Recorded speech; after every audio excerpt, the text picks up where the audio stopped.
Anyone who kills someone knows they'll be executed. But this young man killed his own father and only got 3 years, simply because he was a minor. So, the main character's real name is Cha Do-young. After being sentenced, he was imprisoned in the Juvenile Detention Center, one of the most notorious prisons in this futuristic world. The juvenile prison is not just a place to hold young criminals, but a dangerous land that holds the dark secrets of society. With his strength and cunning, Do-young fights to protect himself, uncover the truth about this advanced system, and win back freedom for himself and the oppressed. His journey is illustrated through intense battles, breathtaking action, and his evolution from a weakling into a burning inferno of hatred. Do-young was being used as target practice by a group of inmates, and the sight made him tremble and beg them to stop. But when the boss mentioned a reward, he couldn't help but waver.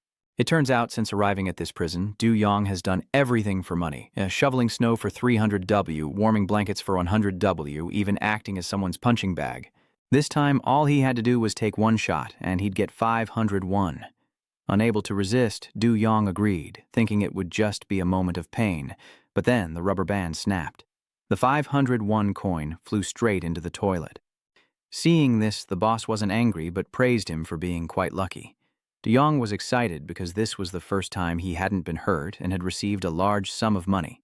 As he happily thanked them, the boss dropped a bombshell that left him frozen. "Giving you money this easily isn't fun at all. Open your mouth and pick that up for me. Indeed, the only things free in this world are a bird's poop and your best friend's butt." The people in the room expected this and stood there laughing triumphantly. Oh, that's going a bit too far. Someone must have lost their mind here yesterday. But Do-young, without hesitation, dove face first into the toilet to retrieve the coin, shocking everyone into stunned silence. The onlookers recoiled in disgust as the water splashed. Ugh, who the hell did that, you dog? Oh my God, it stinks so bad, don't come near me. But after a moment of struggling, Do-young found and bit down on the coin. Witnessing this, the crowd marveled, "Wow, he's selling his soul for 500? Clutching the coin in his mouth, he thought to himself, all for 500. Do-young remained in that position. "I've turned that 500. He opened his eyes wide, his gaze filled with determination. "Into 50,000, you fools." After one of his men spoke up, "Boss, it's time for practice." Shung-ho, still unsatisfied, asked if it was that soon, then waved his hand, saying, "Do-young, you can do all the stinky work last." The underlings ahead burst into laughter, and with that, they turned and left, leaving only whispers in their wake. "Wow, Father Do-young's only been here a month and he's already in this state? I heard he's out of money. He really did sell his dignity cheap." The blue sign reads, "Be responsible and take accountability for the life you choose." Do-young barely registers the last taunt as he drags his weary body outside. The laughter still echoes as he's thrown in for attempted murder. You're Do-young, charged with attempted murder, sentenced to 3 years. Meanwhile, Chung-ho's group was still ecstatic as he walked away, saying, "Before the power of money, murder and everything else is worthless." Another asked, "Why is Do-young's father so hungry for money? Or perhaps he's in debt?" At that moment, a guard called out from beyond the gate. "Do-young, you have a visitor." Hearing this, Do-young perks up. "Visiting prisoners.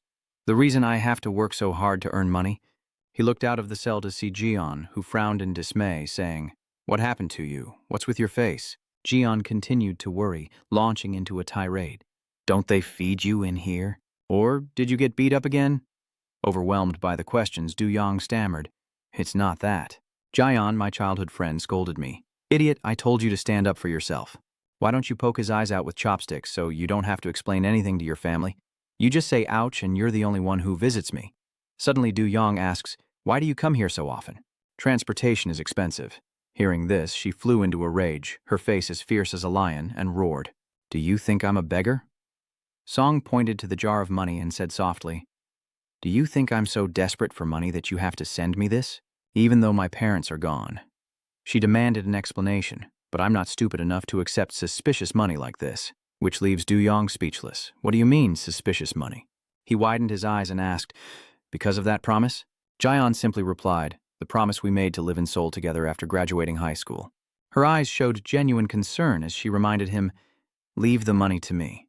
Just take good care of yourself.' As they were talking, the warden called out, 'Visiting time's over,' momentarily stunning John, but she still managed to squeeze in a few last words. 'Do you understand? Just think about getting out.' GM continued, 'Absolutely don't do anything foolish. That's a promise.' Meanwhile, Do-young sat behind the glass, and Gon simply waved goodbye, offering a tender smile. But as Gon disappeared from sight, the smile vanished from his face. Lost in thought, Du-yong was haunted by a promise, and a flood of memories washed over him. "Gone, I'm sorry." In the hospital, Du-yong repeatedly apologized to her, saying, "Don't say anymore, you're suffering because of him." At that moment, the girl was covered head to toe in wounds. Jian thought, "What?" "I am sorry." She trembled as she spoke. "Are you kidding me?" Enraged, Song slams him against the wall, shouting, "Now is not the time to worry about others." Her eyes widen with concern. "Your father is unconscious after being struck in the head by the vase you threw." Looking at the man lying motionless in the hospital bed, Gon continued, "If he doesn't wake up, the police won't let you off the hook. You should be thinking about that." But Du-yong sadly replies, "It's okay, they'll consider the domestic abuse I've suffered for so long." He reassured her that the punishment wouldn't be severe, and what will be, will be. The court sentenced Du-yong's father to 3 years in prison, reduced from the original sentence, but Du-yong was stunned, her face paling as she wondered what was going on. "I spent my whole life suffering abuse from my father, and now I'm going to prison for the one time I couldn't take it anymore?" While he was imprisoned, John visited to remind him to eat well, motivating Du-yong to escape this hellish place. And she told him to let her know if anyone bullied him. "Got it?" John's voice echoed. "Promise me." But he only glanced back, not uttering a single word. After that, Du-yong silently turned and walked away, knowing that causing trouble in prison would only lengthen his sentence. Back in reality, a group of thugs in the prison cell are arguing, "Do you guys want to stay here longer?" On the other hand, if he becomes a model prisoner, his sentence might even be reduced. He holds the photo, gazing at it, and makes a silent vow. And so, 3 years. Du-yong stared intently at the photo. "Wait for me for 3 years. It turns out the photo was of him and Gon together." Lost in thought, Du-yong didn't notice Sung-ho approaching, a malicious grin spreading across his face as he sneered, "How wonderful." Startled, he quickly hid the photo. Du-yong's ambiguous attitude only fueled his curiosity.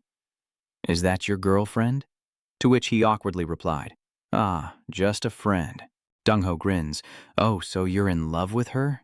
He puffs out his chest and shouts, "Give it to me." Du-yong was a little scared, but stubbornly held onto the photo. This is not allowed." Chung-ho bared his teeth, emphasizing his warning. "Humph, what's this? Du-yong's father dares to resist?" No sooner said than done. He raised his hand and roared, "It's been a while since I taught you a lesson, hasn't it?" Just as he was beating the newcomer senseless, a guard's voice echoed, "New inmate for cell 36. Seeing him, he stopped and muttered in confusion, "Huh? A new guy? Never heard anything about it."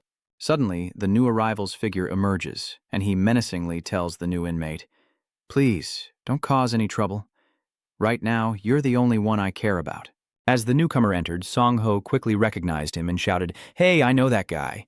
He fell to the ground in fear, pointing at the newcomer, the one who killed 7 people. The other inmates were shocked. The newcomer was Makiyomo, convicted of murder and sentenced to 20 years, the maximum for a minor. The air in the cell suddenly grew thick with tension, and even Du-yong was shocked, thinking, "This guy killed 7 people?" All eyes were now on the newcomer. Song-ho shakily gets up, asking what the big deal is. He approaches and says, "Only 7? No one here is clean." Song-ho smirked at Ma-go, asking, "So, have you ever killed anyone? You look pretty intimidating." He stared him down, issuing a warning, "Don't get cocky and know your place." Hearing that, Ma-go was furious but tried to remain calm. He started to say something, but after thinking it over, decided against it. He simply turned away, and Song-ho, annoyed by Meijio's dismissive attitude, burst into laughter. He was going to let him off easy, but Dan didn't know his place. With that, he lunged forward and punched him from behind. But Meijio is no pushover. Despite the sneak attack, he's agile and quick enough to dodge. This broke the rules, leaving everyone in shock, and Song-ho gritted his teeth, thinking, "Get out of the way," before launching a counterattack. Du-yong was impressed, thinking to himself that this guy was different. As he watched Ma-go attack, he thought of the man who had killed 7 people. Du-yong was shocked, his eyes wide. But what difference would it make? Yet he didn't dodge or resist the second blow. The punch sends Meijio reeling, spitting blood into the air as he struggles to understand what's happening. Next, the bully unleashes a series of kicks, each one landing with brutal accuracy, accompanied by insults. "Who the hell do you think you are, you dog? You dare look down on the boss of this prison?"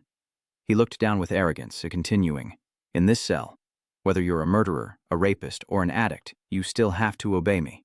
The others in the room couldn't believe what they were seeing. "What? I thought he was tough." But at this point, Ma-go was getting pummeled. He was beaten like a dog, a turn of events that shocked everyone around him. Turns out he was just a nobody. And after being beaten to a pulp, Mago lived in humiliation for days, unable to lift his head, forced to kneel and serve Jiahuai. Go get water. But thanks to that, they left me alone. He glared resentfully and coughed, but the man just chuckled, asking, "What's wrong? You better not resist him." Magyam not only does everything for them, but he gets punched for every little mistake, whether he's right or wrong. He clicked his tongue at the sight, thinking, he's new to prison, so he's a bit clumsy. But thanks to him, Du Yong has less work to do. As he mopped the floor, he muttered to himself about the added trouble he was facing, and after a long day, night finally fell. Everyone in the cell was sound asleep, except for him and Ma Jiam, who were still tossing and turning. Du Yong spoke up. He turned to him and asked, "Are you stupid? Is it so hard to suck up to the boss?" Du Yong continued, "In this hen house, the boss is king, the president. Just do as I say. If you can't fight, don't act tough. Just get it from now on." But hearing this, he suddenly cut in, his eyes narrowed and brow furrowed. "So you've already resigned yourself to living like a coward?" Hearing this, Du Yong was confused and blurted out, "What?" He wondered why his advice went unheeded, as the other man turned away, unwilling to listen. That statement made Du Yong think even harder. Living pathetically? Remembering Gon's devastated state that day, he resolved to endure. Du Yong's rage boils over as he strikes his father, resolving to endure everything. Remembering her outside until he can leave this place, John, near the prison, gazes at the falling snow and whispers, "It's so cold." Why is she so sad when she thinks of him? He looks so thin in that cell. Gon tightened her embrace. "I need to bring him something more. I hope he can endure it until his term is up." She stood there, lost in thought, knowing how difficult it was. Gazing at the traffic lights, Gon thought to himself, "I hope you're eating well and staying healthy. Thank you for the gift." She hugged the food, hoping they would meet again soon. With that thought, the pedestrian light turned green, and Gazan quickly stepped forward, crossing the street. Suddenly, a car sped down the road at breakneck speed, and before she knew it, it was right upon her. Before she could react, the car slammed right into Gazan, while Du Yong remained sound asleep, completely unaware of what had just happened. Meanwhile, she lay unconscious on the road, the beautiful kimbap she'd prepared never reaching him. The hit-and-run driver fled, leaving her clinging to life amidst scattered food in the freezing cold, and as the sun rose, a new day began. Early in the morning, Du Yong was urgently summoned by the warden with news. "What a pity," he asked, confused and with a growing sense of foreboding. "Huh? What's unfortunate?" he replied. "Yesterday there was a fatal accident at the intersection in front of the prison gates." The warden stammered. Hearing this, Du Yong felt as if the sky was falling.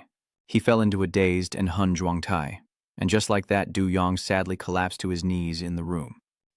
Bewildered by his strange behavior, Ma Jiam looked on with confusion, while Song Ho, oblivious to the news, stormed into the restroom yelling, "Hey, Du Yong, you jerk, aren't you cleaning the bathroom today?"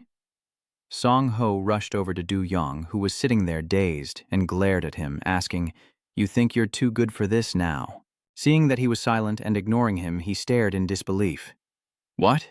It's barely morning, and Du Yong is already gazing at his girlfriend's picture, lost in thought. "What is it?" a subordinate in the room suddenly said. "Hey, Dung Ho, was there a traffic accident in front of the camp today? It was that girl." Shung Ho replies, startled. What girl? Really?" Instead of offering comfort, he simply sneered. "What? Visiting her like that and you're just friends? Why did you lie earlier?" Song Ho snatched the photo and laughed mockingly. How tragic. His girlfriend is dead. What will he do now? He looked at the two people in the photo and began to pour salt on Du Yong's wounds. What a cute thing. It's such a waste. It should have been mine.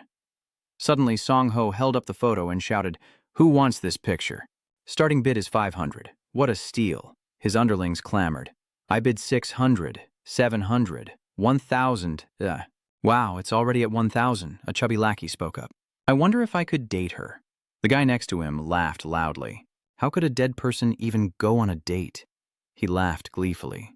Well, if she were still alive, it would be more than just a date. Song Ho licked his lips, regretting what could have been. At this, another one said, "You crazy? You want to go back to jail?" The fat one retorted, "What's wrong with my taste? Leave me alone, will you?"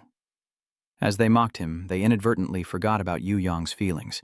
At this moment, he was the only one silent, intently observing everything around him. Perhaps Ma Jiam sensed his discomfort. Suddenly, Yu Yong recalls a conversation from the night before.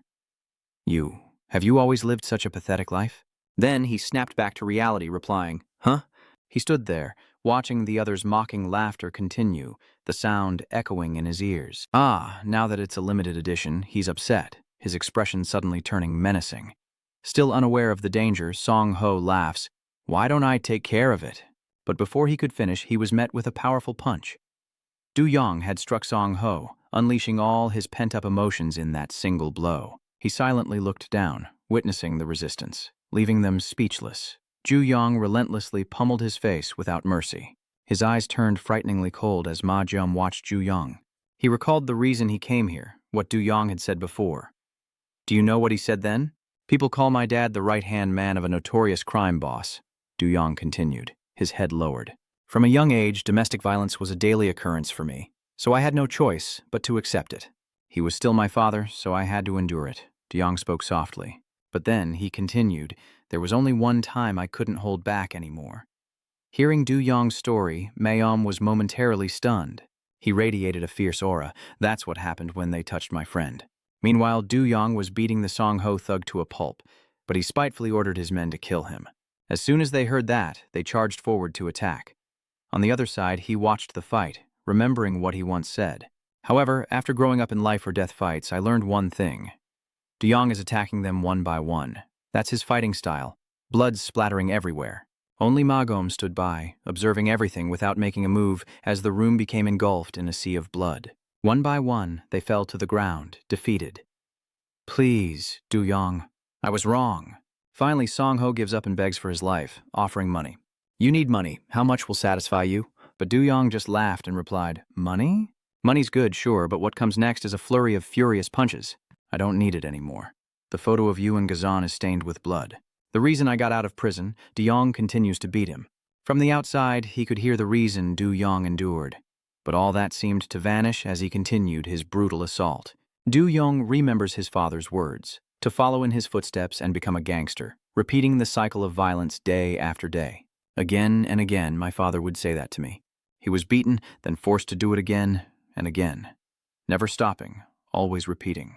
The endless fights of my childhood. As a boy, my father would always say, hit me harder. I can't look him in the eye. He used to praise how much stronger you'd become. Until the day you get the tattoo, you'll have everything you've ever wanted. That was the only place he could vent his anger. At that time, the tattoo and his father were the two things he hated the most. While he simply smiled and said, That's the way. Du Yong attacked relentlessly, his eyes burning with fury. The eyes of that damn dragon snapped back to reality, cutting off his thoughts. The prison guards, drawn by the noise, rushed over, shouting, What are you doing? Their eyes widened in disbelief at the scene before them. The prisoners lay groaning in agony, their bodies mangled, and Du Yong was likely the one responsible for this madness. What in the world is going on? He muttered in shock. Du Yong's father couldn't have done it, but he admitted it without hesitation. Du Yong, his face smeared with blood, simply glanced at the guards and confessed, I did it. And soon after, he was punished for his recklessness in another prison cell. But the pain in Du Yong's heart still lingered as he stared at the photo, his eyes lost in memories that were now just echoes of the past. Time passed, but Du Yong sat motionless, staring at the photo, still in disbelief. Then, suddenly, a flood of beautiful memories washed over him. Are you crazy? Jian exclaimed angrily, but Du Yong only quietly replied as she continued indignantly, What kind of parents beat their child before the opening ceremony? Seeing his bruised face, Guyon exclaimed, That's awful. As they stood in front of the bustling schoolyard on opening day, she continued to scold, He didn't even bother to congratulate you. But Du Yong seemed used to it, forcing a smile as he replied, It's okay, it'll heal in a day or two, which only angered Jian more. She continued, I have to talk to your dad. Hearing this, Du Yong frantically stopped her. Didn't you promise you'd never come to my house? He patted Zhao's shoulder, saying, If you break your promise, you'll have to call me that for the rest of your life. But she just looked away and cursed. Then she sadly added, Can a homeless person even live this miserably? Hearing this, Du Yong stammered, That's not what I meant. Then Zhao suddenly mentioned Seun, leaving him confused. Seeing Du Yong's bewilderment, she continued, Once I graduate high school, I'm going to live in Seun. Gon recalled her days here, how she hated living in the orphanage and this suffocating neighborhood. She excitedly continued about her future plans to go to Seoul, graduate from a good university, and work for a big company. I'll drive fancy cars, carry designer bags, and live in an apartment overlooking the Han River. Hearing this, Du-yong asks in surprise, "Are you that materialistic?" Jian asked with a laugh. "Don't you know? Back then you thought I understood, and you muttered to yourself soon, if I leave, I'll be all alone." Thinking of being all alone, she asked, "So, will you come with me?" But before Du-yong could continue, "What?" So Jian had already sealed the deal. "Pinky promise, it's settled then." They pinky promise, and she adds, "If you break your word, you'll have to call me older sister for the rest of your life." He could only laugh. Why such a punishment? But to onlookers, they seemed like a couple. So they offered, "You two look great together, let me take a picture." Du-yong is still trying to play along. "We're not a couple," so Jian happily agreed to it. "Yes, go ahead and take the picture. 1, 2, smile, congratulations on entering high school." And with that photo, the two return to reality. Babari. In the quiet hallway, a sound suddenly erupts, loud enough to blow the doors off their hinges. He was beating his fist against the wall in self-torment, wishing he hadn't gone there. Du-yong hung his head, thinking, so John didn't come either. He was like a man possessed, relentlessly pounding the wall, each strike a testament to his self-inflicted torment. Each punch landed with heavy, brutal force, until Du-yong's knuckles bled, splattering the floor. All because of him. But he doesn't seem to stop, the bloodied photo lying on the floor. Racked with guilt, Du-yong bursts into tears, facing his departure. At that moment, the warden's voice echoed, 7199, Duong. I'm sorry you're in this situation. The warden continued with concern. But you haven't touched a single bite since yesterday. He stood outside the door, calling in, I can't let this go on. Calm down and eat something first. The warden continued to comfort him. A man must live on. But Du-yong paid him no mind, collapsing to the floor in despair, tears streaming down his face. I'm sorry, Du-yong muttered to himself, still locked away in his room. Cut to the Juvenile Detention Center's cafeteria, where everyone is rushing to eat. Mao is also there, having his meal. He inadvertently overhears the gossip of some nearby inmates. Have you heard the news? What happened? The other person happily recounted. His name is Cha Du-yong. Oh, I heard he beat up a fellow inmate and got sent to solitary. Why? Someone asked. The man continued, explaining that the warden mocked his girlfriend's death in a car accident and called him crazy, shocking everyone who overheard. The others burst into laughter, saying, serves him right. Suddenly, a figure approached, having overheard their story, piquing Ma Go's curiosity. As the others continued to laugh, saying, so does that mean he'll replace the chief? Chan appeared, and without hesitation, slammed the speaker's face into the food tray. Yang Chan angrily shouts, what are you saying behind my back? He smirks. Sounds interesting. Yang Chan sinisterly adds, let me join in. He's Parong Chan, special charges. Then, grabbing the guy's hair, Yang Chan curiously asks, what about the guy who hit the chief? Just okay? He looks up and asks, why is that? Then, with a dangerous glint in his eye, Yang Chan suggested, maybe I should hit someone too.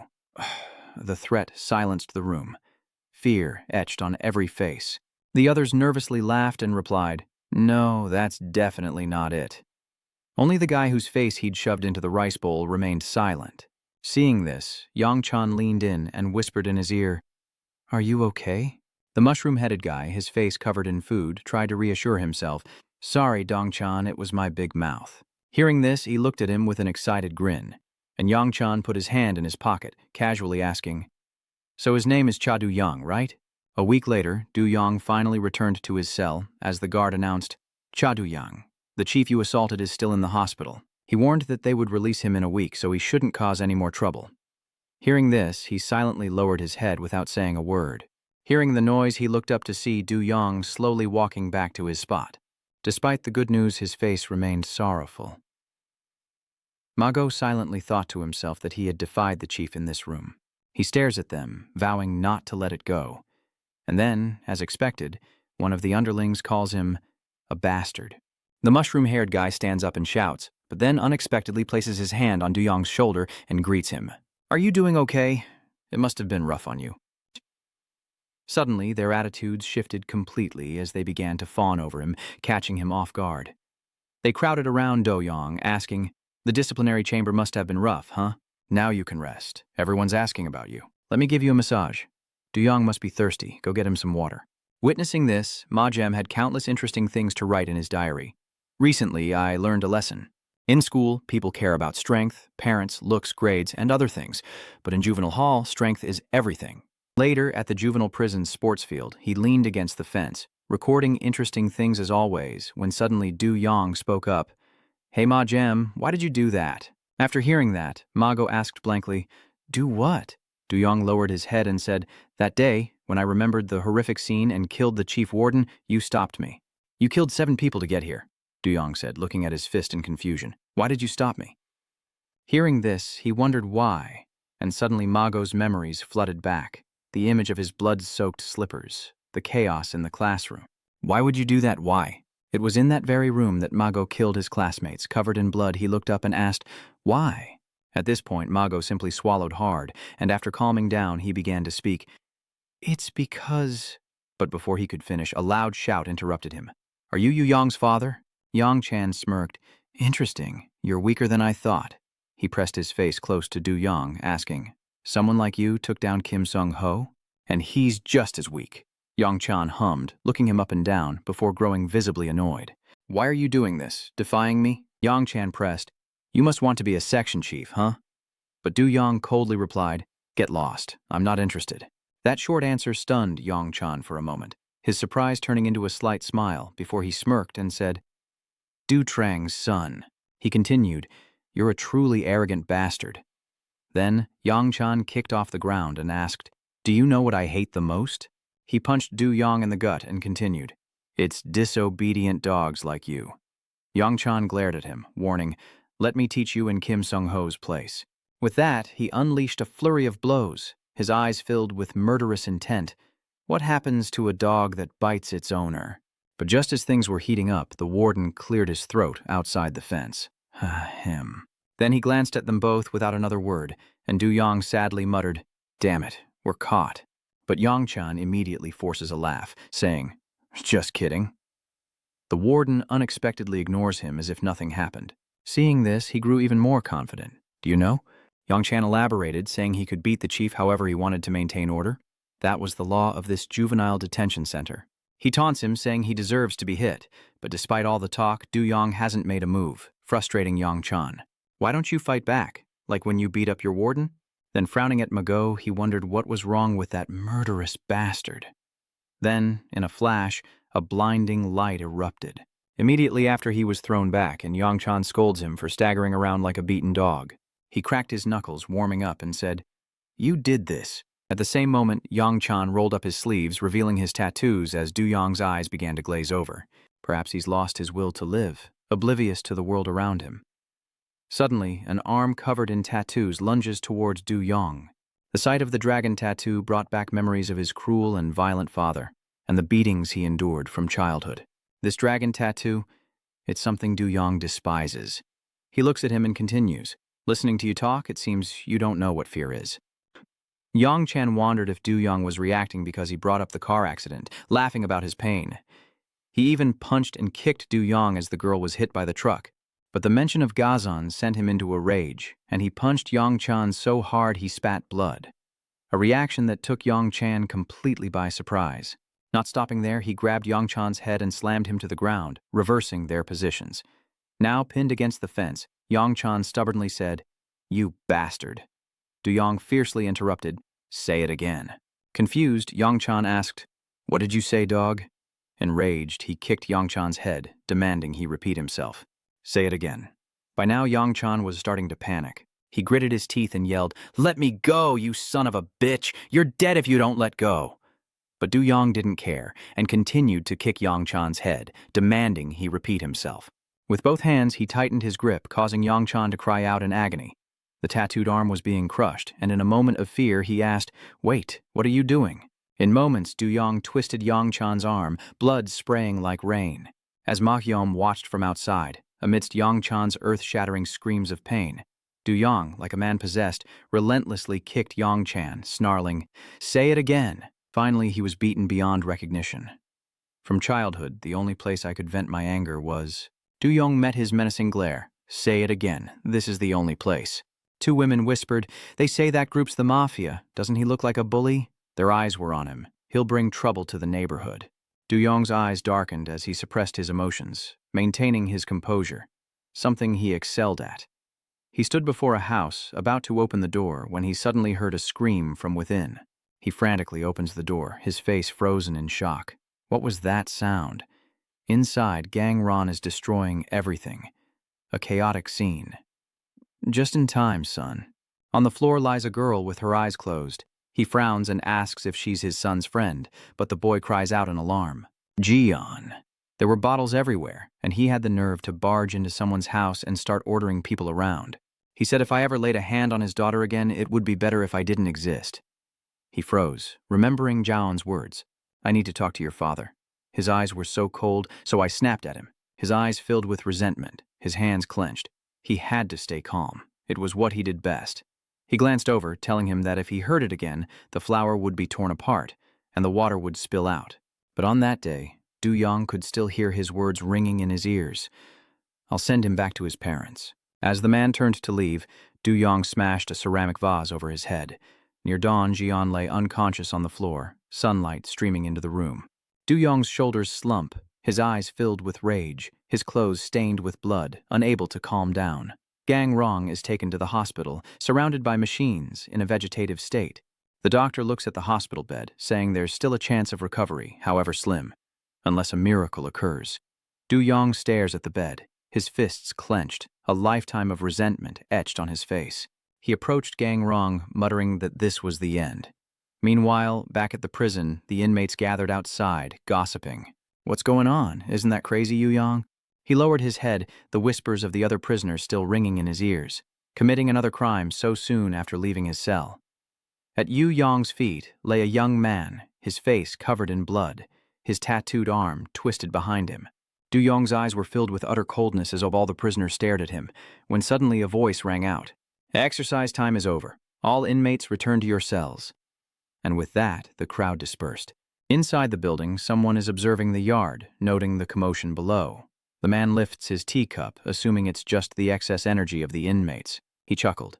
Glad to see you're well. I heard you were just discharged from the hospital. He was surrounded by his subordinates. If there's anything you need, please don't hesitate to ask. I'll do my best to accommodate you. He's Zhang Seok, the director of the Juvenile Detention Center. He frowned. By the way, Zhang Seok, who are you here to see? He chuckled, a smug look on his face as the prisoners sat neatly across from each other, their eyes fixed on Yuang. Next to him, a man writes in his journal. I guess I'll be sharing a cell with an idiot. Outside, a guard summons 7199 Yang, his eyes a mix of surprise and curiosity. Someone has come to visit, and the guard leads him down a corridor as dark as his life. He wondered, who is it? Who could be visiting me? He thought back. His mother had run away when he was very young, and his relatives had cut ties. He looked up slightly, wondering who it could be. He approached the warden who opened the door, surprised to find himself at the prison's administrative office. Why was he brought here? Inside, Du Yong's father sits on the sofa, someone he hasn't seen in ages. And as he frowns at the sight of him, memories of his drunken stupor flood back, and Gang Rong smirks. It's good to see you're doing so well. He recalls the moment the man lay in bed, his eyes wide with fear. Impossible. He reveals a strange tattoo. His son holds him back, stammering, How could you? The prison director chuckled, patting his shoulder heartily, while Trang Ze-ok leaned in to whisper, You seem surprised. He miraculously woke up not too long ago. Gang Rong stared intently at him. Seong shook his head and smiled. Lucky, isn't it, that your father is still healthy? He recalled the doctor's words. Unfortunately, there was still a chance he could wake up.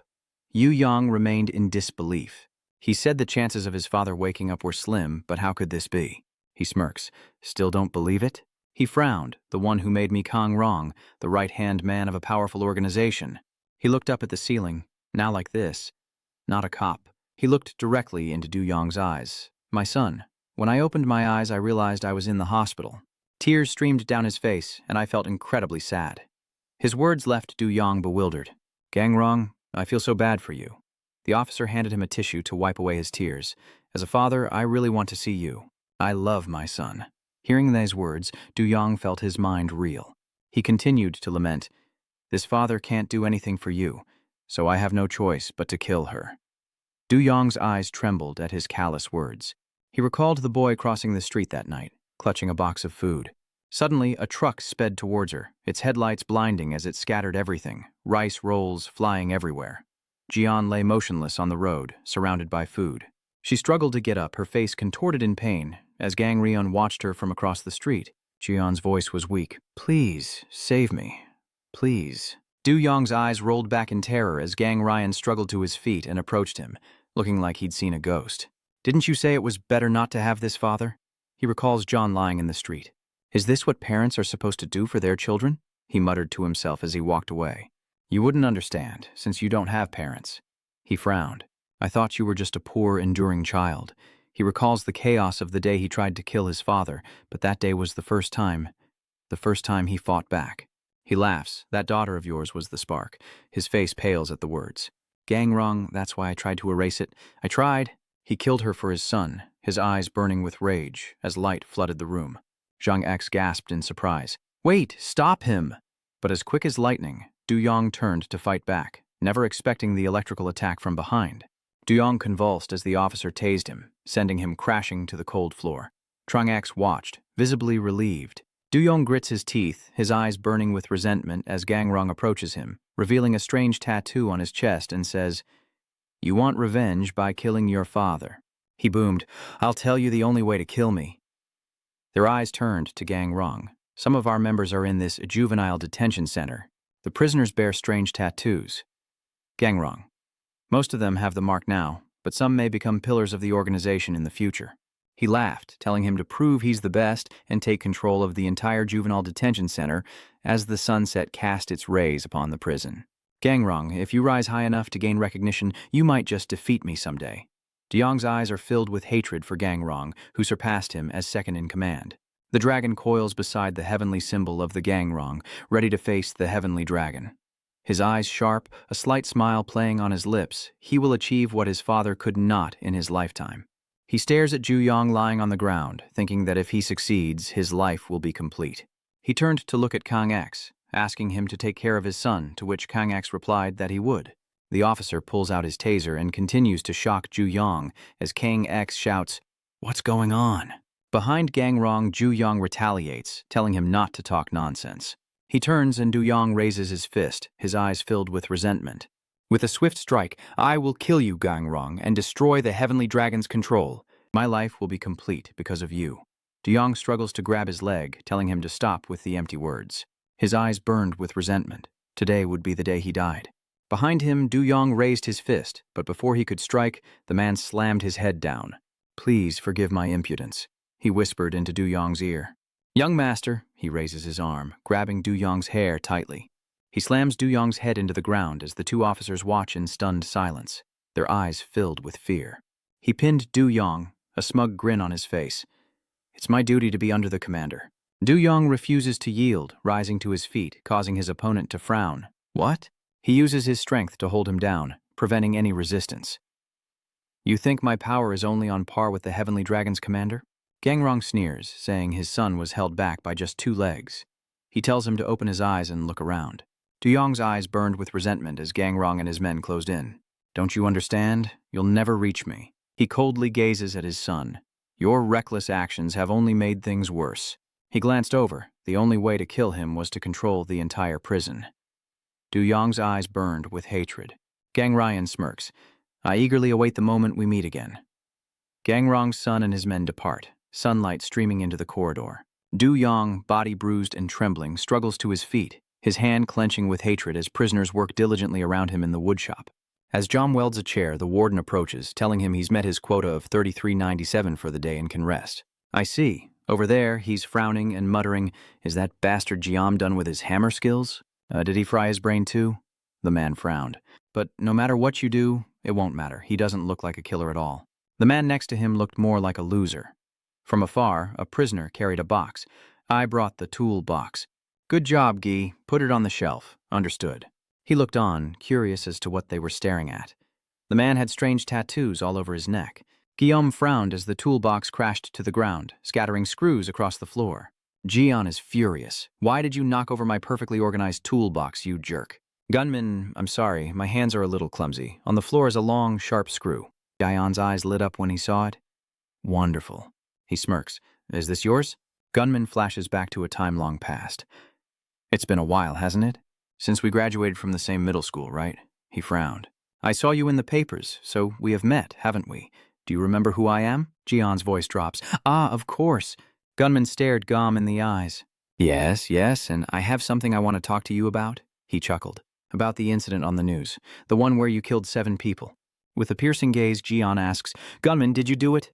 I still can't believe it. To think Teko Hai's Guam would do something like that. Jian growls, what do you want? Gunman, it's nothing. After all, you were a model student at school since you were a kid. The warden approached and shouted, Hey, no more talking, get back to work. He turns away waving cheerfully. Well, until next time, Gom. He eyed the tools on the table, picked up the nail-studded plank, and inflicted pain upon himself, his hand stained with blood. That night in the prison, the silence was deafening, as Du Yong huddled in his cell, recalling Garian's words. The only way to kill him was to control the entire prison. His eyes burned with resentment, his only chance to kill the man he called father. He surveyed those around him, wondering where to begin. Prisoner 7152 was clutching his stomach. I'm starving to death, he hissed. Damn it. Why is everything on the menu green? He frowned. Should I report this place for violating my rights? Is he dreaming? I haven't even had a pizza yet. Then you'll die happy. Have you forgotten you're in prison? Now that's what I call a wish. The fool Du Yong slightly raised his head. A wish, huh? A man near the door whispers. The warden's coming. Du Yong gets up and heads to the door. Boss, what's with the warden? He frowned. Du Yong, why is the warden looking for you? It's nothing important. The warden stares at Du Yong. Did you order pizza? Everyone stared at him in surprise. The warden frowned. Have you forgotten this is a prison? Get out of here. His eyes lit up at the sight of the pizza. It was absolutely amazing. They sat together, eating pizza. How long had it been since he'd had outside food? This is freaking amazing. I could cry. Thank you, Du Yong. Du Yong's eyes are full of thought. I can't believe it. But it's true. The prison warden and the guards all work under my father's influence. Kang Shou, it's a relief your father is safe, isn't it? Gangrong, you don't have to worry about your son, Sangzok. They treat him very specially, and I need to probe the limits of what I can do inside this prison. He turns his gaze towards him. De Jong, no, Mr. De Jong, who are you really? He frowned as he listened to the man's flattery. Could his father be a congressman? Is he possibly a third-generation chaebol? He clenched his fist, staring out the prison window, willing to do anything for revenge, despite being his son. De Jong frowned. But why is Gom acting like that? Everyone's eating pizza, but Gom is sitting silently in the corner. Hey Gom, why aren't you coming to eat pizza? Just leave him be. He's been acting strange today.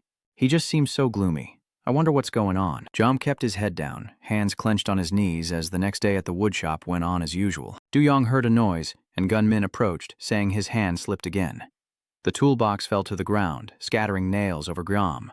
Gunmin, with a sarcastic tone and a calm face, says, Sorry, my hands are a little slippery. Jom's face contorted with rage as he gritted his teeth, wondering what Gunmin was trying to pull. Gunmin glanced back at him. Yom turns to face him. What is it, Gunmin? That's different from what you said. They're wide-eyed, they're wary of you. He frowned. A top assassin as my subordinate? How promising. So, this guy being a notorious bully in the area is also a lie? Gunmin silently chuckled. Lies, all lies. Our Guillaume from back then? I truly long for those good memories. His eyes fell. Gunman, you haven't forgotten how much fun you had playing with us, have you? He stiffens, feeling something strike the back of his head. He strikes him in the back of the head with a pipe. Does this jog your memory? His eyes widen, his body trembling. Gunman, why are you shaking so much? He gasped for air, begging Gunman to stop. Tears streamed from his eyes, filled with remorse. Please. They dragged him to a dark room where a man with gleaming eyes smirked. What was that? I can't quite hear you out here. Outside, a door sealed with nails held a soul gasping in terror, begging to be released. He grinned wickedly. Oh no, in his hand he clutched a nail. No, the fun is just getting started. He holds a hammer in his hand and the countdown begins. Gunman counts down. Inside that room, he can barely stand from fear. He shoves Gio's face down onto the sharp nail, asking if he remembers now. They wear smug looks on their faces, saying he's shaking and scared. Gunman holds a nail gun. Can you believe it? Is this scum really going to kill someone? He shoves his face into the nails, but Gio grabs his wrist, sending the nails flying. They were surprised to see Gio push him away. Do you want to see? De Jong watches intently as Jiam grabs the man's collar, his eyes as cold as ice, and says how he kills people.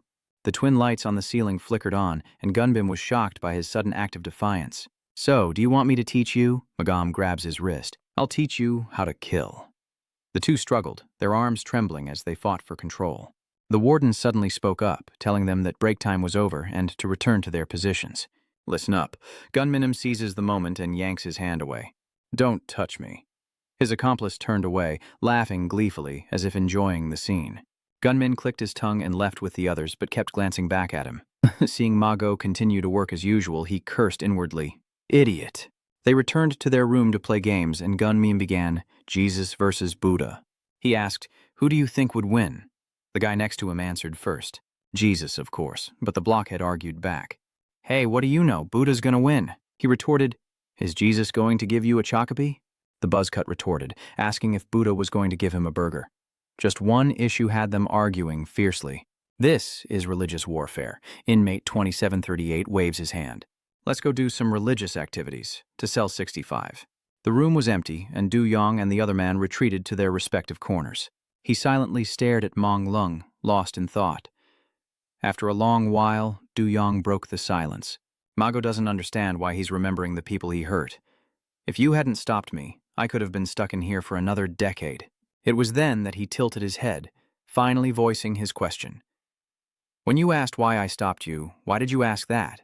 Du Yong confessed, "I have my reasons for leaving this place." He hesitated. "You killed my friend, so I have to go see him. My father." Mao is suspicious, but Du Yong says his father is in a vegetative state, and that it's a long story. Still, Du Yong expresses his gratitude for being able to leave quickly. "Thank you very much." He frowned, contemplating Du Yong for a moment, then Magoo spoke. "Are you being sarcastic? How could you say that to someone sentenced to 20 years in prison?" Realizing his mistake, Du Yong quickly corrected himself. "Ah, I didn't mean it like that. And while you want to show your sincerity, I will repay you." Light streams in from the high windows as he pauses, then says, "I understand." Cut to the prison workshop where the iron gates are sealed shut. The warden drops something in front of Ma Jiam. "All right, here's the key," he ordered him, leaning on his cane. "Sorry, Gum, something suddenly came up at home." The guard rushed out, asking him to clean the room. "Good luck." Magam obediently followed orders. "Yes, I understand." And so he was left alone. Looking over the table full of tools, Magam frowned at the sight of a strange creature, a moth lying still on the table. It could only remind him of Gunmim, and Mago's expression turned sour. Once, in the past, he showed him a butterfly, asking, "What do you think?" Gunmim is surprised, asking if he made all of this. That's amazing. Back then, he was 11-year-old Yoon Gunmim's friend. Magjiam remembered saying he didn't like bugs because they looked kind of gross. Beetles or butterflies, it was all the same to Yoon Gunmim. Yet he just grinned, showing off more specimen boxes, asking if Guillaume wanted to see more. Why is he so wary? Magjiam, Gunmim was his first friend. Then one day at school, the boys gathered to gossip about him. His name was Yoon Gunmim. Doesn't he seem a little strange? He even heard them mocking him. He collects bugs? How disgusting. An overly excited, brown-haired boy even comes up to provoke him, saying, "Hey, are you planning to collect bugs to eat later?" Gunmim was flustered, wanting to explain. "What? No, that's not it."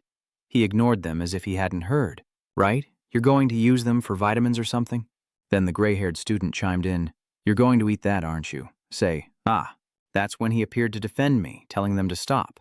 "I know this is your free time, but get back to your posts," the brown-haired student said quietly. "Hey, the class president's coming. Is he going to give me more demerits or something?" And so they excused themselves. "Sorry, class president, we've had enough." Once they were gone, he asked Gunmim, "Are you okay?" But he awkwardly waved his hand, saying, "Yeah, thanks." Suddenly, Gunmim's face brightens up again. "Oh, right. Do you remember you said you'd come over to my place?" Suddenly, his friends returned, saying they had a new game. "Hey, class president, when did everything change?" Another day, the brown-haired student asked, "Should we play soccer with class 4 after school?" But he skillfully declined, saying he already had plans. The buzzcut student chimed in, "Hey, class president, we can't do it without you." And so, Magion accepts as they cheer, oblivious to how far apart they've grown. Mao once turned back to look at his friend, and Gunmim silently watched the one who had once stood up for him. But the two were slowly drifting apart. Until the next year, when they were in different classes. He'd stop by after school to check on Gunmim's place. "He's already gone home?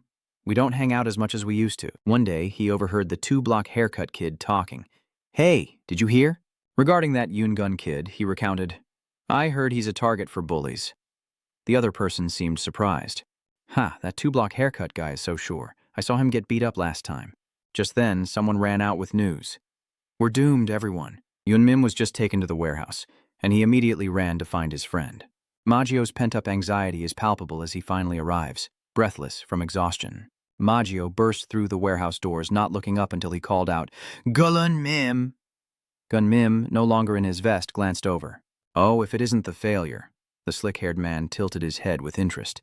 Are you sure? Should we double-check that? Just then, Mago heard that familiar voice. So here you are. Gunum suddenly appeared behind him, saying, I'm right behind you. With that, he shoved Magum into a small locker, leaving him stunned and unable to believe his friend's actions. Gunmim struggles to force the door open. What are you doing? He cursed as he put all his strength into it. Damn it, get inside. Gunmim puts all his strength into pushing. Get in quick. After closing the door, he quickly locked it. The slicked-back man sneered. Well, look at that. The bug collector actually pulled it off. The other guy chimed in. I told you he was an idiot. He had previously set a condition for Gunmim. If you want to join our gang, you have to offer up your favorite insect and kill it. That's why Mago had to bang on the door and scream, Let me out! Gunmim, what happened to you? He pressed his face against the locker. Just wait a moment, Guillaume. Inside, he overheard them saying, If we catch an insect, Gunmim will come with his hammer, and we have to tear it apart immediately. The flashback ends, returning to the present, where he suddenly smashes the moth, but everyone only likes butterflies and thinks moths are disgusting. Then Gunmim crushed it in his hand just like I'm doing now, he said, grinding the moth to dust, and Gunmim had to scatter its remains into the air. It's all your fault. Majo is suddenly confused. Yun Gunmim, what the hell are you talking about? Why is it my fault? He doesn't believe it. Don't play dumb. His face grew grave as Gunmim revealed his inner thoughts. Did you think I didn't know you were just pretending to be nice? Playing the friend while slowly distancing yourself and betraying me? So, when Magam made friends with others, Gunbim assumed that I knew he thought of me as a disgusting moth, while he was a butterfly loved by all. His face twisted in anger. From the day he realized that, every day felt like torture. Gunbim touched a fragment of moth scale still on his hand. Do you understand? You're the one who made me this way. He bit his lip, never imagining that he thought, I was the only one who completely broke down back then. Gunmim clenched his fist the moment he heard that you had killed 7 people. He flashed a dangerous smile. I was nearly out of my mind. But then, Gunmim mocked the karmic retribution like this. Magiam trembled with rage, his fingers digging into his palm until they bled. Is that what you mean? A look of shock flashed across his face as Magam spoke. Because of you, I came here. He choked, unable to continue. Seeing this, Gunmim became even more smug. It doesn't matter. Your life is already ruined anyway. Suddenly, his accomplice grabs Magam, covering his mouth.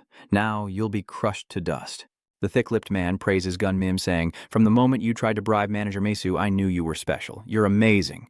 Yun Gunmim, his eyes widened with excitement. It's not over yet. Hearing this, he frowned, sensing the unease. After collecting the insects, a cabinet is brought before Mago, and we must peel them off. His pupils contract in horror. Mago struggles against the crowd, but Gunmim doesn't care. Because of you, he's forced into the cabinet, even as he clings to the door. He locked it all up and tied it with rope. All because of you. Mao, he leans against the cabinet wall in frustration. Why would you do this to me? With that, Mago suddenly noticed a strange object in the closet. A gift just for him. Disgusting insects are crawling all over him as Maggio grits his teeth, hearing the irritating buzzing outside. They're your insect friends. Inside the closet, it's eerily silent. His face twisted into a warped smile. What do you think? Go, you like bugs, right? But there's no response. Gun leans in close to the cabinet, listening intently. What's that? Why don't you answer me? Are you afraid of him? He grits his teeth, enduring the pain. Trying not to scream, are you? The long-haired man marveled, while the white-haired man was intrigued by his endurance. He's tougher than he looks. Meanwhile, the leader crosses his arms, questioning. Yoon Gunmin, are you going to apologize to him? He's a murderer, you know. He muttered. A murderer. Even so, Gunman continued to sneer. So, what if he is? He looked down. Oh, you look terrible, you bastard. From now on, I'll make him scream until his vocal cords tear. Suddenly, Du Yong appears, interrupting the fight. Stuffing his hands in his pockets, he asked, What do you think you're doing? The leader charged forward. You're scaring me. Dog crap. The ponytail guy wonders, why is this guy here? You, Isil, speaks up. How are you going to make him scream? Then, with lightning speed, he broke the white-haired man's arm. Like this? Enraged, he raised his fist. "What the hell do you think you're doing, you bastard?" Instantly, the white-haired thug's face met Du Yong's boot, sending him flying into a locker. Suppressing his displeasure, he glared at Du Yong as he heard the call through the crack in the cabinet door. Mao peeks through the crack, assessing the situation. "I'll settle my debts." He cracks his knuckles, staring intently at Gun Mim, as the others in the room begin to murmur. "Where is he?" The group sat neatly in the room, chatting amongst themselves. One person spoke up. "Now that you mention it, I haven't seen Ma Gam either." Another replied. "The warden called him to the woodshop." Du Yong sat alone in the corner, listening to the discussion, when suddenly he was called away to clean. So late? Sensing something was wrong, he quickly jumped to his feet, shocking the others. Du Yong then approached the door just as a prison guard walked by. He quickly called out, "Officer." The guard turned to answer. The guard pushed up his hat and asked, "What is it? You again?" He recalls the pizza incident as the others ask, "Huh? Is he ordering pizza again? Let's get chicken this time." Du Yong simply and calmly says, "Open the gate," leaving everyone behind him in utter shock. "What?" Even the warden is taken by surprise. He sneered, asking, "What? What did you just say?" Back in reality, he peeked through the gap and muttered, "This is how I'll pay you back, Mago." Yong cracked his knuckles and said, "Let's call it even this time." The tension in the room grew thicker and more dramatic as he stood tall amidst the fallen bodies. Suddenly, one of them spoke up. "Are you Du Yong's father?" He continued smugly, "The one who's been running wild lately." Nearby, Gun Mim seemed frightened as well, but after a moment he composed himself and said, "I wasn't sure when I was with Mao, but now I understand." He asked curiously, "Are you two very close?" Gun Mim reached out, glanced at him, and sighed. "How wonderful. Magaom has a reliable friend." He continued, "I wish I had a friend like that, but that ringleader just laughed uncomfortably. It was annoying." He smirked at Du Yong across from him. "Father Du Yong, you're so loyal. I like you." He then leaped into the air, throwing a punch and asking, "Want to be friends with me too?" But Du Yong was no pushover, and he leaped up as well. What happened next is a blur, but he groans in confusion as Yong grabs his neck and slams him into the ground. He spins through the air before crashing down. Du Yong scoffed, "Partners, you and me?" He eyed the motionless figure on the floor and added, "I'd rather die." Having dealt with the ringleader, Du Yong turned away and asked, "Why would you do that?" His eyes were cold as he glared at the person in front of him. "That's too much," but Gun Mim only repeats, "That's too much." He then immediately scoffed, "Are you kidding me?" Gun Mim's voice was the only sound in the room. "Do you know the pain I've suffered because of that traitor?" He recounts everything with a resentful tone. "Pretending to be my only childhood friend, feigning concern while secretly plotting behind my back." Gun Mim's gaze turned dangerously menacing. "He dragged me down like a snake trying to kill me." And then he looked at the kind Du Yong and warned him, "So, you should be careful around him too."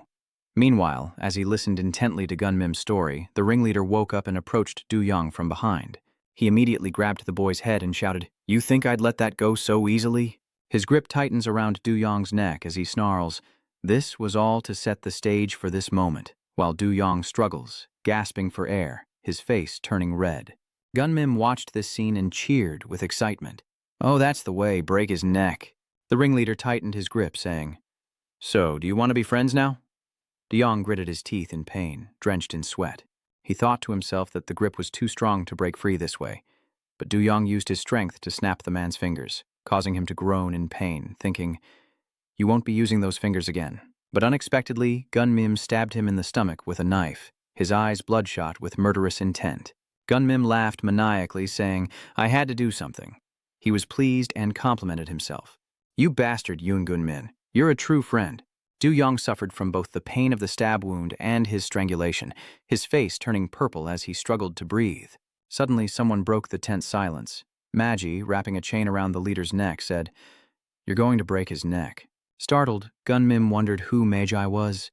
Frowning, he glanced at the cabinet, thinking, when did he get out? Then, Gun Mim remembered Du Yong accidentally crashing into the cabinet door when he kicked the leader, so that's when the lock broke. Thanks to Magi, he seizes the opportunity to kick the leader in the face, sending Gun Mim's nose gushing with blood.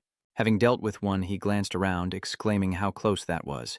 Du Yong turned to Magum and the leader, only to see him wrapped in chains, screaming, "It hurts!" He trembled in agony, driven mad by the pain. Then, summoning his remaining strength, he desperately pulled himself forward.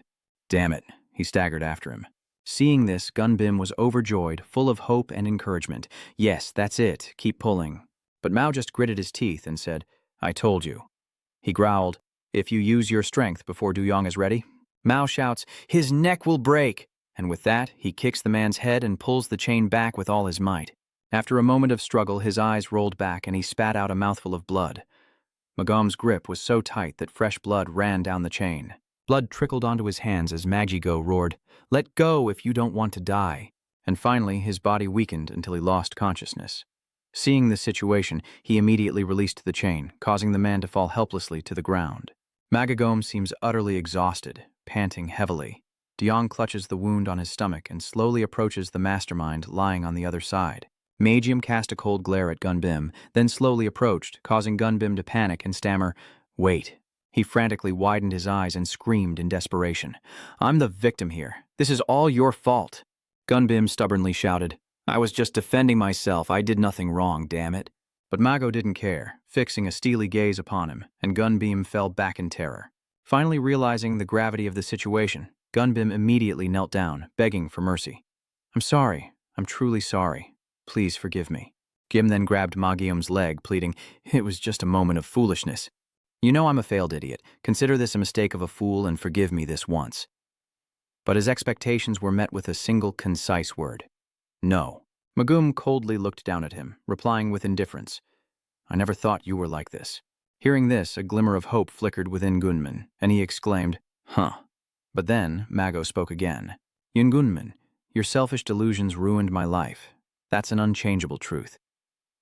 Mago, looking down at him kneeling, explained, I've already killed 7 people, so I've been thinking about how to deal with you. These words hit Gunman like a bucket of ice water, leaving him stunned and speechless before he turned away and spoke again. But then he thought, I don't hate you that much anymore because we used to be friends. Gunman was stunned by these words, unsure how to respond. Suddenly, old memories flooded back, unpleasant ones from the past. Suddenly, Gunmim's expression changed, becoming filled with murderous intent. He laughed loudly, thinking to himself how absurd it all was. That gullible fool. I'll get you soon enough. But before he could finish that thought, a foot came flying, accompanied by the words, that hurt my feelings. Caught off guard, Gunmim is struck, rolling across the ground before lying still. Clutching his stomach wound, Duyong approaches, sneering, call it even this time. Hearing this, Mago's eyes filled with sorrow as he cried out, Father Duyong. He even placed his hand on Duyong's shoulder to comfort him. Suddenly, the two of them sat down to rest, and Duyong spoke up, confusing Mago.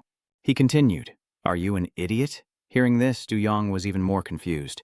Why do you say that all of a sudden? Duyong looked away, analyzing. A murderer who killed 7 people is afraid of that weakling? But Majem immediately retorted, I'm not afraid of him. After a long silence, Duyong smiled and said, I know, surprising Mago. I don't know what grudge you two hold, but at least I see both of you. Duyong's words, not as an enemy, right? It left him stunned, unsure how to answer. After a moment, Mago simply retorted, what do you know? Yu Yong, clutching his wounded mouth, frowned and said, Why are you still here? Suddenly, his eyes widened in shock as he heard his name called. Duyong's father, oblivious to the change in him, happily says, Thank you. He simply smiles in response, wondering why he's being thanked. Suddenly, Duyong's eyes widened as he heard a noise, and a stranger appeared behind him, sitting next to Gunmin and shouting. Gunmin turns to see who this menacing stranger is, who glares at him and growls, How dare you leave without my permission? Do you know how scared I was? Meanwhile, Gunmin remains in a dazed state. Suddenly, he punches Gunmin in the face, yelling, It's plastered all over.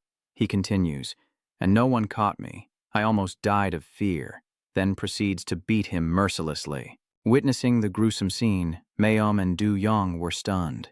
Gunmim was beaten to a pulp, barely alive, and then he wiped his face, lamenting, Blood splattered all over me. His eyes now bloodshot and terrifying, he frantically wiped the blood from his face, screaming that he hated filth and germs, before suddenly grabbing Duyong's collar, shocking him. So he wanted to use Duyong's shirt to wipe the blood off his face, then asked, How is it? Duyong was still trying to understand what was happening when he tilted his blood-smeared face up and asked, Is it clean? Clutching his shirt, Kang Jian pleaded, Answer me, is it clean? At first, Duyong didn't understand what was happening, but after observing Kang Jian's expression, he asked, Is it clean now? Kang Jian's face was streaked with dirt, his eyes wide with confusion at Duyong's answer. No, it's still filthy. Meijom frowned, wary of his rising anger. What did you just say? Kangjon seemed distressed, his voice trembling. He suddenly raised his hand to slap Du Yong, calling him filthy. Just then, a warden appeared, shouting, "If you're done here, get back to your cells." He kept his head down as the warden loudly berated them. What do you think you're all doing here? Du Yong's inmate number is 7199, and Kangjon repeats it like a hypnotized man. 719, 719, 719, 719. He presses his face against Du Yong's name tag, 7199. Cut to the next morning, and the convicts are allowed outside for exercise. He feels a little awkward. What's going on, everyone? It's because everyone in the cell is gathered around Du Yong. Why is everyone crowding around me like this? What could possibly be going on? Namin chuckled from the side. You ask why? It's because Du Yong here is Gunamin, inmate number 36. On the field, the others buzzed with excitement. Isn't that him? That guy who showed off on the training grounds the other day, I heard he got beat up. Rumor has it, this guy's really strong. Namin puts his hands in his pockets, teasing, Du Yong, if you were close to me, no one would dare hit me, right? Mao shared the same question, but so did I. Du Yong sighed, acting as if he wanted to go. His eyes remained fixed forward. Just don't bother me. I have things to do. He's looking for a man with a tattoo, a blue dragon entwined with vibrant red flowers, known as the Red Flower Dragon. He immediately runs off, knowing he must find this man. Mago dashed across the steps, seeing only 3 people chatting and laughing. A small fry. Mago ran across the gym, wondering where that damned organization could be. Namin followed Du Yong's gaze, curious. What have you been staring at this whole time? He remained persistent. I had something I needed to find. Namin offered to help, saying, just tell me, I'll find them for you. It might not look like it, but I'm known for knowing a lot of information. Du Yong listed, offhandedly, a tattoo. Namin paused, wanting to double-check. The person you're looking for has an ugly tattoo. As evening falls, the news reports a significant rise in juvenile gang crime. Inmates watch intently as the gangs form sophisticated systems to extort money and property. Wow, one person suddenly doubted if the news was real, but another confirmed it was based on actual events. The broadcast continued, reporting that student violence and serious crime never disappear. Du Yong suddenly spoke up. You pathetic bastards, constantly criticizing, you miserable criminals, you deserve to rot in jail. The others secretly wondered why he was saying such harsh things. Nam Min explains, not everyone here is a bad person, you know. Leaning against the wall, Nam Min smiles. Let me tell you a story. With a calm demeanor, Namin began his story. Why am I here? It all started with Teokbokki. Once upon a time, there was a legendary Teokbokki shop in my neighborhood. You see, as time went on, I became a regular there. The chewy rice cakes and the blend of spices were always top-notch. But one day, a gang led by a senator's crazy son appeared. A thug, relying on his father's influence, appeared. Auntie, another serving of tteokbokki, please. As the food arrived, he began stabbing at the plate. What? Suddenly, the congressman's son started cursing. Damn it, are you kidding me? He skewers a piece of rice cake with a dark look, saying this is made of rice cake. Speaking of which, Namin has to curse that crazy bastard again. They were screaming. Doesn't she know what kind of rice tteokbokki is made from? He then begins to tear the shop apart. Even the family photo was knocked over, but in that moment, he unexpectedly blocked a blow. I made my appearance. Namin introduces himself. The leader of the Hair Loss Association came because of Teokbokki, and after dealing with them, he left. The battle ended with my legendary victory, and I became the hero who defended the Sukbukgi store. Back in the present, Namin clutches his head in frustration. But here I am because that jerk used his congressman father's influence.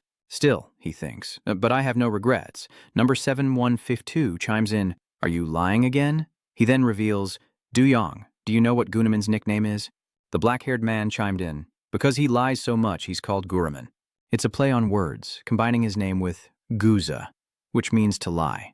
7152 also told me he was caught lying in the prison before. He still hasn't learned his lesson, has he? Namin chuckled awkwardly. What are you all talking about? All my stories are based on true events. Du Yong quietly listened to their argument, thinking, yeah, all fiction. Even if I died now, I wouldn't believe it. You suddenly speak up, but it doesn't sound like a lie. Namin stared at Du Yong in shock. What? Science has studied how aphids create sugar for ants, and ants protect the aphids. They support each other, like my relationship with those thugs. Nami closes her eyes and takes a deep breath. Ticks and thugs. She could tell them she's lived like that her whole life. Du Yong spoke with conviction, and Namin was moved by the honesty in the room. Du-young wants to plant a flower he loves, one that can express everything. He smiles at the thought. If he could become Du-young's right-hand man, things would be easy. The prisoners tended to the flower beds as spring finally arrived. Could a flowery spring be coming for him as well? Naman was happy to tend to the flowers himself, but he accidentally splashed dirt on Kang Ji-yeon's face. His expression darkened, and Kang Ji-yeon questioned him with a scowl. "What are you doing?" Namai realizes the gravity of the situation, his face paling, and he expresses his displeasure. The stench is overwhelming, triggering a flashback that leaves him weak. All because of your lies, because you're filthy. Naman was once forced to drink bleach until he foamed at the mouth. That filthy mouth.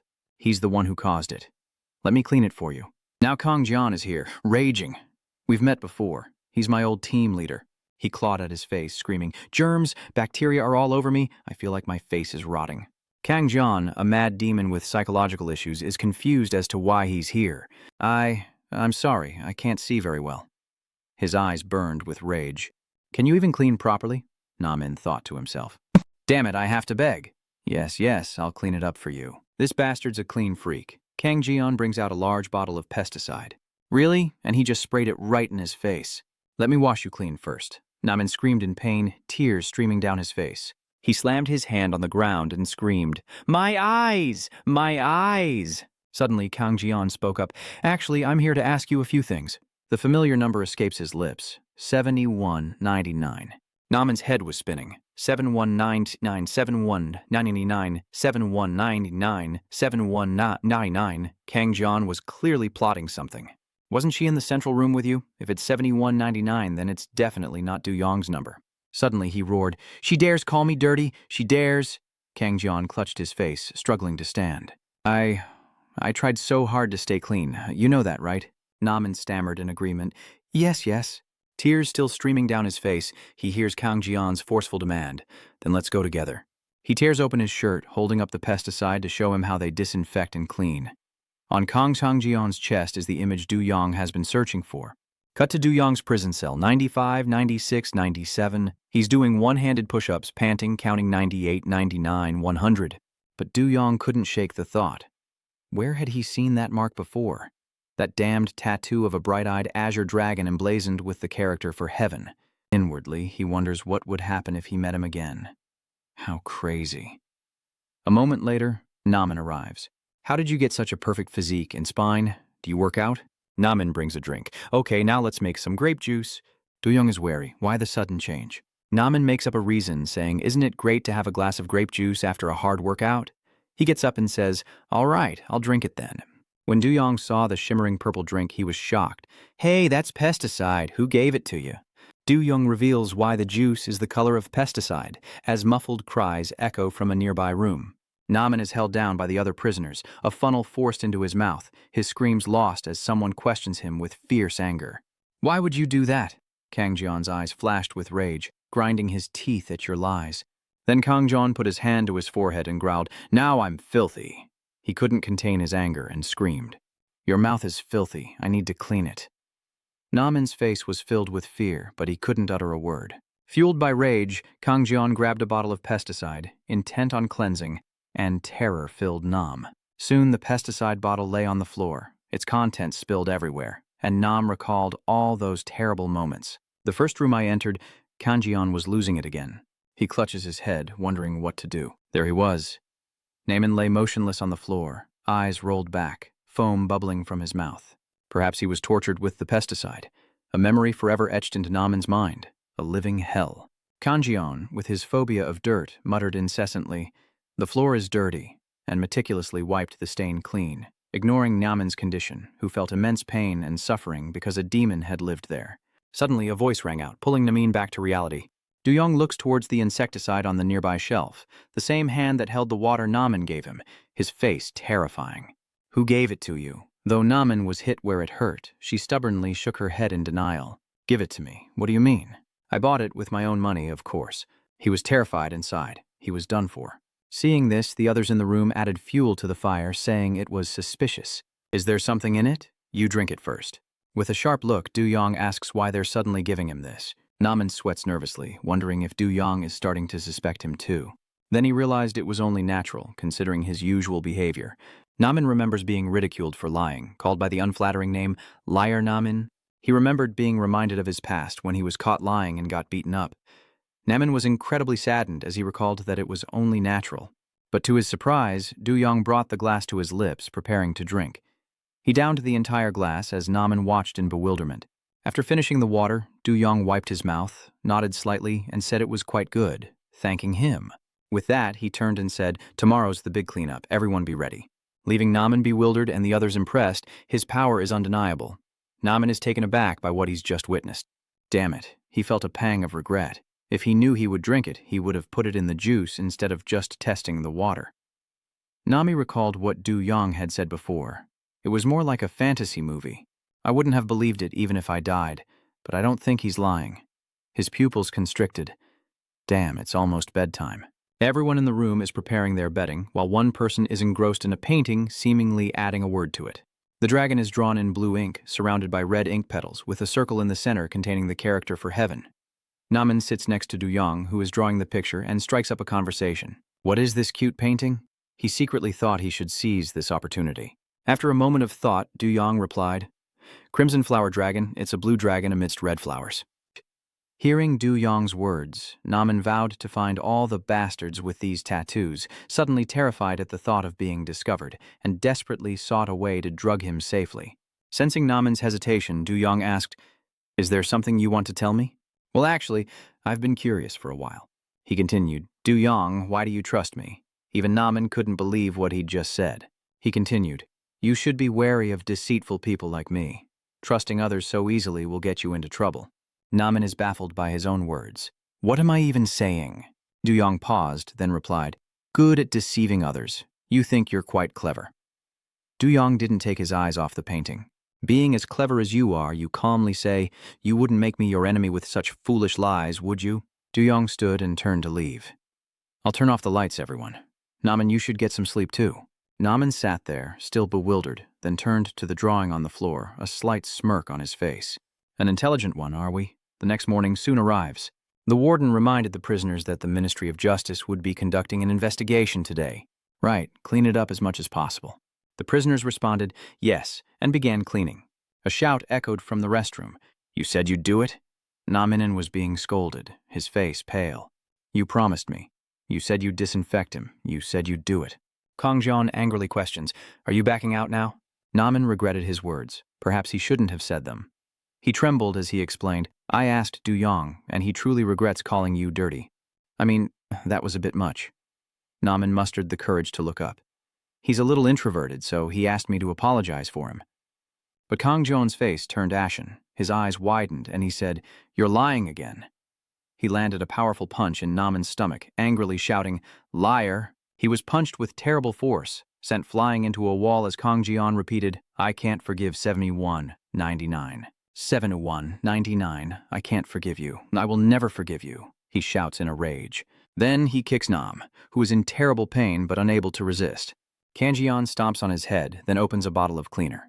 "I'm going to have to," Kang Jian threatened in a terrifying tone. "Let's disinfect you both." He pours the liquid into the toilet and slams Namin's head in. He was submerged in the solution, unable to breathe, and desperately feared for his life. Kang Jian continued his torture, making it hard for Namin to breathe, and thoughts began to surface. "Damn, I'm really going to die." But then Du-yong suddenly appears and questions him. "What are you doing in the bathroom?" He struck a nerve with Kang Jian. "So filthy?" That sent him into a rage. He stares down Kang Jian. "You're so filthy." Namin, seeing him, cried out in anguish as Du-yong questioned him with a distressed look. "Why are you late?" Back in the past, as Du-yong swept, Namin approached, saying, "I have something to tell you." "What did you say?" Namin suddenly held up a bottle of pesticide and explained. "Someone threatened me. They told me to give you pesticide." Du-yong was taken aback. "What?" "But I am Gunamin," he continued, his voice ringing with conviction. "I was born into this world as a man." Namin opens the pesticide bottle and pours it out in front of Du. "I can't betray a close friend, and I won't give in to these threats." After pouring the pesticide, he casually tosses the bottle away, his face serene. "No matter the consequences, I'll go and refuse right now." Then Namin continued, "I almost forgot to tell you." He turns back with a smirk, revealing a tattoo he drew, one of harmony and discord. Namin says, "I think it might be on the guy who threatened me." This greatly surprises Du Yong, who then turns away, proudly. As Du Yong said, he's a smart guy. Back in the present, Du Yong waves his hand, already stained. Sang Jian glared back with bloodshot eyes as Du Yong wiped his hands on Kang Jian's clothes, musing that being too smart was also a problem. Enraged, Kang Jian roared, "You infected bastard! I'll kill you. From your esophagus to your stomach, I'll cleanse everything. I'll melt everything inside you." But Kang Jian was grabbed by the collar and thrown down, making quite a racket. And the moment he hit the ground, a brilliant golden light flashed. Bruised and battered, Kang Jian asks, "Is that you?" Du Yong thought to himself triumphantly, "I've found you." He was furious, thinking that guy threatened to kill him. Du Yong couldn't contain his anger, even in his thoughts. "That crappy tattoo?" Namin muttered. "What luck." Du Yong cracks his knuckles, ready to beat him to a pulp, his face a mask of ruthless intent. Flashes of the past reveal a martial arts match, a promising star. The black-haired wrestler roars with delight, his favorite move. But suddenly a pair of feet clamped down on him, a leg lock around his opponent's abdomen, squeezing until it nearly burst. The next scene shows a man desperately gripping the black-haired wrestler's arm. But in reality, his favorite move was to fight dirty and block his opponent's arms, the one and only Kang Jian. He used his legs and arms to restrain his opponent, leaving them no chance to resist or surrender. Kang Jian grinned madly, his eyes glowing with a haunting red light. The black-haired man grimaced and cried out in pain. But after that day, only for a moment, Kang Jian's eyes widened. His pupils shrank in shock and horror, his face speckled with liquid droplets. Kang Jian's opponent couldn't take it anymore and vomited all over him, disgusting him to the point of screaming. No one saw him again until the scene shifted to the locker room, where, ironically, the wrestler witnessed the star's dirty tactics. Kang Jian screamed repeatedly, "So dirty, so very dirty." He frantically wipes every surface, a fatal weakness for a wrestler. Kang Jian clutches disinfectant, muttering, "Dirty, dirty." He had witnessed it all and concluded that Kang Jian suffered from mysophobia. Snapping back to reality, Du Yong looked down at Kang Jian on the ground and called him a germaphobe. When he didn't answer, Du Yong questioned, "Are you just going to take it without saying a word?" His face was frightening, his eyes wide. "Tell me more about the heavenly dragon." But all he got in return were unpleasant words. "This is filthy. The bathroom floor is covered in germs." Kang Jian's obsessive cleanliness drove him into a frenzy, and he lunged at Du Yong. "My house is rotting," Kang Jian screams in anger. "Salmonella, Pseudomonas, Staphylococcus." But Du Yong reacted quickly, landing blow after blow. Enraged, he didn't hold back. "And you're worried about that?" the mushroom head thought, peering through a crack in the bathroom stall. He was swatting him like a fly. "Good thing I'm on Du Yong's side." Even after being beaten to a pulp, Kang Jian continues to mutter, 7199, huh? 7199, I'm going to kill you." Du Yong found him stubborn, as if he still didn't understand the situation. He reached into the filthy water beside him. "I hate this place too. It's filthy, but Du Yong's eyes are full of malice. I guess I'll have to use shock therapy." He reaches for Kang Jian, saying, "Open your mouth." He was so disgusted his eyes widened, and the memories resurfaced. Kang Jian looks down at himself, noticing how much he's sweating.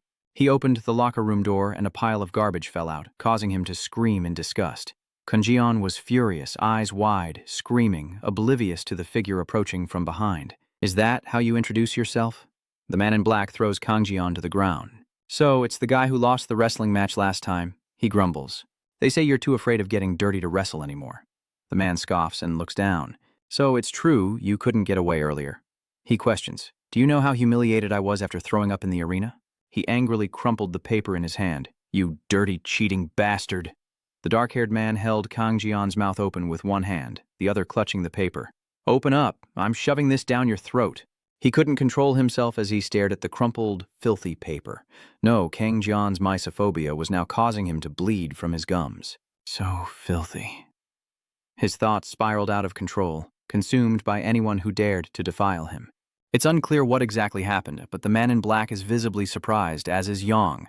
His eyes widened, pupils contracted, and Kang Jian's mind flashed with rage against anyone who dared to defile him. He suddenly felt empowered, holding Du Yong tightly with one hand, fueled by fury against anyone who would taint him. Then Kang Jian mustered all his strength to turn the tables, pinning Du Yong down and holding his hands tight. He erupted, "I'm going to beat you to a pulp." Kang Jian then used his legs to clamp down on Du Yong, who gritted his teeth in pain, his face drenched in sweat. He raged, "Fine, I'll just squeeze your stomach until it explodes." The pain from the leg lock was excruciating for Du Yong, who couldn't retaliate because his hands were pinned so tightly that they trembled. Mushroom Head was shocked to see the tables turn so suddenly, wondering if he should help Du Yong. If this keeps up, Du Yong will... But then he's surprised, his eyes widening. In pain, Du Yong manages to say, "This reminds me of the old days." He remembers his father, the memories of being choked so hard he couldn't breathe. He never received a hug. Gangrong used a fair bit of strength when he choked his son. But at least when he taught me to fight, he'd hug me tight enough to break my bones. Du Yong suddenly retaliates, grabbing Kang Jian with both hands, locking him in a hold, a truly disgusting memory. Du Yong continued, "While Kang Jian was in excruciating pain, his whole body trembling, it's thanks to that he fought me on the cold ground." He continued in a calm tone, "Easy as pie." Kang Jian's body contorted, waves of pain radiating from his back as he gritted his teeth in agony. Du Yong taunted. Would he explode first, breaking both of Kang Jian's arms as he spoke, or would Kang Jian's life break first? Then he bent Kang Jian backward, snapping his spine. In rapid succession, Kang Jian was overwhelmed by pain, screaming in agony, tears streaming down his face. Du Yong simply stared at Kang Jian, who raised trembling hands to retaliate, and replied, "Are you giving up so I can spare you?" Then Du Yong smirked, saying, "No one ever taught me that." Kang Jian's face twisted in fear as his eyes widened, and his pained screams echoed from the bathroom. Outside, the warden urged the prisoners to clean every corner, to which they replied, "Yes, sir." Back in the men's room, Kang Jian, bruised and battered, is forced to bite down on a funnel, his body bound. Namin adjusts the funnel's position. Stay still. He watches Kang Jian's constant cries, noting his fierce resistance. "Why doesn't this guy understand a word I'm saying?" Namin turned to Du Yong and continued, "Maybe the shock treatment wasn't enough. Maybe we really should." Hearing this, he smoothed his hair back and sighed. He reached for his belt, not wanting to do this, but Du Yong ignored Kang Jian's fear and continued, "Of all the things we could do." Then, looking directly at his face, he said, "This will probably be the most shocking." Namin held Kang Jian firmly as he continued to scream. Namin leaned in close. "Come on, open wide, full of lemon juice." Du Yong said calmly, "I wonder what it tastes like." Kang Jian, consumed by fear and disgust, burst into even louder screams as Namin removed the funnel from his mouth. Du Yong said sternly, "Answer me properly this time."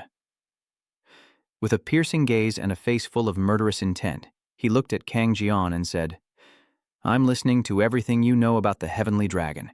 A voice echoes in Kang Jian's memory. "Tattoos are made by injecting ink under the skin." A tattoo artist said, "Rookie, I heard you're afraid of germs. Don't worry, this is perfectly clean." A sensual, brown-haired woman named Han, covered in tattoos, continued, "I'll make this look beautiful." She then resumed tattooing the Crimson Dragon onto Kang Jian's body. Han asks, "Do you know why such a large organization would accept a weakling like you?" "Well, let me explain. The dragon symbolizes strength and power, while the flower represents vitality and life." Han continued, "But no matter how beautiful a flower blooms, it will eventually wither." She added, "The heavenly dragon is looking for a seed that will sprout in the next generation. Many are chosen by the heavenly dragon, the weak, the young. All possess potential that adults do not." HW continues, "Depending on their environment and experiences, their growth potential is enormous. Those who rise to your position are the ones we target," she said. "We recruit talent early to nurture and train them in our organization's garden." Hegwon believed that seeds grown in this way would blossom as the flowers of the heavenly dragon. Then Kang Jian returned to the present. He yelled, "That's all I know. I'm just a low-ranking member. Please, Kang Jian, spare me." Du Yong seemed to understand, at least in part, so that was the reason. His memories flashed back to the past. Du Yong couldn't forget the image of his father always scolding him. Do it again. He fell only to be told to do it again. Do it again. Du Yong remembers that old man, his father, teaching him from a young age.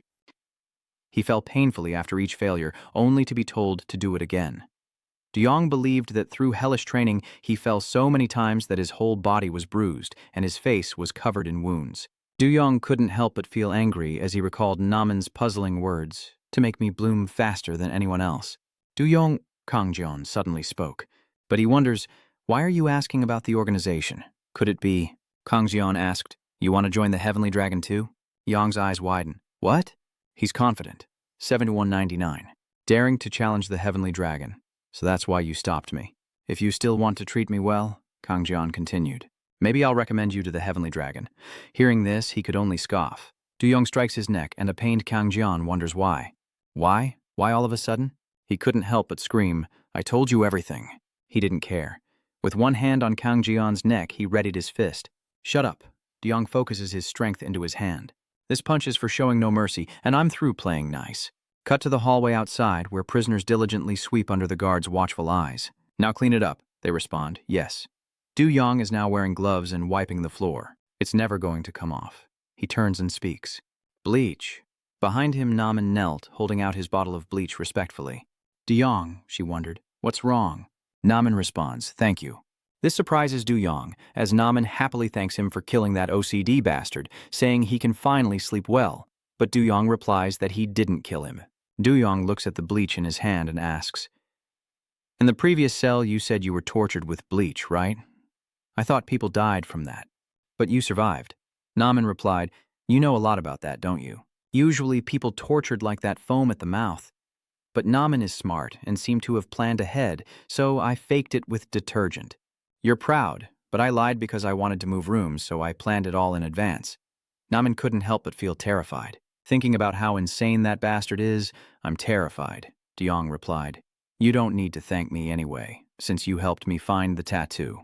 He responded to this by saying, "Yes." Namen wondered, "I heard before that you were looking for the tattoo of a terrifying organization called the Heavenly Dragon. Why are you looking for it?" The surroundings seem eerily silent. But Du-young's words seemed to shatter the peace. "I intend to kill them all." Namin then asked, "What's going on?" Du-young spoke. "Now that I've caught two, I'll find the rest soon enough." Namen was a little vague. "There are many tattooed people in the juvenile detention center, so you want to know what they have in common?" After a moment's thought, Du-young replied, "On second thought, he comes to a realization. Both men he defeated were section chiefs." Du-young thought for a moment, then said, "Understood. I'll keep an eye on the team leaders." Namen replied, "You don't have to do that." He announces that there will be a meeting of the section chiefs next week, surprising Du-young, because that was the day of the gathering. He asked again, "The gathering?" Namen was surprised. "You didn't know?" He added, "The department heads of each district gather every quarter to strengthen ties. That's the official reason anyway." Namen added that they would actually be discussing upcoming prison matters and all sorts of illegal activities, suddenly making a menacing face. "It's called a crime syndicate." Du-young says, "Shut up." Namen continued, "All right. If you go there, all the cell leaders will be there." You put your hand on Du-young's shoulder, reminding him, "You have to be careful. You haven't forgotten, have you?" Namen's face grew serious as he explained that juvenile criminals from all over the country were gathered here, adding, "And there's someone extremely dangerous, so never show your face." Juvenile Detention Center, head of department's meeting, a gathering. A white-haired man with a slight perm, number 5521, Zaidu, speaks up. "So, Buck Yong Chan and that OCD bastard, they've both been taken down? And I heard the one who did it was a guy named Cha Du-young." Shadu said, "I'm curious," and the man with the Do Hwan tattoo agreed. "Me too," another man, number 836, with slicked back hair, angrily chimed in. "Get lost. We need to beat him like a dog to teach him a lesson." Another man with carp tattoos on both arms replied while reading a book, "Brothers, calm yourselves. The Lord favors peace." But as soon as he spoke, the door behind them burst open. A man immediately grabbed a nearby hall pole, saying it was easier to find them than he thought. That man was none other than Du-young. With a cold gaze, he snapped the branch in two, saying he'd been looking for trouble in vain. Then, Du-young hurled the branch's head away at breakneck speed. Du-hwan, cloaked, sits prominently in the room, and Du-young's arrival draws everyone's attention. All eyes turned to him as Du-hwan spoke. "What's this brat doing here?" Du-young approached, holding the sharpened end of a broken branch, and placed his hand on the man's head. With a stern and defiant tone, Tao declares he will take them all down. Shouts and hurried commands echo through the sweltering midday heat. Move faster. Work harder.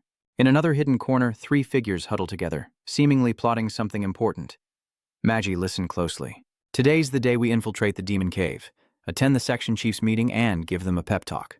The other two didn't understand a word of what Mushroom Head was rambling on about. And neither do I. Mushroom Head chuckled. Let me explain. Under the clear blue sky, he began to share his knowledge. The section chief meeting is an information exchange approved by the director himself, a dangerous place for sharing information and illegal deals. You've seen it in movies, right? They're not just local thugs. I've heard their scale rivals that of major crime syndicates. Mao turns to face Director Du. Well, have fun at the meeting. Be careful and have a good meeting. Is that all you have to say, Mushroom Head? Say something more heartfelt. That place is full of dangerous people, so don't cause any trouble no matter what. Du Yong clenched the sparrow in his hand, his eyes firm yet contemplative. It seems the meeting has begun. Gusu, Choi Yundesh, and the necessary people are all here. What did you say about the seed? Everyone awaited his answer. Cha Du-yong's voice cut through the silence. I'll dry them out. In a flash, he grabbed the broken-handled spade, its jagged edge aimed to kill, and lunged at Pi Hon, pressing it against his neck. Every last one of those damn seeds. Before the eyes of those who would threaten him, Father Du Yong seems unafraid. What are you waiting for? Come at me. Bak Du Huan suddenly smirks, unafraid of the sharp edge meant to end him. Is Father Du Yong perhaps surprised? He explains his understanding. A section chief can use violence to maintain order. It seems you acted according to that rule, but you forgot the most important thing.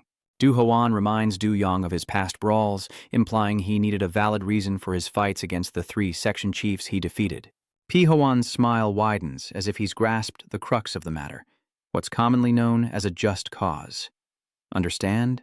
He looks up at him, still lost in thought, meaning there's no justification for him to retaliate in such a pointless fight. However, if he insists on disrupting the prison with his reckless fists, the other wardens won't let him get away unscathed. This was a warning, a threat to stop him from doing something so foolish. Baek Do Hwan chuckled. Are you still planning to stab me? The scene shows him surrounded, a dangerous circle closing in, as Cha Du-yong ponders his words. If I act recklessly, I'll become a target for the other cell leaders. Is that it? He glanced at the others, realizing the situation aligned perfectly with his desires. Just as he'd hoped, turning everyone in this prison against him would be his best chance to escape unscathed. While my control here is tenuous at best, this risky gambit might just work. Cha Du-yong releases Du Huan, retracting his scythe, but thankfully he's confirmed what he needed to know. Du Huan leaned in close and whispered, Are you done with your little joke? You never intended to stab me in the first place, did you? From your actions it seems you have a grudge against the heavenly dragon? He brushed past him, leaving behind a few scornful words about his joke and private intentions. You really don't know your place, do you? How unfortunate. The chaos has subsided, leaving behind silence and a somber atmosphere. The meeting's host is a young man with glasses, giving him a scholarly air, and now the warden's meeting begins. Around him the other wardens found their places, but first some unfortunate absences. He began to list the faces missing from the meeting. Kim Zong-ho, head of Cell Block 65, Bak Yong-chan, head of Cell Block 7, Kong John, head of Cell Block 2. They're all absent due to injuries. Joseph Namgong clasped his hands together. Oh dear, how unfortunate. The host continued. The cause of these incidents is believed to be the new Warden Cha Duong of Cell 36. All eyes turned to him. You're the one who assaulted the 3 section chiefs who are absent today? Oh, so that's the guy from the rumors? Wow, he's pretty handsome. Which gang does he belong to? Cha Du-yong surveyed the room, noticing 15 department heads gathered, none of whom bore the Sky Dragon Society's tattoo. His eyes land on Park Don, and then the host asks Chao Yang if he has anything to say as the new section chief. Cha Du-yong, excited by the question, speaks with a defiant tone, as if provoking the other section chiefs. What's so great about being a team leader? Choi Yunch, standing nearby, was displeased to hear this. What? Cha Du-yong then says, I'm really looking forward to what's to come. Choi Yun-tek crushed the cup in his hand. That insolent bastard. The host cuts through the tension. Now, on to the second matter, the revenue generated by the warden's operations within the prison, also known as the shops. A portion of the shop's profits are paid to the warden, and while the host's eyes fall on one name, it's Buk Du Huan's casino that hasn't paid its tribute this quarter.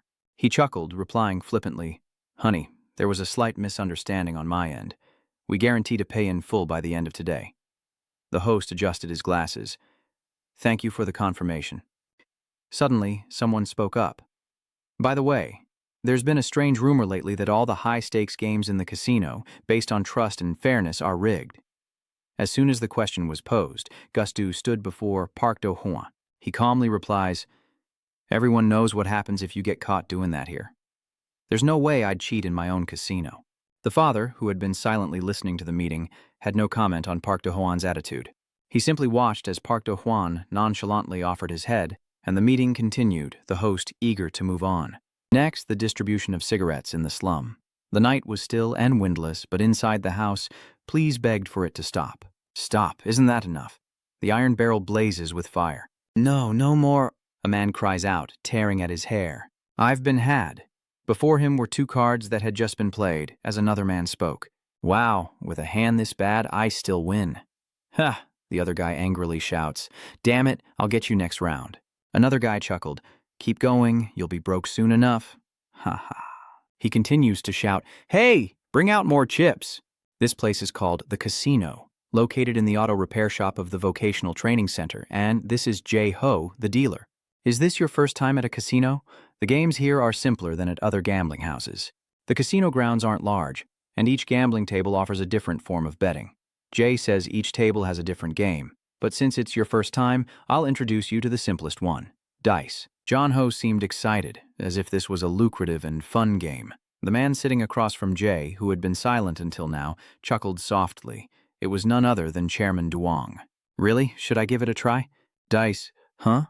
He recalls his conversation with Park Do-hwan, wondering where the fun is in prolonging this. You said I'd be taken care of if I kept pushing. But you don't have a good reason, do you? But conversely, if I do have a good reason, he recalled what Jay had said during the meeting. If there's cheating in my casino, come and take my head. In front of everyone, Cha Do-yong slammed his fist into the ground. Whether I beat you to a pulp or tear your head off, the choice is mine. Jay was terrified, quickly dodging Chow's fist. Yong, what are you doing? Chow-yong asked. Can't you see? Inside the dice is a magnet, and on the mat lies a die broken from impact, revealing the magnet hidden within. These bastards are all frauds in this supposedly upstanding reformatory under the sun. The Juvenile Detention Center operates under the guise of reforming young offenders under strict supervision, but as night falls, the darkness reveals the grim reality behind its walls. That's what outsiders know. Inside, the privileged few sip on premium coffee, including the 26th warden of the Juvenile Detention Center. His angular face betrays a hint of ease, but who knows what he's done since he started working here. This place has become a den of crime, where illegal activities run rampant and the prison's profits are mostly earned by inmate bosses. He profited both overtly and covertly, often referring to these revenue streams as shops. A portion of those profits are shared with the prison guards, in exchange for privileges and freedoms that no ordinary prisoner could ever dream of. The desolate prison hallway mirrors the coldness of human hearts, and the warden's office is empty. The sunlight streaming into half the room mirrors the prison's duality of light and darkness. Who would imagine a criminal gang forming in a juvenile detention center? This is one of the prison's gambling dens where the young inmates are immersed in betting, excitement, cursing, madness, and losing control. You were doing so well just a moment ago. What's wrong? Out of money already? Just one more round I was about to win. He was spiraling into desperate madness after losing all his money, when suddenly, Baek Do-hwan approached him. There is a way. Our gang will lend you money if you provide collateral. Along with the tempting offer was a pre-written collateral loan agreement, which the boy eyed with sweaty palms. He momentarily snarls at the still smiling Park Do-hwan. Get lost, don't mess with him. Why say that? Do-hwan thought to himself. These kids are already addicted to gambling? Back on the other side, Cha Do-yong crushes the dice, telling a bewildered John-ho, See that? Magnets. With a glint of triumph in his eyes, he says, Isn't this all just a scam? Everyone's been drawn to this side. Dai-ho stares. A cheat? What do you mean? Do-yong crushes the dice, revealing the magnet inside, manipulating the results. The news spread like wildfire, and chaos erupted. What? Cheating in a casino? The gleaming magnet in Cha Do-yong's hand proves this gambling den is rigged. Manipulating the results. Am I wrong? You guys use magnets to control the dice and choose the numbers you want, right? Jae-ho felt a lump in his throat. That's not it. What you mistook for a magnet is actually used to stabilize the center of gravity of the dice. It's the dice's mass. As he spoke, Jay pulled a magnet from his pocket. All right, this is a real magnet. Chow-yong asked, confused. What? Jay brings the magnet closer to Cha Do-yong, asking if he wants to try, and Do-yong brings the object in his hand closer to Jae-ho's magnet. As expected, the iron bar and the magnet didn't stick together. If they were magnets, they wouldn't fall like that. Jae-ho held up the magnet, which was attracting several small objects. See? It's not a magnet. The surrounding atmosphere is buzzing again. That's absurd. What nonsense are you spouting, 7199? Looks like he's out of money. Ha ha. Another man brought over 2 dice, and Dai-ho laughed as if nothing had happened. Let's play again. From afar, Baek Do-hwan watches everything unfold, his face filled with calculation. A moment later, John Ho chuckled. Wow, that was fast. What? I thought the odds were even. His eyes fixed on the dice, wondering if his luck had truly run out as John laughed. Looks like you're all out of money, huh? Cha Do-young frantically searches his pockets. Wait a minute. In a flash, he pulls out a piece of paper and throws it to the ground. Just a piece of paper. Jay comforts him, saying he did well for his first time. Suddenly, a loud noise erupts nearby as a tall, dark-skinned man wildly swings a screwdriver around, yelling about scams and deception. Do they think I'm stupid? People were confused, watching the man lose control. My, don't give them the money. Don't you dare. His wrist was gripped so tightly it hurt, and the screwdriver fell to the ground. Do-hwan appears calm but seems to complain a lot when he loses, unlike when he wins. He grabs the instigator's head and slams it into the ground. Do-hwan chuckled. What proof do you have? Proof that there was cheating? The troublemaker trembled. Just adding odd numbers. But Do-hwan replied, that's just speculation. There's no proof. Baek Do-hwan smirked, saying that if they wanted to cause trouble, it would be a problem, as it would disturb the other customers. Cha Do-young, who had been quietly observing the situation, then said, oh, sorry, but for safety reasons, please understand. Carry on, everyone. One of them exclaimed, wow, look at that confidence. There are a lot of clowns today. Fools, if you're angry, then play well. Ha ha. Cham, unsure of what to do next, remained silent amidst the jeers. The hallway was deserted. The gambling rooms closed off. Inside, Mushroomhead asked Cha Do-young how the gambling is going. Do-young lowered his head, having lost all his money, unable to find any evidence of cheating. Light streamed in from under the door. What about you guys? The other two reach into their coats. Us? They simultaneously pulled out 2 different cards. We stole them, Mushroomhead said. Just as planned, Mushroomhead recalled Cha Do-young breaking the dice. Meanwhile, they swiped 2 cards from nearby, exclaiming, your acting was top-notch. Thanks to your distraction, we easily stole them from another table. The 3 gathered around, eagerly eyeing the 2 cards on the ground. So, how about that plan? It was so brilliant, I'm embarrassed. Wait, if it's a scam, I'll find something in the cards. Cha Do-young smirks, certain it must be here, while elsewhere a brawl unfolds. The splashing water and pleas for forgiveness filled the air. I was wrong, it was my fault. Park Do-hwan grabs the instigator's hair as the vehicle's engine threatens to steal his life, second by second. Are you saying my father is a fraud? Someone like you just spreads ridiculous rumors. As he spoke, he shoved the troublemaker's head into the spinning wheel, ignoring his desperate pleas for mercy. Stop. This is getting messy. Screams fill the air, blood splatters and the engine roars. The man collapses, blood staining the ground and covering P-hwan's hands and clothes. Jae-ho approached cautiously as Do-hwan called out to him. Jae-ho nervously said that a customer named Do-young at his table had caused trouble. Do-hwan took a handkerchief from him, wiping the blood from his hands. It's not your fault. He put his arm around the dazed boy's shoulders as they walked down the street. He didn't understand what he was saying. What was so fun about it? He wouldn't let up, his tone mocking. Come on, you had so much fun gambling. He feigned ignorance, staring wide-eyed as the man forced a handful of pastry into his mouth, choking him into silence. Oh, look at you, still pretending you don't remember? The casino scene replays in his mind as he loses the bet. Driven mad, Park Do-hwan offered a deal. They'd lend him money in exchange for collateral. He shoved the collateral agreement in his face, the one he'd signed. A gold tooth glinted as he grinned, a pathetic thug trying to look important, both terrifying and repulsive. He spat out words agreeing to organ harvesting. It was like a bolt of lightning. He could only stare at the signed agreement. And he continued to ramble on about the protagonist's information. 174 meters tall, 64 kilograms. You don't drink, smoke, or have any serious illnesses. A perfectly healthy young man. Most importantly, your blood type is O. I've been waiting a long time for you. Before them lie the steps to his demise, his life fading with each one. He's terrified, but it's too late. The trunk slams shut, and his captor settles into a cool room. They're young and full of life, so their organs are fresh, which means they sell like hotcakes. He grinned, showing off his new gold tooth to the person in front of him. Look, I even got a new tooth, all thanks to our dear Do-hwan. Do-hwan chuckled in response.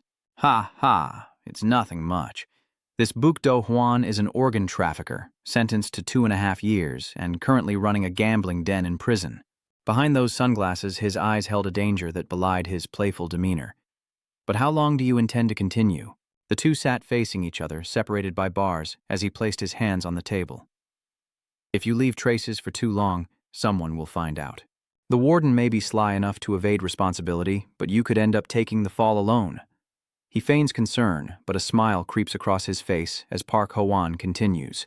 Even if this is exposed and the worst happens, it'll be fine, because there's no problem in this world that can't be solved with money. The iron bars of their cell window still let in enough light each morning as the three men remained engrossed with the two cards they'd stolen from Park Jo-hwan's casino. It's marked? Cha Do-young examined the back of the card closely. The difference was minuscule. Now I see why no one's noticed it until now. Mushroom Head sulks at Cha Do-young's sophisticated analysis, but is still a little proud and smug. Magum, did you see that? Even Sherlock Holmes would wet his pants before my sharp eyes. I may have found it, but I'm still in awe. Magum had no comment on Mushroom Head's attitude. Chow Yong's back is straight and tall. Now that I have my sword, I can finally take his head. Cha Do-young, with a determined look, felt victory was within his grasp. Tonight, they would raid the gambling den.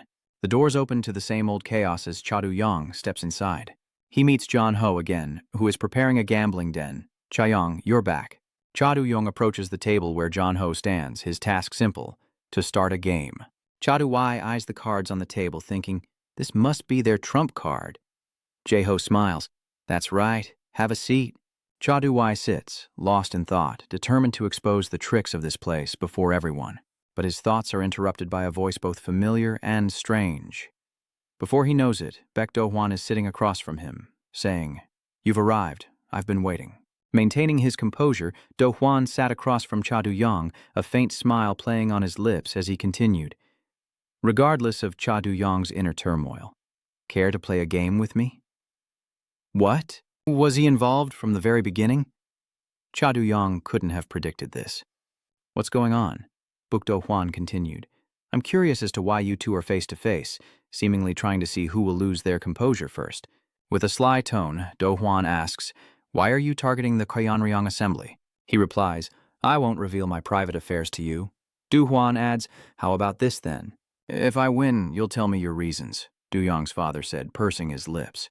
Fine, whatever. It's better this way anyway. He smirked. If that's what you want, then I don't have to go looking for you. People around them began to take notice. The house operator himself was going to play around? Is this your first time? Do-hwan crossed his arms so you can choose the game? Cha Do-young pondered. I've tried dice, so I wonder if I should play cards. I've never played before. Jae-ho brings out a deck of cards. Well, how about a game that even beginners can easily play?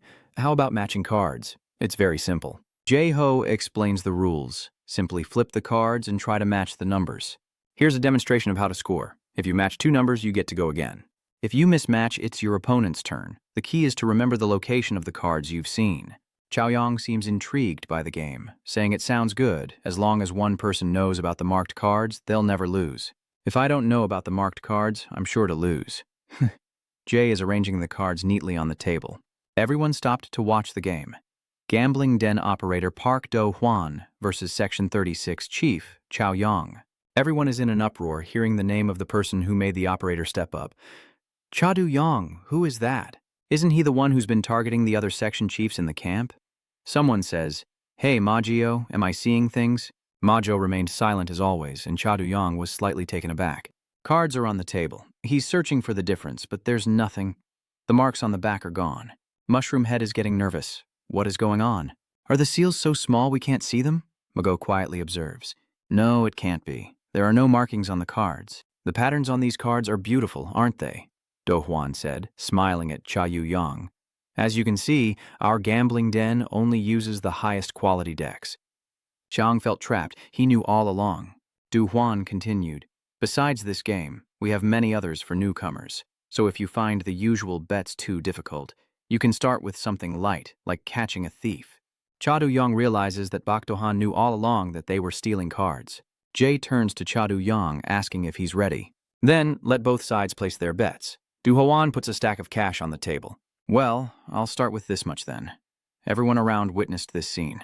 Bae Do-hwan then said, As the operator, I can't play too much, so I hope this game won't be too boring. Do-young's father looked at Jae-ho. But I don't have any money. Jae-ho smiled. Don't worry, you can still play even if you're short on cash as long as you have collateral. Mushroom Head is taken aback. Collateral. The collateral agreement is placed before Cha Du-yong. All he has to do is sign. This organ harvesting agreement requires you to select the body parts you wish to wager with corresponding prices and diagrams provided.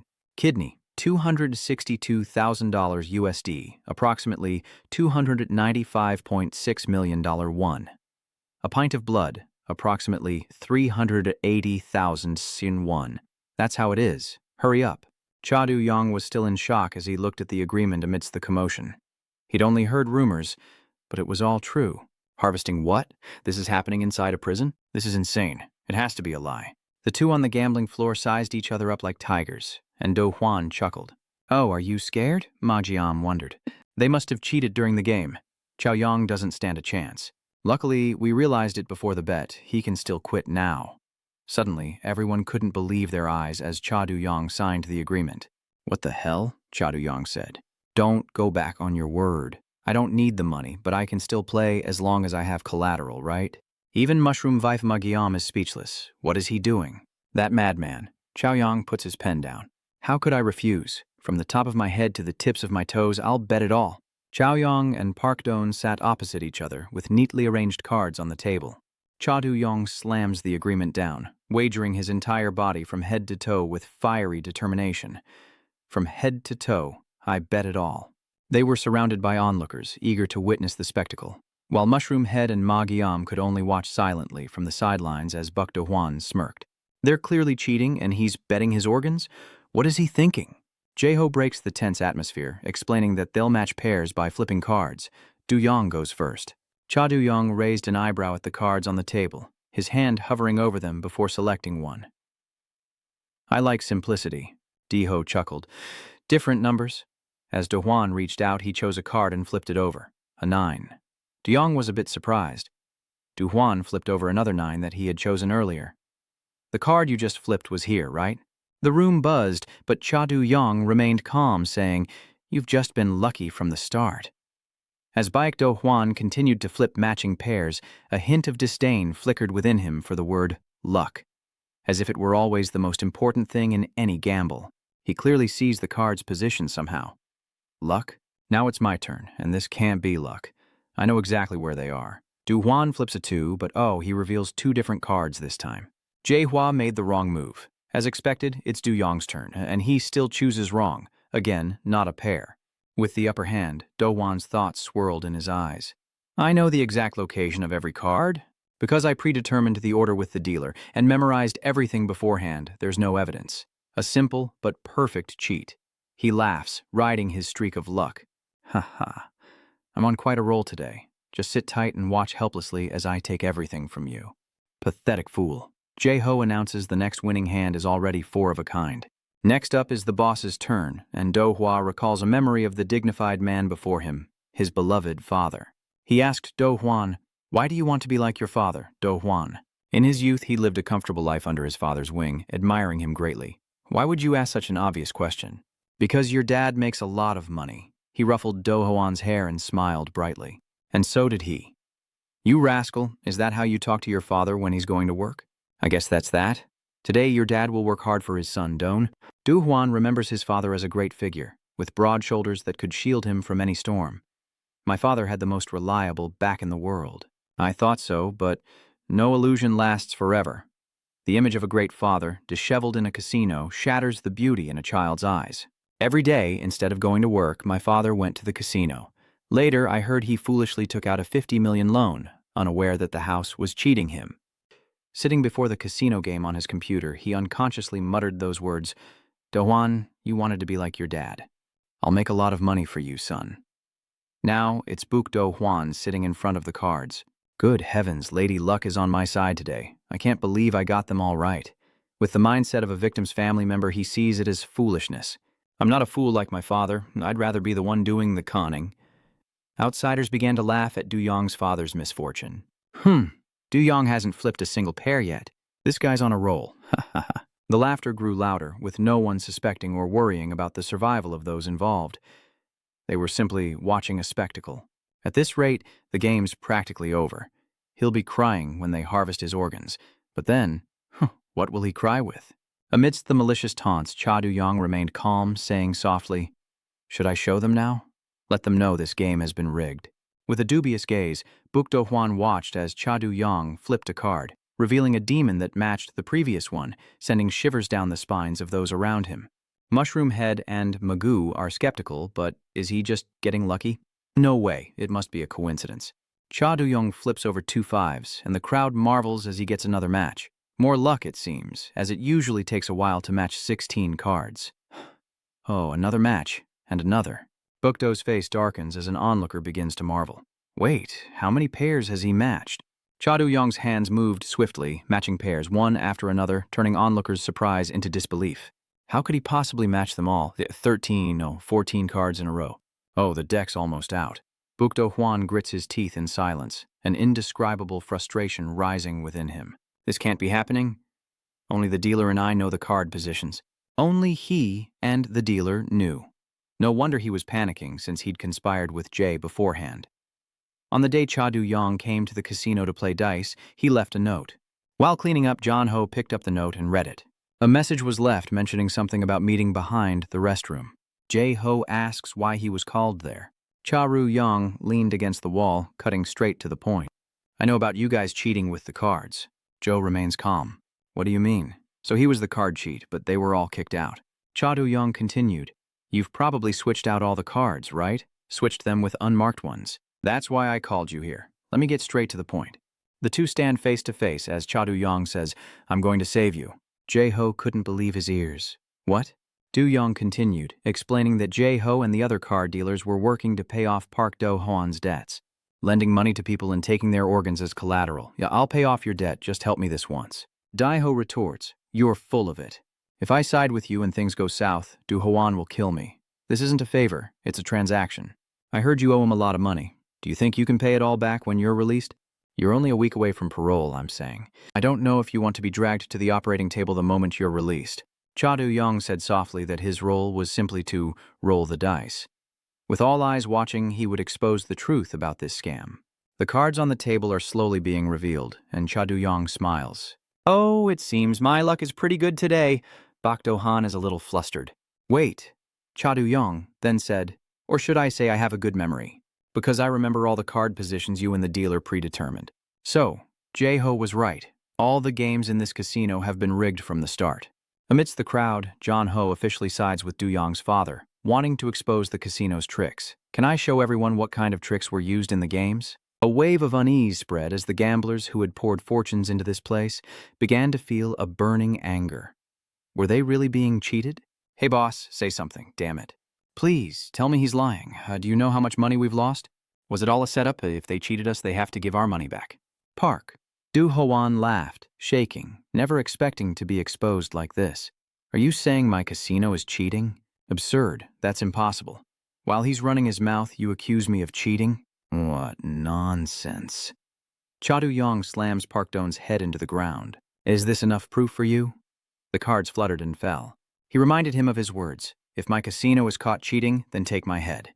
Back Du-hoa collapses, eyes darting to Cha Du-yong, who's holding up the makeshift table they were just gambling on. "So be it. I'll take your head." Pounding on the door and threatening shouts echoed as, still in his school uniform, Buk Do-hwan opened the door. "You gambled all that money away and didn't come to see me?" Ganyan's youthful face shifted to disbelief. "My dad gambled? What are you talking about?" he asked, rushing to his despondent father. "Dad, say something."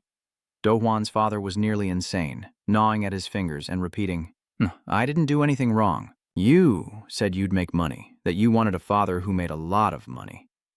Buk Do-hwan couldn't believe the absurd excuses he was hearing. His father was gaunt and sickly, like a condemned man awaiting his fate. Du-hwan huddled against the wall, miserably eating his bread.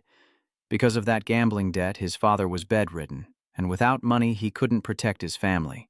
Just as the table was brought down, Park Ho-hwan retaliated, eliciting a surprised "oh" from Cha Du-yong. "Oh, running away again?" Before he could finish, Cha Du-yong ate a fist and went flying.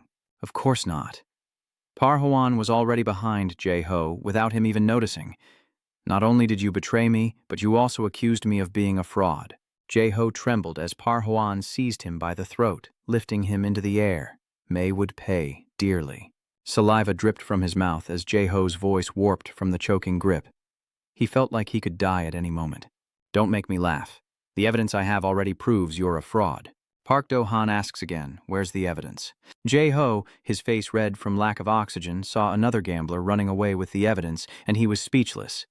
Where's the evidence? Another gambler is trying to escape with the evidence, and Park Do-hwan slams John-ho's head into the ground with brutal force. I should be the one who's angry. I can't believe you're colluding with outsiders. Framing this casino, is that how you pay your debts? As Cha Do-young rushes in, Park Do-hwan throws John-ho into him, sending them both sprawling. Park. Do-hwan calmly spoke, winning hearts with money alone, and unleashed a flurry of powerful blows. I'm not blaming you, but I'm not letting you off the hook either, as Mushroom and the others are stunned by his stamina. Park Do-hwan's speed is brutal. I didn't expect him to be that fast. Jay battered and bruised, Cha Do-young prepares to loosen Park Do-hwan's muscles with a kick. Of course, me too. As the cash rained down, Park Do-hwan fell. Do-young stood tall, arrogantly declaring, I don't intend to run or let anyone else escape. Do-hwan watched the money fly, recalling the dark days when his father struggled with his illness. Beside him, a man commented, looks like your father still hasn't woken up. Never thought he'd end up like this. Do-hwan lowered his eyes. That rigged gambling is what made my father this way. The man could only exclaim, good heavens, he took his father's hand. Even if he hated him, he must have carried a heavy burden. That gambling debt was paid off with gambling. Young Par Hwan realized something then. When his father was bedridden, he understood that without money, one cannot protect their family. Park Do-hwan's father's dissected and heavily stitched body is revealed. The man beside him, an organ trafficker, chuckled, saying anyone who heard would think his father made the decision himself. He looks thrilled, staring at Park Do-hwan's calm face. This bastard has sold his life to me. So it goes to show, raising children is for nothing. The two of them remained there. Beside the near-dead man was Do-hwan's father, but now he's paid off his debt. Why do you still care for your comatose father? Is it filial piety? Do-hwan retorts, can filial piety make money? No, it's because I sell my own family members. The flashback fades. Do-hwan sits up declaring, don't worry, I'd never run without my money. Do-young's father accepts the challenge, but Do-young wonders why he keeps rambling about money when his fighting is so poor. Just when Cha Do-young seemed to have the upper hand, Park Do-hwan found an opening to strike back. But is fighting really all that important? Everyone is shocked, and Mushroom Head cries out, Do-young! Cha Do-young is hit and sent flying towards a nearby car. Park. Do-hwan wipes the blood from his hands, saying that simpletons like him are only good for making money under his command, and asks if he thinks knowing how to fight makes him the best. The onlookers jeered, wow, he was putting on such a tough act. Is that guy dead? Mushroom Head's eyes widened. Wait, what's going to happen to Do-young? Park Do-hwan regained his composure, a smile playing on his lips, and said, sorry for the disturbance, everyone. As you can see, this was just a minor accident. Our gambling den is perfectly fine. We'll take care of this right away. Do-young's father, buried in the rubble, suddenly spoke. Do-hwan was cut off and turned to look at him. Looks like I was wrong. Just as you said, your casino doesn't cheat. I have no reason to kill you. Even if you regret it now, Park Do-hwan said, as Do-young's father replied. But no reason is needed. This is a playground, after all. Mushroom Head has no idea what Do-young is thinking and can only listen to his nonsense. Do-hwan turned to see Do-young still lying in the same spot. From now on, let's play hide-and-seek. Do-hwan hesitates as Do-young continues, telling him to hide well. Don't let your tail show, the mirror shatters. Cha Do-young sat up, warning that capture meant certain death. Cha Do-young continued, warning him to hide well or risk exposure. The shattered mirror breaks apart as Cha Do-young rises. If I get caught, I'm dead. I'm coming for you. Do-hwan picks up the dice and clashes with Do-young while paper money litters his desk. I earned everything here. There's no way I'm running. This guy still doesn't get the situation. Do-young's father caught his hand, blocked the attack, and kicked him down. Everything you have is about to turn to dust. Like a machine devoid of pain, Park Do-hwa stubbornly retorted, don't talk nonsense. Cha Do-young locks Park, Do-hwan's hands behind his back. I'm tired of this game. Let's play something else. Let's play dice. The dice on the ground show a 3. Cha Do-young chuckled, making a fist and landing 3 blows on Park Do-hwan. 3 punches for you. Park Do-hwan slumps onto the table, not even lifting his head. You dare drag me down like this? His face contorted, but he still had the strength to retort to Cha Do-young. I'm not like you, acting before thinking. The dice are thrown again, and as Do-hwan watches, he declares that he has ambition and plans. The reflection of the dice is imprinted in his eyes. Cha Du-yong looks down, the dice settling on 6. Indeed, ambition and strategy, but you're out of luck. Du-hwan screams, "Stop this nonsense." Before he could finish, Cha Du-yong lunged forward, 6 hits. As Buk Do-hwan drifted towards unconsciousness, fragmented memories surfaced. He recalled visiting a tattoo parlor where he met Yu Haigon, a beautiful woman adorned with unique tattoos. She was inking a pig, stroke by stroke. "Did your mom give you permission?" Lately, koi and goblin tattoos have become popular with students. "What design are you looking for?" The younger Do-hwan faced her without hesitation. "I want a dragon tattoo on my chest, just like yours." She shyly covered her chest, thinking a real man would look there first. Du-hwan continued, "I know everything. I know you belong to the Cheonryong Guild." He opens a bag full of money, saying, "Take me in. Let me join the guild and use my plan." With unwavering resolve, Do-hwan declared, "I can make a lot of money." Yu-hai twirled the tattoo machine in her hand, a flirtatious yet captivating smile playing on her lips. "I don't know, but I like men who value their lives over money." Do-hwan grabbed the tattoo gun from her hand and without hesitation stabbed himself with it, leaving her no time to react. "That's right. For money, I'd bet my life as many times as it takes." Yu-hai laughed, pressing close to Do-hwan. "Now that you're in, what do you want the gang to do for you? Are you looking at Do-hwan?" "First, get me into the Juvenile detention center. Night has fallen, but inside the casino, chaos still reigns." Du-hwan was no longer as calm as he had been, and he fled through the crowd. "Get out of my way, you son of a bitch. Get out of my way, don't block me. Get the hell out of here." He was covered in wounds, unable to even run properly as he remembered the evidence of his cheating that someone else had taken. Though enraged, he knew he had to evade. He had to destroy all evidence of his cheating before it was discovered. Cha Du-yong knew that bastard would be coming for him, so he ran for his life until he saw Megjum, who had disappeared. In his hand, he carries the bag of evidence he took earlier and swings it violently into Park Do-hwan's face. "I brought it back. The evidence." The bag's zipper loosens, spilling its contents, cards, dice, onto the ground, which the onlookers begin to gather. "Who is that?" The contents of his bag are scattered all over the floor. "Dead cards. These are the cards they use," Megjum said.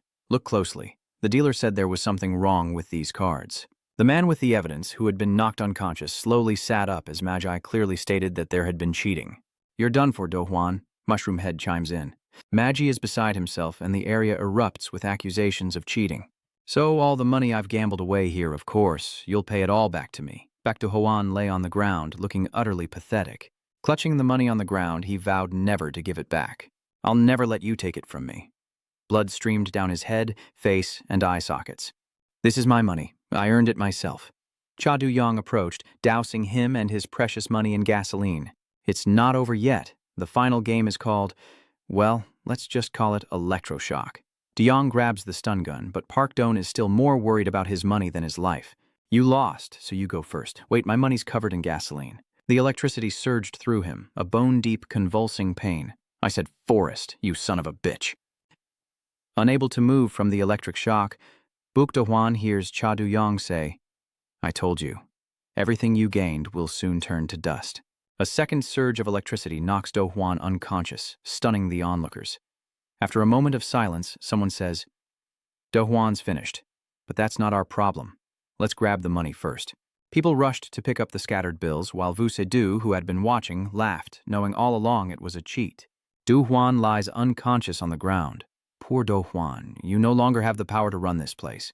Time flies, and after a year and 2 months, prisoner 7849, Baek Do-hwan, is released. He steps out of the prison gates, chuckling, "Even though I lost in prison, thanks to that guy, I learned a lesson and prepared an even bigger plan. I just need to start over." Waiting for him was none other than the organ trader.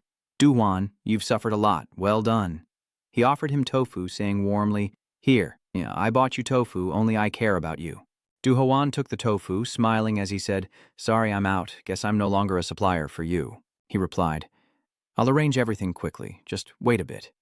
Of course, there will be a special place for you, but first I think we need to settle the money you borrowed from me." Standing before him, Do-hwan said, "You know I don't have any money right now." The man chuckled.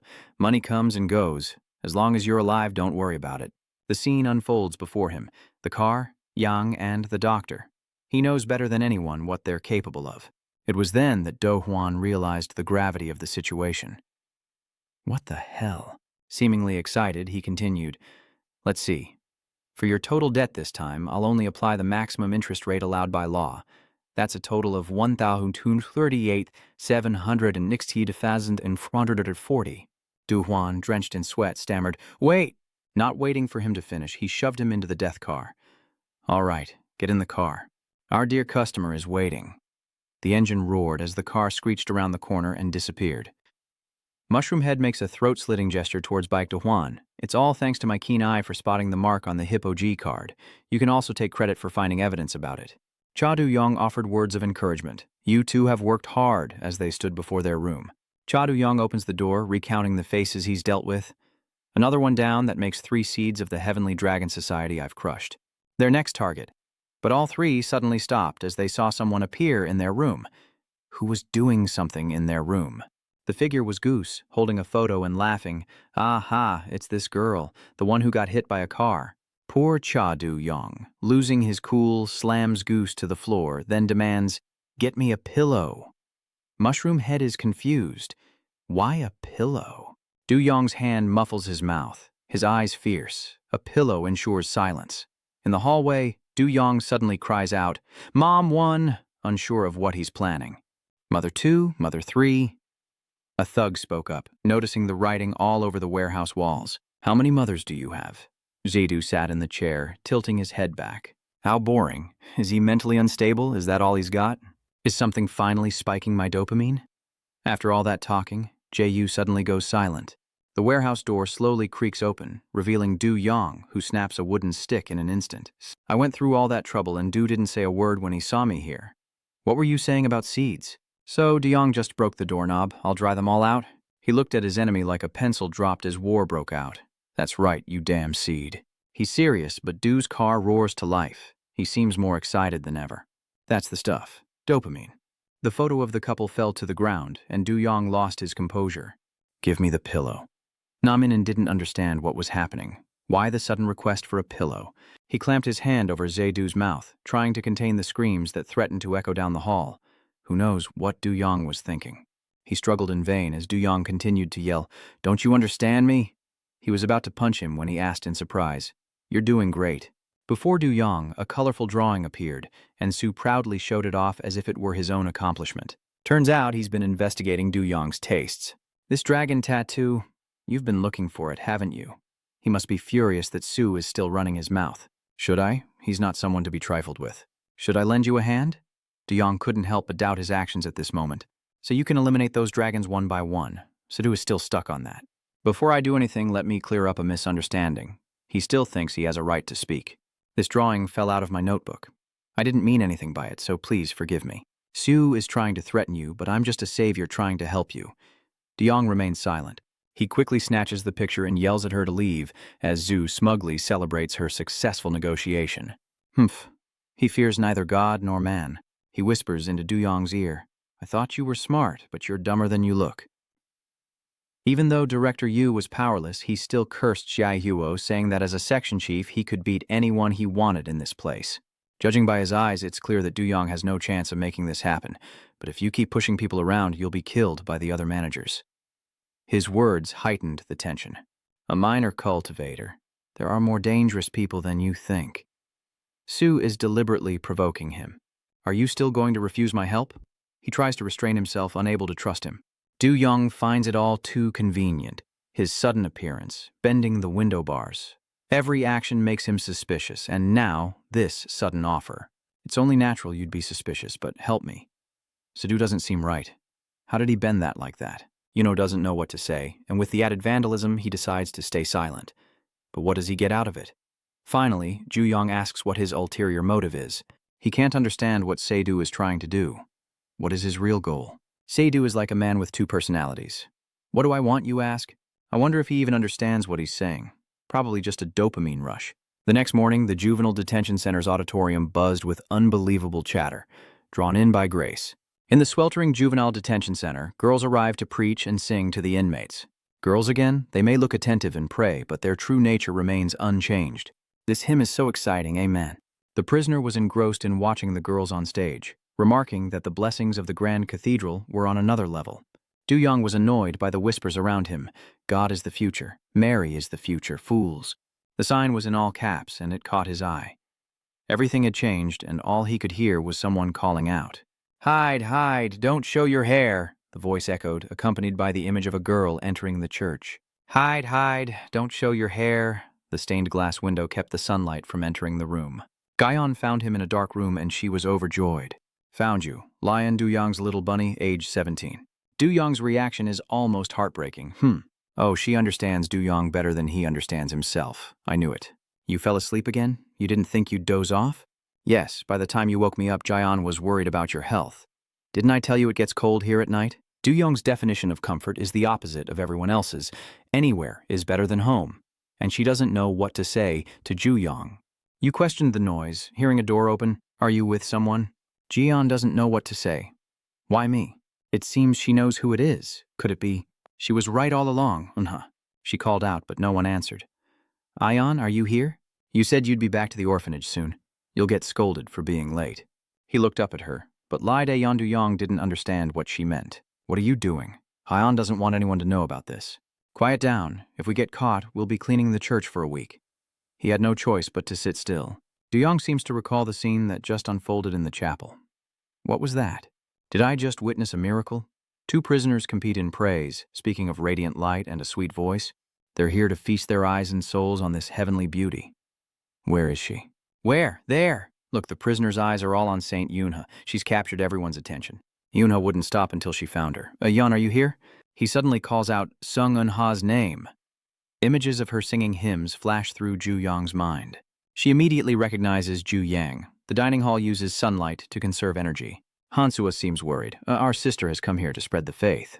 She casts judgmental glances around, but I don't think there's any hope here. The prisoners speak with hidden meanings. What a sight. You can tell he's deliberately teasing her. Looks delicious. Another prisoner stares intently at the girl singing hymns, thinking he's more interested in other things than sausages. Kanjin immediately brought gifts to ingratiate himself, his tongue lapping water no different from a house pet. Kangjin wondered about the girl's reactions, curious about what was going on. The short-haired sister seems forced to preach here.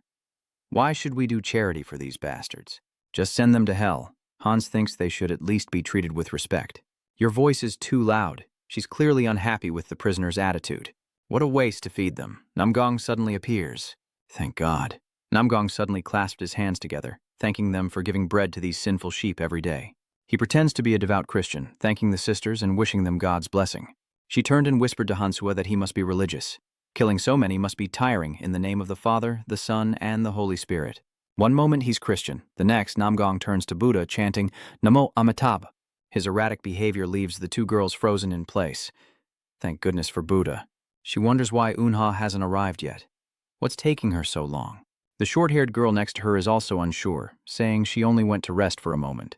She suddenly feels awkward. Is it because it's too stuffy in here? It turns out that Wu-ha, sitting next to him, must be feeling a little hot, and Duyong doesn't know what to say. Sorry, this is the only place where we can avoid other people. She doesn't ask for much. It's okay, wearing the choir uniform is a bit stuffy anyway. The room's dim light couldn't hide her feelings for him, and it had been so long since they'd spoken like this. She felt a little shy. Duyong listened as she spoke. The three of us were so happy together. But when she mentioned Eunha's name, he suddenly felt a pang in his heart, wanting to explain after she left. Wait, Eunha, it seems like she feels like a third wheel. I know you and Sion have always been together. Du doesn't want her to keep bringing it up, insisting it's just the two of them, and he's bewildered when Yuna touches his head. So you must have suffered a lot lately, huh? She acts innocent, but she's far from it.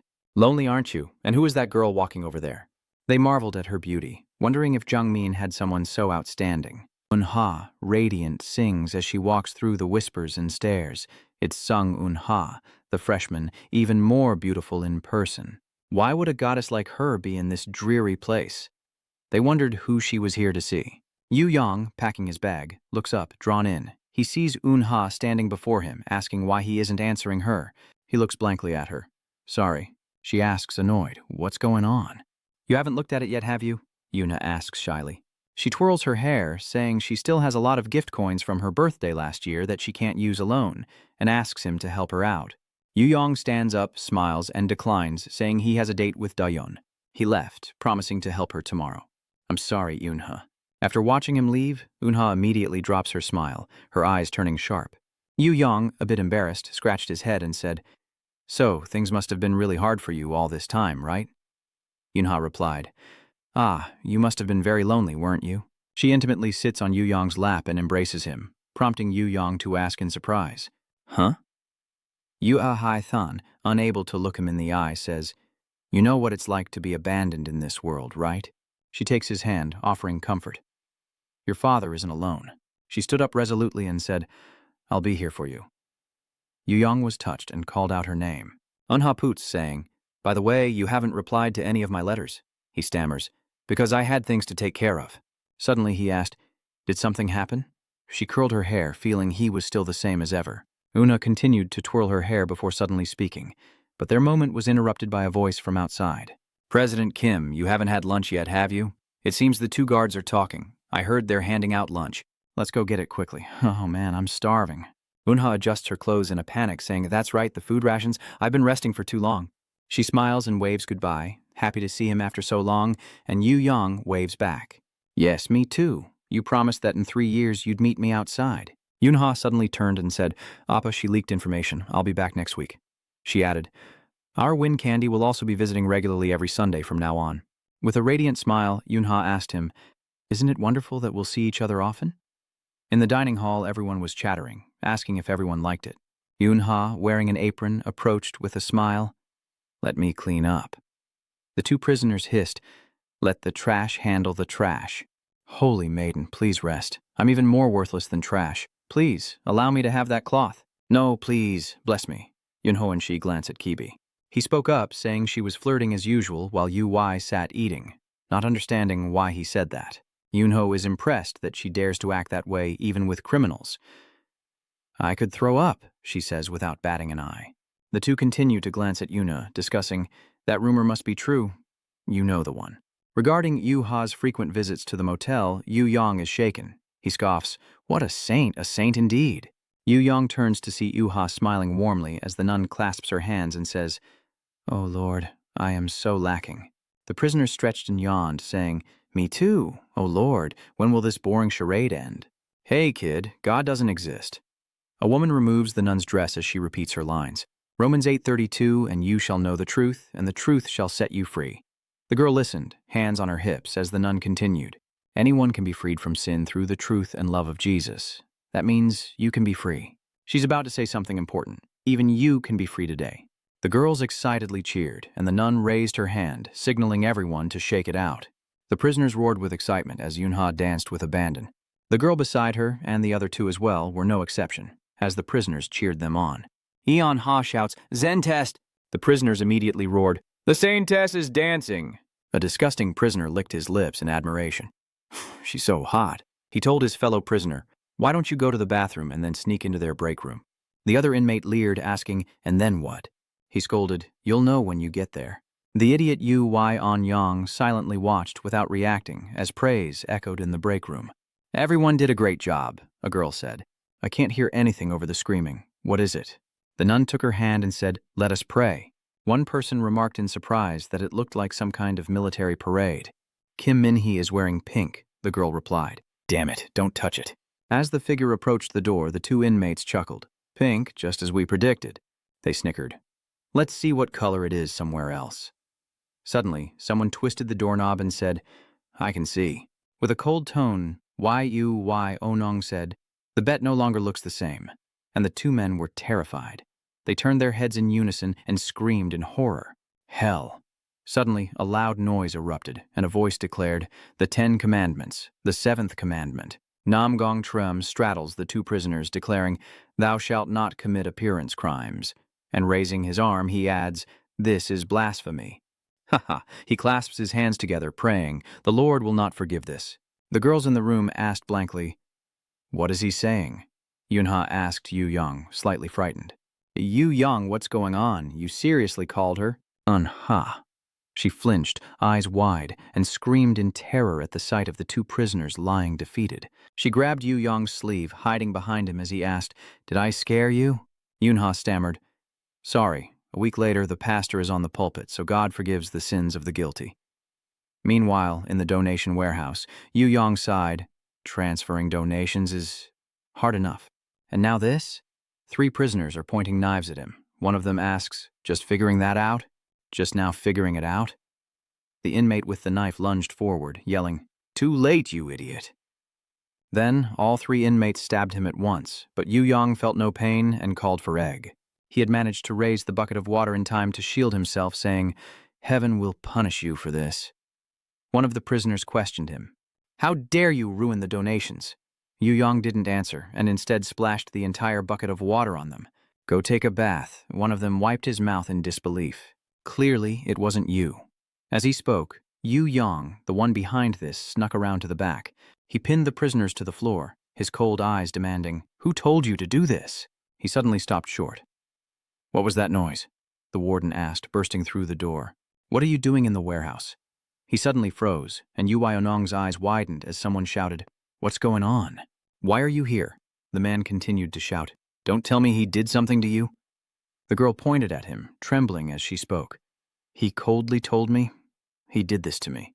The chat screen displays the message. "How much do you need?"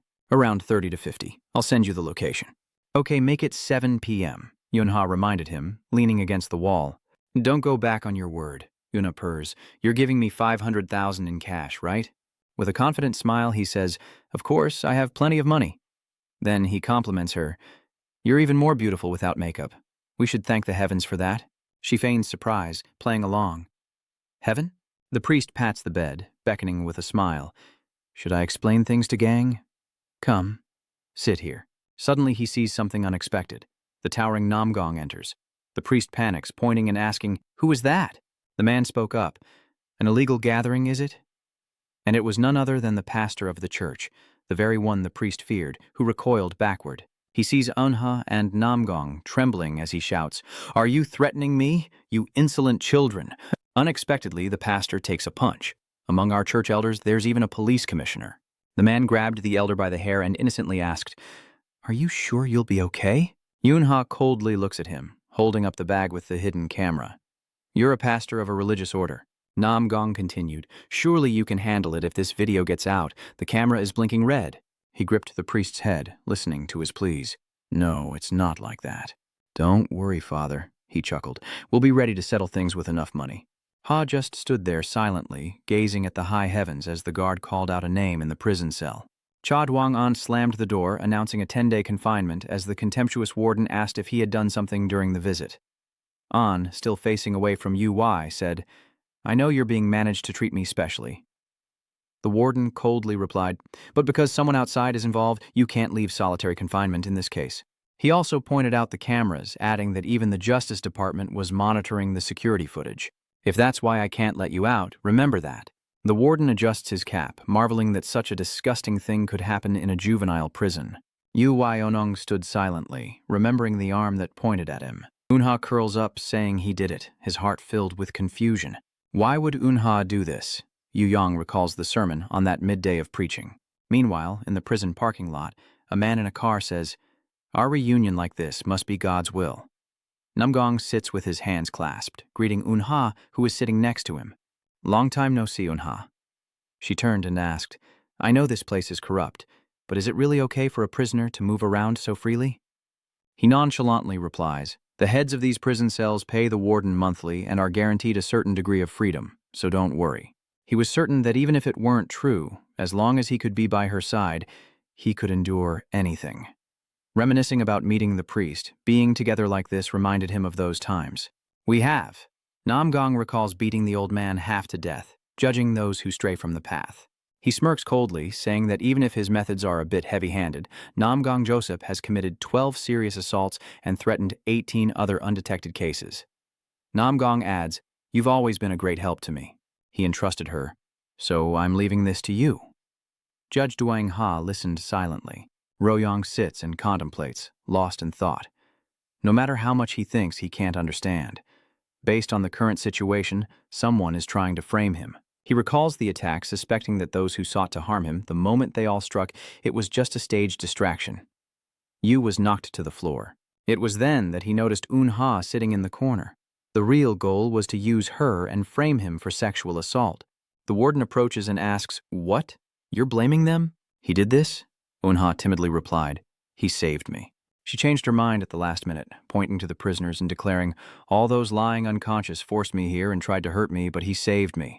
Hearing this, the warden ordered, "Drag them out of here now." Jong turned to look, wondering how he could have been manipulated. Who is she, and why did she suddenly change her mind? "She saved me," Jung calls out to the warden. "Guard, I have a favor to ask." "What favor is that?" "Since there are surveillance cameras, don't attract too much attention," he agreed. "I know. Here's my request. I want you to call someone," Namgong asked, frowning. The first day she visited the prison last week, he recalled as she avoided him and ran away. That's when he and Yang were standing there. What's going on?" He exposed her. Looking behind someone's back, I realized. Jung asks if she's afraid. Namgong then declared that she had been seduced by a heretic, adding, "So I gave you a chance.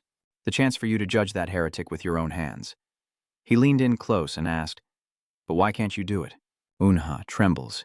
"Can I stop judging people now?" Namgong's expression darkens as he replies, "Have you forgotten what Qibao did outside of prison?" He reminds her that he has all the videos. Namgong smiles, saying, "You've done so well so far. Just keep helping me like this in the future." And then, after her mother heard everything, Yunha gritted her teeth, stood up, and threatened, I'm going to report you to the police." She continued, "I'll report all the crimes you've committed." Namgong then threw the rope aside and pinned her down, causing her to scream. The curtains have been drawn, and it seems she's more depraved than I thought. He lies on the sofa, passing judgment. She covered her mouth in horror, but Yuna insisted not to worry, that she would use this opportunity. He grinned cruelly, saying, "Let's cleanse you right here." Yuna screamed in terror. Namgong calmly says, "You can scream and cry all you want. Everyone's inside lecturing and it's deserted outside, so there's no one around." He sneers, "It's just you and me now." But suddenly, footsteps approach the bus. Namgong is startled as he turns to see a figure boarding the bus, and Uha turns to see Jo Yang standing proudly. Namgong calmly asks, "How did you—" He questions his release from confinement, then tells Yunha, "Can you wait a moment?" Terrified, she didn't dare speak, and he continued, "I have something I need to take care of." Jung locked the car doors. "Do what you want." The car door slowly closes. His eyes widen as he says, "Because I'm about to do what I need to do." The familiar prison setting appears. In solitary confinement, Du Yong speaks up. "Warden, there's a favor I need to ask." The warden approached, warning him not to cause a scene because of the cameras, to which he replied, "I know." Du Yong spoke up, asking for a favor. "I need you to call someone for help." A voice cuts through the silence as Seo Du Yul, holding an iron bar at the door, speaks with a sly tone. "A private room? I'm so jealous." And he continued to joke around, looking so cozy. I wanted to join him, but Du Yong was serious. "I'm not calling to joke around. You look at Seidu through the bars, you said before." Du Yong reiterated that if he cooperated, Seidu would help him, just as Seidu had once said, wanting him as a benefactor. From inside, Du Yong says to prove it. "Prove you can really help me." Seidu seems to ponder this, unusually serious. "Tell me," Seidu asked, "what do I need to do to help you?" Then he gives a knowing smile, telling him to spill everything. Cut to another scene, her cheeks flushed. Du Yong lies in bed and speaks. Du Yong glares daggers at Nam Gong, telling him to stay away from Yunha. He immediately raises his voice, but Nam Gong still touches Yunha's hand in her skimpy outfit. "Don't get the wrong idea," Nam Gong says with a sly grin. "This is just a religious ceremony," Du Yong reminded him. "Hey," he demanded with a sharp tone. "Stay away from her." Nam Gong approached Du Yong. "I already told you." He continued to wear that defiant smile. "I told you this is a religious ritual." And then Nam Gong lunged toward him. "I don't understand heretics like you." But without delay, Du Yong takes the initiative. He lands a solid punch right in Nam Gong's gut, sending him reeling in pain. At this, Du Yong said, "Stop with the nonsense." Seeing Uha in such a pitiful state, tears welled up in his eyes. He emphasizes what he did to Uha. Du Yong seemed to descend into madness, his voice a furious snarl, a crime worthy of being torn apart. Du Yong unleashed a flurry of attacks on Nam Gong, fueled by rage and a thirst for retribution. Suddenly, Nam Gong retaliates, his muscles bulging as he speaks. "That's a strong fist." Nam Gong smirks. "This is the first time I've seen a punch aimed so accurately at a vital point." "Who taught you that?" But Du Yong wastes no time, continuing to kick him. "I didn't learn my technique from humans." Nam Gong suddenly spoke. "What I possess seems to surprise you for a moment." He appears unharmed, despite the large dent in his chest, merely a blessing from the gods. Yuna cries out in worry, Oppa! Namgong, empowered, prepares to strike with his divinely blessed body as a commotion erupts from the vehicle, revealing a distraught Yu-Ha, tears welling, hands raised to her mouth in horror. Namgong declared, I am merely, looking at Duyong on the floor with satisfaction. I carry the mission to punish heresy. Namgong continued proudly, I am God's messenger. Then he suddenly flashed a revolting smile. Is that so? Namgong turned around, his face twisted in a disgusting sneer. Yunha, we cut to a youth Bible camp in the past. Yunha says, because of the debt, we have to separate now. She's sad, but one day they'll surely live with her mother again. Yunha clasped her hands together in heartfelt prayer. Amen. The two comforted her. Is Mom really going to pay off all the debt your father left behind by herself? That's wonderful. Others chime in. We'll pray for you too, Uha. She was overjoyed to hear that. Thank you, everyone. Namgo seems to be nearby. He watched her graceful figure walk away, his face twisting into an unsettling smile. Amen. The hallway scene appears somewhat dark. Namgong runs after her, calling out. She turned to ask who it was, and he introduced himself. I'm Namgong Joseph. Last week at Bible camp, Namgong seemed sincere and overheard your unfortunate circumstances. She remembers talking to everyone, her parents burdened by the debt her father left behind. So you're planning to pay off all the debt by yourself? He offered, I can help you take care of this, which surprised her. Namgong continues, there's a very quick way to pay off your debts. She wonders what it could be. He called it a job of punishing heretics, a respectable job indeed. Namgong held Yuna's shoulder, saying it would definitely suit her, but she noticed the abnormality and felt a little uneasy. Back in reality, the Bible sits on a red chair not far away as Namgong clutches Duyong's leg, the heretic who seduced Yunha. He lifts him up. Father Duyong, I, Namgong, will punish you. Suddenly, he feels a sharp pain from behind. Namgong rubs his head while behind him, Yunha shakily raises an umbrella and demands he stop, but it's no use. It's all your fault. Enraged, he throws Duyong, who crashes into the seats before being thrown far away.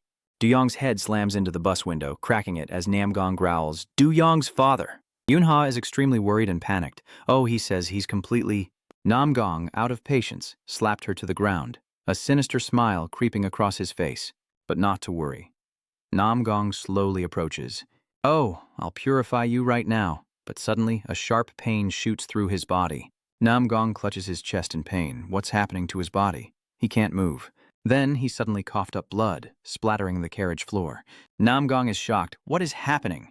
From behind, Yuizial speaks, You said it yourself. He continued, saying he was only targeting weaknesses. Yu Ionong looked at his pathetic face, saying even his blessed body couldn't withstand internal injuries. With a determined look, he says, You're not whole either, are you? A silence falls, and then Duyong's face darkens. This is nothing compared to the pain Yuna suffered. Duyong stares at Namgong. I've made my decision. He has no idea what you're planning. A criminal like you. Duyong held the cleaning fluid, determined to castrate him completely, whether physically or chemically. Past memories begin to surface, showing Yunha bashful and demure, head bowed. She slowly looks up when Duyong calls her name. Is this too much? He happily asks. Thanks to you, I can eat in a place like this. Wuha gently replies, I had a coupon from last time, so please enjoy. Oh, Duyong is very perceptive, but you haven't seemed okay since earlier. You don't like this dish. She blushed, denying it. No, that's not it. Yunha explains that she was just looking around, feeling a pang of sadness, thinking that everyone has a mother except her, right? Duyong pondered her words. He then replies, I don't have a mother either. Are you making fun of me? Yu Hang is flustered. No, The boy behind her is mischievous. Mom, this guy says he doesn't have a mother, but Duyong doesn't care and continues talking to her. Are you having a hard time because of that? She answers without hesitation. No, not at all. Yunha is bright, saying her mother promised she would return for her. She continued, Do you know what this tattoo says? Beneath her right collarbone, Yuha has an English phrase tattooed, which she translates as, a person like the morning sun. I'll wait for you, Mom, Duyong said, looking at Wu Hao. Just a little longer, Yuha. Duyong gazed at her delicate face, offering comfort. It will all be over soon. Then, his tone shifted. He held a bottle of chemicals and a metal bar, promising to deal with the prisoner before her. He glared at Namgong, his eyes filled with rage and bloodlust. He would never do anything dirty again. But suddenly Namgong grabs a heavy object nearby, annoyed. He throws it at Duyong, yelling that it's not dirty. Enraged, Namgong strikes, but it's of little consequence now, as the chemical vial slips from Du Yong's grasp. He's been acting the part long enough, this disgusting religious zealot. I think I've had enough.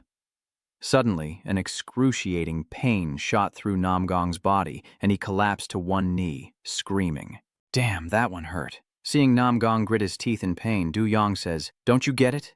He threw a punch, warning that the more he moved, the more he'd be injured, then landed a devastating blow to his left cheek.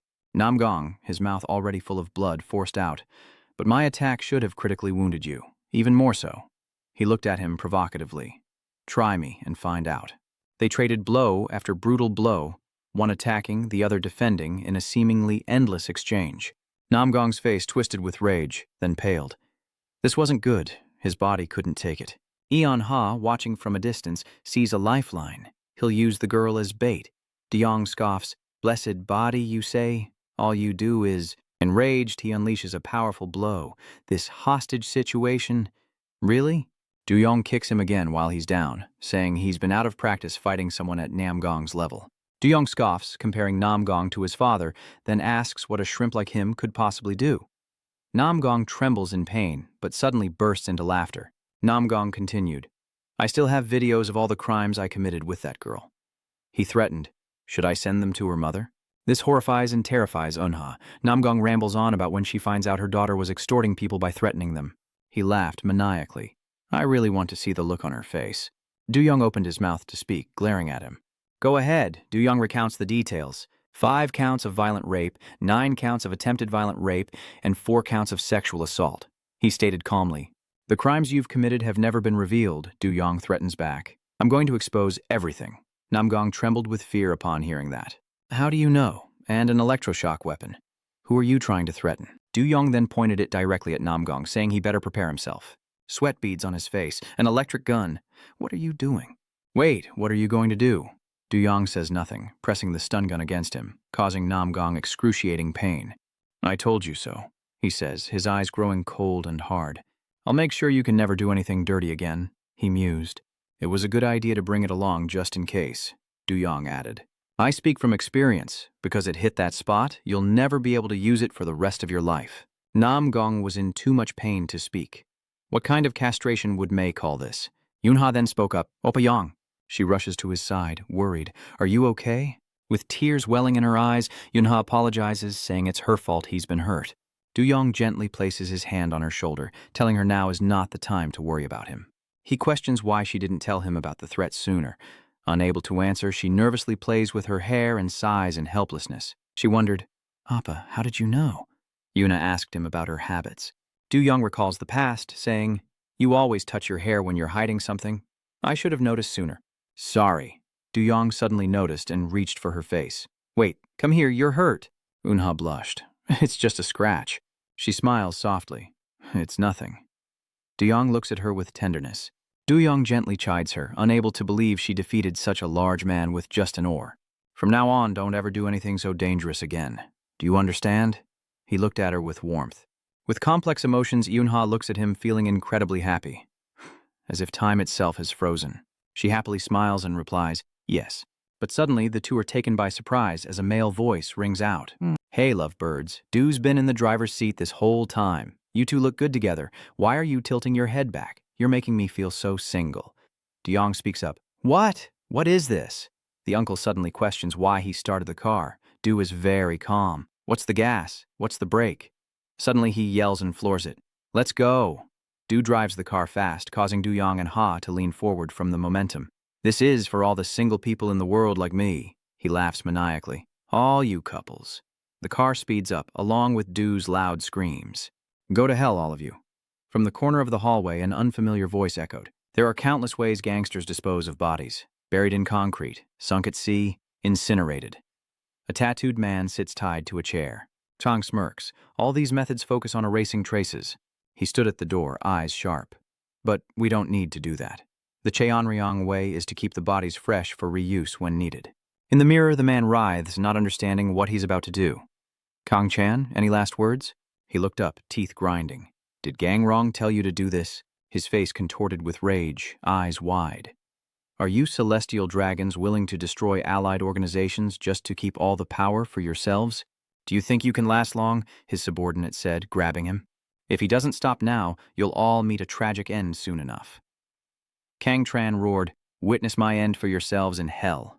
They threw him into the sea, the water engulfing his body. Then a phone rang. Kang Tran answered. "Yes, this is Kang Tran of the Heavenly Dragons." Kang Tran was frantic. "Is it true? A row of knives blocks the gate?" Du Yong gaped in surprise. What was going on? What's going on? The drive's like a madman, speeding forward to freedom. Du Yong was frantic. If he kept going like this, it would be a prison break. He laughs as the car drifts wildly in a performance of speed, crashing through the wall and back into the daylight. A cracking sound is heard, and Du Yong reaches out to wake her. Ha, are you okay? I'm okay. He collapses onto the steering wheel as Du Yong screams. Hey, you're still with it. I almost got seriously hurt. He's panting. Run! Du Yong helps Yuna out, and Zidu yells for them to run. The guards were in pursuit, and he hastily pushed them both out of the vehicle. That morning, they fled into the forest. Du Yong, are the guards gone? Good, that's done. He picks up 2 branches, guilty of leaving the vehicle and damaging the exterior. That big pervert will take the fall. Is that why you did all this, Du? He committed the crime and can't explain it on camera. Perfect, right? He jumps up in glee. Perfectly executed. Farewell to our savior, then. He laughs, telling them to enjoy their time together. Du Yong looks at her with concern. You should get back. The sisters must be looking for you. Oh, right, that's right. Suddenly she paused, realizing that she, Yunha, had almost forgotten the most important thing. She takes something out of her bag and looks at Du Yong, saying that she thinks it's better if he keeps it. In Du Yong's hand is a bear keychain, and he looks somewhat moved.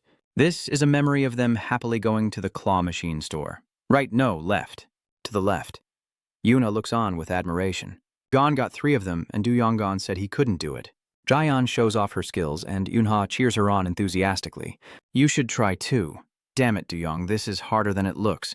Jeon thought of the 3 bears she'd just won, an idea sparking in her mind. Let's each take one. She held up the bears, smiling brightly. Father bear, mother bear, baby bear. Maybe dividing them up like this is perfect for people without families. Don's face is radiant. Like, if we have these, we'll always be together, no matter where we are? Du Yong frowned, confused. Jeon, I can't stand it, it's so cheesy. Does Jaeon have a death wish? But I think it's nice. Du Yong looked at the bear keychain, feeling fond, but the more she looked, Jeon chuckled. Doesn't this look like you? But Yuna's eyes were filled with sorrow. I found it while cleaning. Jeon's voice echoed in Du Yong's ears. It's like, no matter where we are, we'll always be together because of this. Yunha looked at Du Yong. It was placed on the table in plain sight. Du Yong chuckled softly, as if she were hard to handle. Una gets up to leave. Well, I'll be going now. You be careful, Du Yong. Du Yong watched her go. Why the hurry? Yunha's eyes betray her embarrassment and hesitation. Words she can't bring herself to say as she runs away with a smile. Jaeon, at least you stayed true to yourself until the end, right?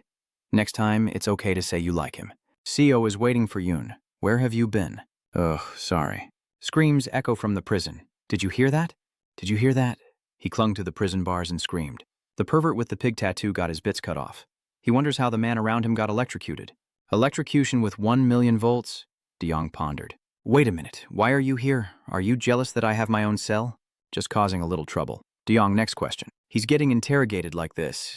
It's kind of exciting. De Jong's face hardens. How could I be pulled out of this cell?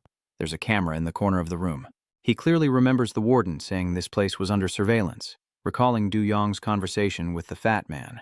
Du Yong, the crimes that have yet to be exposed, I will reveal them all. He was the one who revealed his hidden crimes. He frowned. Who are you? What's your true identity? It's still a secret. He thinks back to when he wanted to help Du Yong. After all, he's proven himself, right? Du Yong chuckled. Very well, let's shake on it. Seidu was ecstatic, punching the air with joy. Tell me exactly how you're going to help me from now on. The space was silent. He couldn't be heard. Du Yong, don't tell me you're sleeping. Seidu has already drifted off. Du Yong gazed out from behind bars at the gloomy sky, the moon shining brightly as he clutched his bear tightly. A red car approaches and Ho steps out. She nearly died driving here. She looked annoyed. Honestly, why build a house in the middle of the forest? She wondered, gazing at Gang Rong's villa. He built this house for himself. Crossing her arms, she wondered why the second-in-command of the Heavenly Dragon would live here instead of a high-rise in the city. She stood before the massive wooden gate, thinking his taste was certainly unique, before opening it and stepping inside. Did you call for me? I missed you so much I drove 300 kilometers an hour to get here. Her face flushes red. Oh, I'm sorry. The room is a mess. Haegon, were you training? Changchan pours tea, saying he's finished just in time. Gangrong, was the journey difficult? The mountain air is so fresh, I love it. He picked up his teacup and took a sip. Excellent. He looked at Kang Chan. So is there something you want to tell me? With a sullen look, Kang Chan replies, yes, it's about the young master. His face tightens. Gangrong's mansion is surrounded by modern designs. Gangrong presses, asking Kang Chan for news of his son. Since entering the camp, the boy has clashed with several gang leaders and utterly defeated them. Among them were seeds of the heavenly dragon. Gang Chan frowned. This speed is incredible, unprecedented. Howie laughs. He's already dealt with the ones I had my eye on. How embarrassing. Gangrong chuckled. Is that so? He must be so proud to see his son thriving. Yet his face is cold, his fist clenched, a picture of disappointment. He turned his gaze to the flower tree in the courtyard. I expect it to blossom, but it's not even a flower yet. Not even a bud. He's just a sprout. How long has it been since he entered the camp and he's only beaten a few group leaders? He looked out, his eyes narrowed. There must be a way to force the flower to bloom sooner. Morning at the prison camp was filled with lively chatter. Hey guys, do you know what my dad said when I came to prison? Who is Yoonshuk? He's my father. Is this guy really crazy? What did he say? He frowns, thinking about how that trash was beaten into shape. Even my mother said so, and my uncle too. He pondered. But coming here, I realized this place isn't just for trash. The nuclear waste guy, even the warden, takes bribes, and I even learned to smoke here. Prisoner. 3128 puffs on his cigarette. In this haven for unsalvageable trash, maybe it's best to just burn it all away. He frowns, cigarette in mouth. This life is already ruined anyway. Might as well leave my name to the world as a madman. Yun Tisek smirks, thinking that burning everything is the right thing to do, just like his father said. He shouts, Ha-a-haw burn. Yun scowls, saying, let's see. His eyes went wide with fear, and he forced a smile, saying it was just a joke. Setting it on fire would be a disaster. Yuntek, those drama queens. Yuntek's eyes burn red with fury. He's beyond annoyed. Memories flood back to a classroom where everyone stares at a sullen student. Yuntek's eyes are cold as he puffs on a cigarette, declaring that punishment should be like this. A man lies motionless on the floor, covered in blood. Sir, he kept mouthing off. He turns and leaves, warning them not to run wild. From then on, Yuntek was called Chief. He frowned, thinking about Du Yong, the one I mentioned before. He just frowned and left it at that. He tossed his cigarette into the trash, annoyed that things kept going this way. Inside the room, his eyes roll back as Sun Cheol departs. The others bow to the ground, for he has returned. Du Yong stood there, watching them. Du Yong had returned, so no more funny business. Jiam is reading a book, glancing over with a much healthier look. Du Yong chuckles. You, Du Yong, watching them. What would happen without me, Nam? Am I watching you too closely? Yong asked curiously. New face? Namin notes a new recruit has recently arrived. Namin held his head, a little slow but not awkward for his large frame. Du Yong watched him. The new prison guard stood outside, announcing that room 36 was an outside job, and to prepare quickly and leave. The prisoners cheered with joy, but only Du Yong and Namin sensed something was wrong. At Gangrong's mansion, he muttered, Goo poison. There's a saying that inside a jar are many insects. He puts all the poisonous insects into a jar, locks them up, and lets them devour each other until the survivor becomes the strongest, most venomous insect. The disciplinary camp is where Cheon Ryong keeps his poison insects. Gangrong looked at them, saying, My son must swallow many kinds of poison there, swallowing things that are more potent. Han stares as Gangrong calmly says, The strongest poison is already in place. Tongcha frowned. Work outside? He oversees Du Yong's father's entire department, who is currently working behind Zone 5. Perfect. That evening, his eyes burned with fury. Just seeing Du Yong act recklessly ignited a rage deep within his bones.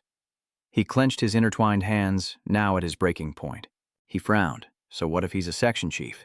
Whatever the reason, Yoon is about to kill him. There were red marks on his legs and knees, and his clothes were stained with a blood-like substance from the fall, shocking the two onlookers. Namin, that's blood. Suddenly, Du Yong stands up, leaving them both speechless. Du Yong chuckled. Red pain is hard to get rid of. Namin, let me do it. Why did Jom fall? It's getting late. Tomorrow will be even harder for Du Yong, so he'd better prepare himself. Du Yong writhes in pain, his body aching all over. Is he filing a complaint with the Human Rights Commission for forced labor?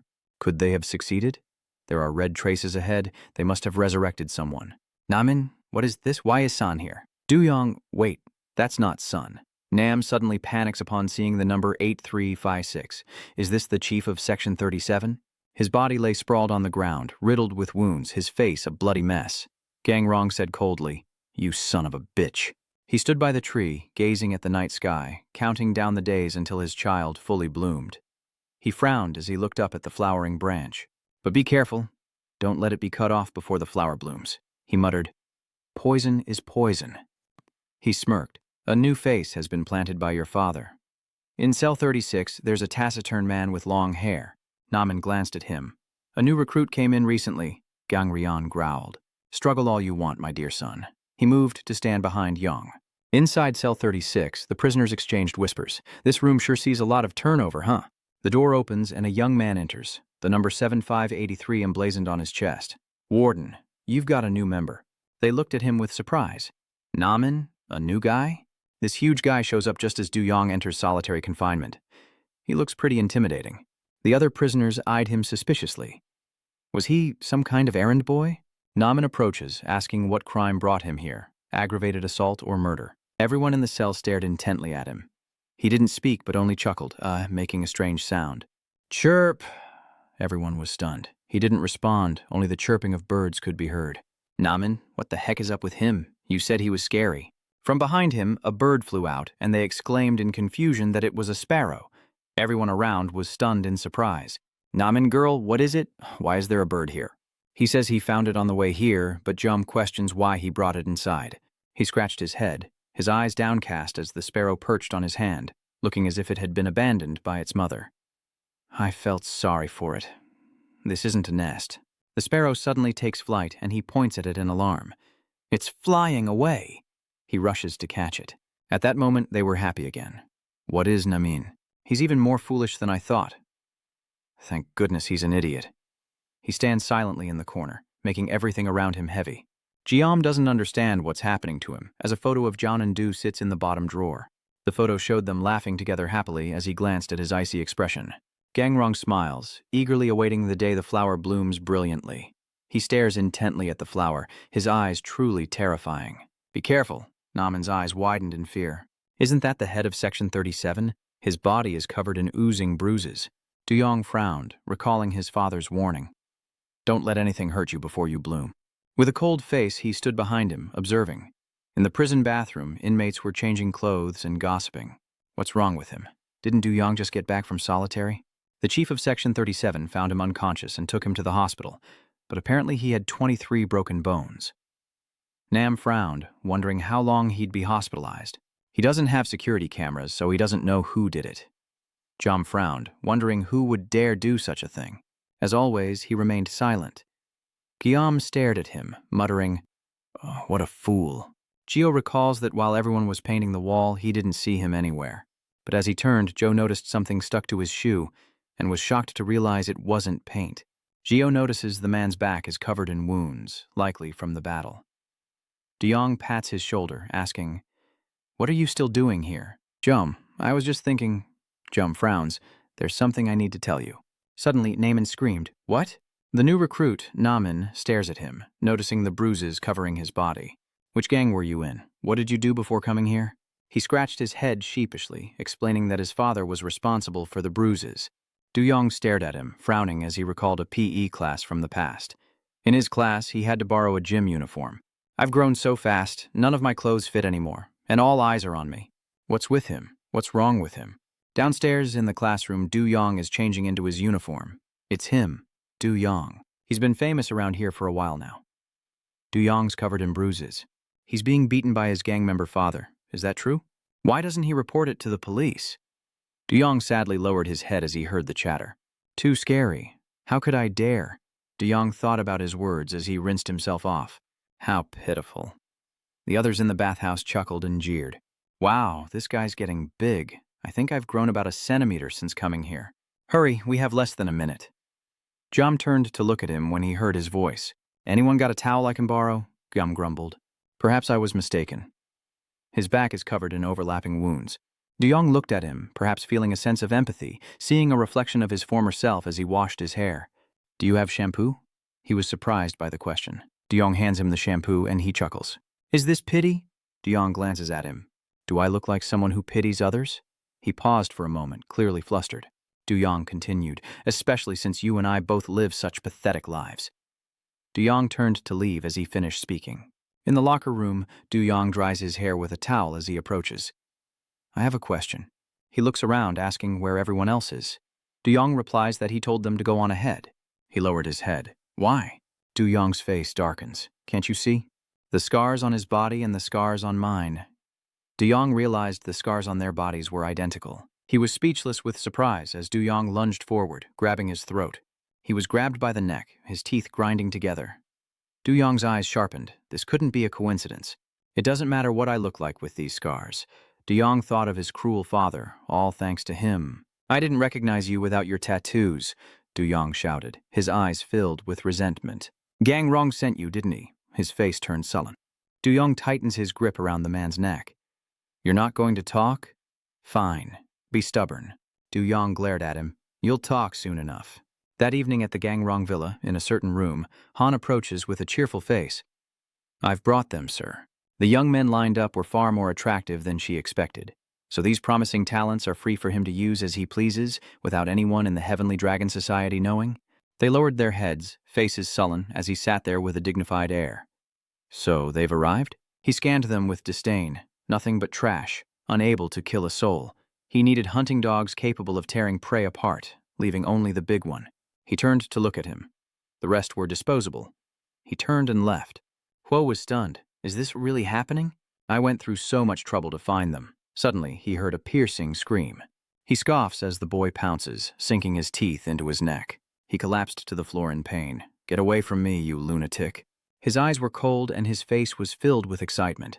There it is, the look of a rabid dog. He looked at him and laughed. From now on, call me your father. Cut to Jiam Duyong's house, where he shouts, or are you deaf? He tightened his grip around the man's neck. Let's see how long you can last. Duyong gritted his teeth. You'll spill everything soon enough. Duyong shoved him against the locker in the changing room, his teeth gritted, eyes wide. I'm his hunting dog. Duyong frowned. Him? Duyong recalls the bathhouse, finding it strange he had no tattoo. Could he not be affiliated with any faction of the Heavenly Dragons, but a man personally raised by Gang Rong? Duyong choked him until he gasped for air, yelling, Why would he put us in the same room and demote the warden? He had plenty of chances to attack me, but you just stood there and watched. Duyong pinned him to the ground. Why don't you tell me? Tell me your purpose. Duyong sighed, his grip tightening. So you'll stay silent until the end? He lunged, throwing the man to the floor. He didn't flinch, his face unchanged. Duyong raised his fist, feeling like he couldn't take it anymore. Now, recalling Gang Rong's actions, Duyong is flooded with terrible memories of the beatings, putting him in a foul mood. His eyes are filled with resentment. Say it. The tighter Duyong gripped, the more the man struggled to breathe, yet his stubbornness only fueled Duyong's rage. He couldn't breathe anymore. Cough. Du Wai Onong stared at him in surprise, his grip tightening until the boy gasped for air. He had countless chances to resist, so why didn't he fight back? Duyong releases him, his eyes filled with suspicion. Something isn't right. What is Gang Rong aiming for? A warbler flies in and perches by the window. Chirp, chirp. He stares intently at the bird, a longing in his eyes to be like it. Suddenly he approached and scattered the crumbs, yelling, Don't feed the birds crumbs anymore. It's too noisy. Duyong frowned at him. Strange. I've been watching her for days since that incident. Now, at lunchtime, Naman carries a tray, drooling over a perfectly crisp golden brown piece of fried meat, but I haven't detected any suspicious behavior. Suddenly, Naman tripped over something, seemingly on purpose, and his lunch went flying all over him. Naman rushed over. I'm sorry, are you okay? Remaining silent despite my threats and pressure, he brushed the food off his head. I'm fine, he said, hiding his anger. Duyong looked at them. I'll bring you more fried meat. Jiam wipes himself off as sunlight streams into the prison yard. Duyong's eyes narrowed. Gang Ryan wouldn't have sent him here without a reason. Naman gasped as water splashed across his face. Jum, are you okay? Naman is arguing fiercely, yet dares to dodge my attacks. Jum didn't even need to dodge that. Come on, stop it. He approached, his eyes fixed on them, a thoughtful expression on his face. At night in the prison camp, the mountain was overgrown with grass. Naman, holding the sickle, vows to kill him as sounds echo through the prison. Is it about cutting grass on the hill tomorrow? In the dead of night, Naman sighs, holding his sickle. And it's just the four of us. Du Yong thinks they should finish quickly and get out of there, eyeing the scythe, a truly valuable tool. Du Yong pondered, why would the warden target only the four of them, assigning work at this hour? It felt unnatural. He swung his scythe, then turned to look at Jiam. Is he testing if Jiam and Du Yong are close? What about Jiam? What's the meaning of this? He shouts. Taogyum was slashed in the stomach. He looked up, already knowing what was coming. Naminin innocently runs over, saying that his spot has more grass and asking to switch places. Guillaume nods. Namin's eyes were filled with utter panic. Du Yong heard the scream from afar. He frantically rushes over to them. What's going on? What happened? Crimson drops of blood clung to his blade. He coldly gazes at the unconscious, you're too late. Do you realize that now? Du Yong's eyes rolled back in anger as he glared at Yang. His intention in sending me to you... At Gangrong's suburban villa, he exclaimed, Gangrong is getting sharper and sharper. His body was covered in wounds as he stood there calmly, watching his hunting dog's fangs ready to sink into his prey's neck. He wiped the sweat from his brow. For my father, I'll tear them all apart. He chuckled. Of course. Gangrong looked at him. As it happens, I have a task for you. After stabbing them, he approached Du Yong, first to enter Du Yong's territory, blocking any outside interference. Second, to monitor Du Yong and find out who was close to him. And third, to eliminate them all right in front of Du Yong. He moved closer to Du Yong, all of this just to make his son stronger. Du Yong's eyes were filled with resentment. Is that so? He smirks. Your father is a madman, Du Yong, and you're no different. What? He looked at them in dismay as they stood up. He was sure he'd hit their weak spot. Guillaume pulls a piece of pigskin from his stomach. Why pigskin? The smell is disgusting. Namin, the feeling when I stabbed you must have been real, right? Look at that fool falling for the trap. Yu Yong smirks, investigating what Gangrong wants. He recalls their previous meeting in the office, his son having grown stronger. He wondered just how far the man would go. He recalls Jaon's accident, never expecting them to use that method again. As the wind rustles the leaves on the mountain, Du Yong punches him in the head, disgusted, then delivers a powerful blow to his chest. Du Yong's face contorted with rage as he screamed, unable to bear it any longer. His father's hunting dog was unlike any other child. His own father cursed him, asking whose dog he was, telling him to get out of his sight, and he was abandoned. Mother 7583 left with a lover, looking like she was struggling to speak. Fine, my life can't be ruined by him. Abandoned by his parents, he was sent to an orphanage.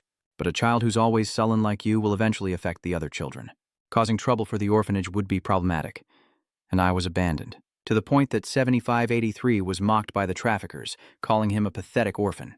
I heard someone wanted to buy him, and once again, I was abandoned. He looked disheveled and pitiful then, as they continued to talk amongst themselves. I heard he's all limbs but so skinny. How are we going to sell him? 7583 was held back by iron shackles, and thinking he couldn't escape, they continued. This deal is proving difficult.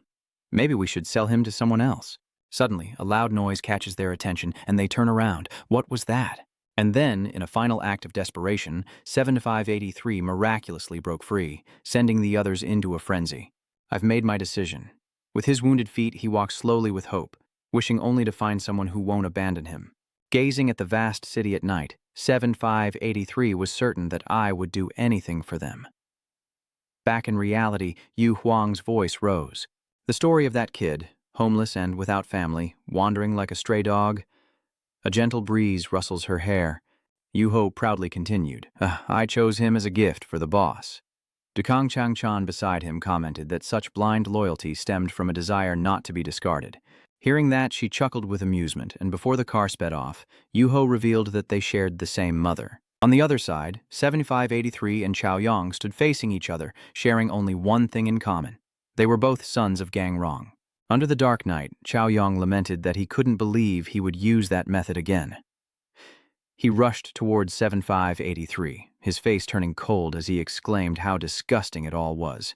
With that, Yu Yang punched him, sending 7583 flying, his eyes cold with rage. The fact that Gangrong used that training method on someone else again disgusted him beyond words. The silent night was broken only by the stillness. Yu Yang calling for Mag to get the warden confused both Gunamin and him.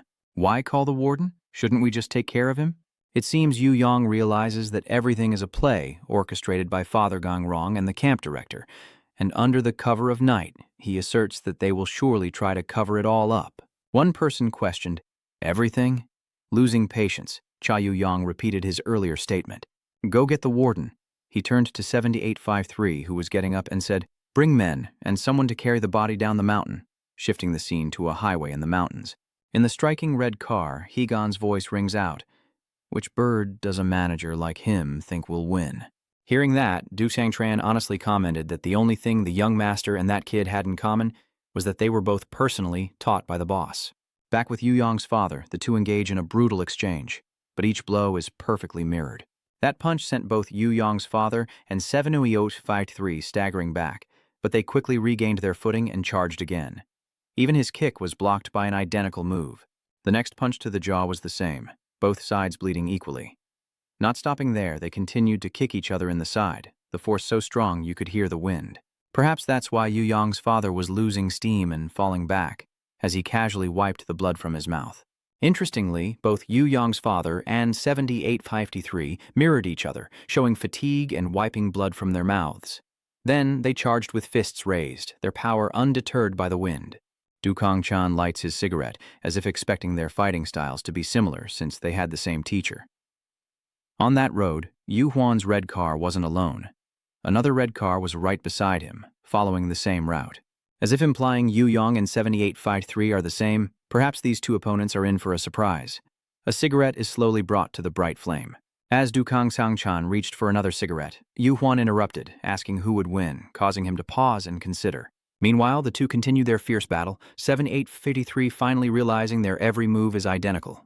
He throws a punch at Yu Yong's father, so powerful it shakes the very air, then suddenly speaks softly and slowly. No, it turns out Yu Yong managed to catch 7853's fist this time. That's why he said it wasn't the same. Yu Yong pulled him forward, and 7853 lost his balance. He pushed him against a large rock nearby, and suddenly a strong gust of wind swirled before 7853's eyes. Cha Yu-yong's voice echoed, noting they had the same teacher before he suddenly punched him in the face. Cha Yu-yong affirmed, "But no two are alike." The thin dust dissipates, revealing 7853's face, disfigured by the punch, which also cracked the large rock behind him. Suddenly, 7853 gives a strange smile, his face bruised and battered, yet he manages to laugh. Then he grips the arm pinning his face and whispers, "Yeah." 7853 squeezed Cha Yu-yong's hand with all his might, struggling to speak. "You're a good student," Cha Yu-yong sneers. "So, since you couldn't learn the move, you're resorting to brute force?" Cha Yu-yong looked at him with disdain. "It's useless." Suddenly, a sharp pain jolted him. He had bitten Cha Yu-yong's hand hard enough to draw blood. The pain makes him grit his teeth and cry out, and an enraged Cha Yu-yong kicks him away. The dark clouds drift away, revealing the bright moon in the dark night as Cha Yu-yong clutches his bitten, bleeding hand, and 7853's voice echoes. A show of strength. He still has the will to throw a punch. "I don't care." 7853 lunges toward Cha Yu-yong. He insisted that I only listen to his orders. 7853 began. "He said I should kill you." Before he could finish, he was eating a mouthful of sand. Yu Yong reached down, covering 7853's face, immobilizing him, and forcefully pinned him to the ground. His voice slow, he says, "Don't mention it." Cha Yu-yong's eyes are filled with hatred, as if wanting to silence 7853 for mentioning that name in front of him. He kicks him away, threatening that he won't get off with just a beating, and 7853 falls to the ground. Yu Yong's shadow slowly loomed over him, not far from scraps of pigskin and discarded blades. Nearby, Yu Hai watched the fight, a cigarette in his hand, and chuckled, "See?" I leaned against the car, confident that no matter what, a stray dog can't beat our young master. Du Kong-tran realizes the real fight has only just begun, as they've both been unarmed until now. But returning to the scattered items, something was amiss. The pigskins remained, but the blades had vanished. A sharp sound cuts through the air, and a few strands of hair fall. It also leaves a long gash across Yu Yong's face. Suddenly he speaks, "One day father said to me, 'Since when?'" 7853 had swiftly acquired 2 blades, repeating the words of Father Gang Rong. "You truly are a weapon prodigy." Under the moonlight, the gleaming blade in 7853's hand is revealed, as if to confirm that his hands should never be empty. Remembering his firm chest marked with many of my long scars, 7853 slowly approached Chao Yong, as if to confirm they were all his doing. Before he could finish, a flash of blue light grazed Cha Yu's eyes, followed by a series of rapid strikes as 7853 moved with incredible speed, continuing, "After all, you taught me how to use a sword." A strike grazes Cha Yu-yang's head, startling him into dodging. Just how strong is he? The next strike aimed for Cha Yu's hand, but he narrowly dodged it. He claimed his reason for being there was accidental, as Cha Yu-yang stumbled into a toolbox while dodging. And the truth is, you're his own son. He swung his hand, sending Cha Yu flying backward. Regardless of the truth about you, I don't care. Cha Yu-yang lost his balance and fell to the ground. Seeing this, 7853 threatened, "Today, your life is mine." With a blade in each hand, he spun them skillfully, struck a cool pose, and told Cha Yu-yang, who was sitting below, that he would grant his wish. After a moment of silence, he finally responded, "I told you so." The statement confused 7853, who frowned. The toolbox Yu-yang bumped into spills its contents, and he quietly warns, "If you want to live, don't mention him." Yu-yang's next cryptic words leave 7853 dumbfounded once again. 4 times. He explained that he was lucky to have mentioned his father 4 times. Beneath the silent, dark night, Yu-yang scoffed, telling him that he thought his own son knew nothing of swordsmanship as he picked up a handsaw from the ground. But there's something even better than a sword. Just imagine this saw tearing through muscle, tendons, nerves, blood vessels, and even bone, shredding everything it touches. The two stand face to face, weapons in hand. The battle truly begins now. He threatens to cut him into just 4 pieces. Japan's #1 swordsman, the famous figure who always carries 2 swords, none other than Miyamoto Musashi. With a reputation forged in over 60 battles, he could fell opponents with just a few basic moves. His signature style, known as the dual swordsmanship, involved wielding 2 blades simultaneously to overwhelm his foes. That figure stood beneath the dark night, alone with the moonlight, as if no one could interfere. A testament to the overwhelming power of the twin blades, a terror to countless swordsmen. Under the cover of night, gleaming blades slice through the air, leaving streaks of light that tear through the stillness, too fast for the eye to follow. It's Duong's father, facing off against the new inmate. Suddenly, the movement's slow, and he stares intently, a gleaming buzzsaw of blades before him. Is this the twin sword style? With swift speed and a clear advantage, 7583 calmly faces the relentless attacks, a common sight for someone well-versed in brawls like this. The 2 blades create unbearable tension, unpredictable like a storm crashing into itself, and they collide like tempests. The clash of blows echoes, creating an ear-splitting sound in the dark night, a battle of equals. Suddenly, 7583 lunged forward, slashing his blade. In that instant, Du-yong managed to dodge just in time. He glares at his pursuer, realizing the danger is greater than he thought. Before he can catch his breath, Cha Gang-rong's hound appears right in front of him. Du-yong wasn't one to be easily subdued. If he didn't have what it took, he wouldn't have survived this long in this god-forsaken place. He swiftly parried 7583's blade, the resounding clash of metal shattering the silence. After a fierce exchange, the swordsman spoke, a taunting smile on his face. The buzzsaw, merely a tool for cutting wood, delivered heavy blows to Du-yong's weapon, but across hundreds and thousands of years of history. No matter how Du-yong defended or evaded, the attacker relentlessly pressed on, his swordsmanship honed through generations. He struggled to keep the blade away, even as he strained to hold the saw, which was being crushed by that refined sword, something a mere saw could never replicate. From a young age, neither of these opponents intended to back down. Suddenly, a blinding light erupted, and blood splattered through the air. The clash ended with a single, sweeping strike. Du-yong collapses to the ground, blood gushing from his body. I have trained in swordsmanship. 7583 stops, glances back, and crosses his arms into a swordsman's signature defensive stance. With the twin swords my father gave me, I can strike with precision. He recalls his training, the familiar voice of instruction echoing in his mind. Carotid artery, brachial artery. Dukong Sang-chan, under Gang-rong's command, lectured on the human body, specifically its fatal weak points. The heart, radial artery, and subclavian artery. His voice was eerily calm, stating that a precise strike would render the opponent unconscious within minutes. These weak points are where life can be stolen. A brutal gang training session unfolds with teenagers practicing stabs on dummies, but the opponents won't be so still. In real combat, pinpointing weaknesses is near impossible, so they thrust and stab at the dummies below, trying to minimize their opponent's chance of survival. Among them, one strikes the dummy so hard that the fake blood splatters everywhere. Never hesitate to take an enemy's life. for even a moment's pause is defeat. This was 7583 as a child. Though young, his eyes were full of murderous intent, without a trace of hesitation, each stab of his knife tearing through the dummy. His small body, splattered with blood, looked like a little demon leaving the battlefield. Remember, a hunting dog that fails its task is only fit to be discarded. As darkness fell, the training came to an end. Kang Tran's voice echoed. That's enough for today. Tomorrow is the test, so get some rest. After everyone left, he sat huddled in front of the door, his long hair covering half his face, as a tall figure stood before him, teasing, "Your stomach's growling pretty loud, huh?" The young man, about 7583's age, lean but strong, smiled at him. "You're the one, right?" The boy had just been brought here by his father, and in his hands was a smoking pan of food, hot fried rice and golden fried eggs. "I was going to eat this alone, but would you like to join me?" 7583 could only stare at the pan of rice, swallowing hard. The young man continued, "I'm not great at a lot of dishes, but my kimchi fried rice is amazing." He was still a little wary. After all, he was new here, and he didn't look nearly as menacing as he did when he was holding the fence.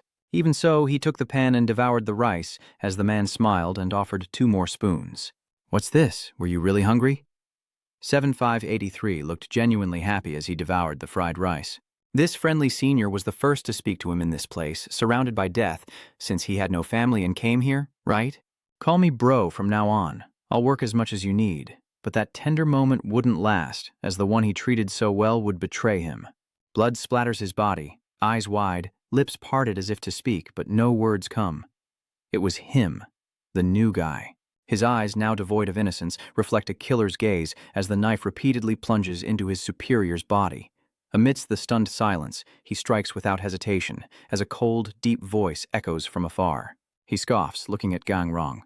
"All right, kid, you passed. 7583 killed him, and now they're both covered in blood. Of all of you, the best died in this test, all because of a moment of hesitation." Hearing this, he stops, wipes the blood from his face, his expression still full of murderous intent and ruthlessness. He continued, "Only those with unwavering ruthlessness deserve to be my hounds." Gang Rong tossed a pair of blades forward, telling him to take them. He lifts the 2 swords. From this moment on, he stares at the gleaming blades in his hands, surprise and a hint of bewilderment on his face. "These 2 swords are your fangs." Back to the present, the full moon illuminates the silent night. A gentle breeze stirs as 7583's voice echoes through the night. "Orphanage parents, I was abandoned." He swung his sword, rambling about his life. But he was willing to take in someone like me. Duyong still had the strength to defend against the new prisoner's attacks, but this time was different. His expression shifts, rage simmering, ready to erupt. "He gave me a new life." Senor 83 changes his stance, preparing to attack from below, truly embodying the art of tea. Duyong quickly hid behind a tree, his heart pounding. He'd never seen anyone strike so fast. 7583's voice sent shivers down his spine. For his sake, 7583 could cleave a tree with one hand, each gleaming strike flashing in the night, sending splinters flying before Duyong's eyes. From comrades in arms to strangers I've never met.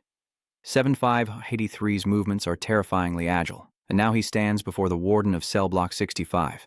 7583 gave Duyong no time to react, lunging forward with strikes that seemed to tear through space itself. Cha Duyong, you're no exception. Like a reincarnated Musi, his swordsmanship is undeniably sharp and mesmerizing, but beneath that glamour lies a dark ambition, corroding him from within. He attacked relentlessly, never ceasing his chatter. "I'll sink these fangs deep into your neck." For a moment, 7583 seemed to see something. He exclaimed, "How strange." Neither relented, but 7583's taunts never ceased. "Anyone would think you're the one being hunted." Duyong remained silent and unwavering, and 7583 couldn't understand his roommate at all. Even the fiercest beast would cower under such pressure. But as he frowned and glanced over, why did Duyong have the eyes of a hunter? That look, through sweat-soaked hair, was one of cold defiance, not of prey. Memories flood back to when he was a child in what was once called home. "Go ahead." Young Duyong found himself in a very awkward situation.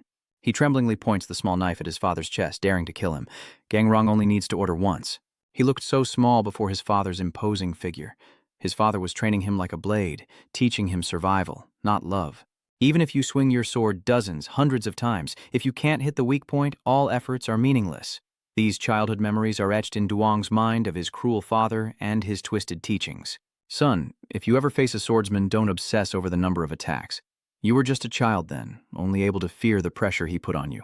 Focus on avoiding fatal blows and wait for your chance. His blade trembled near the man's chest until an opening appeared.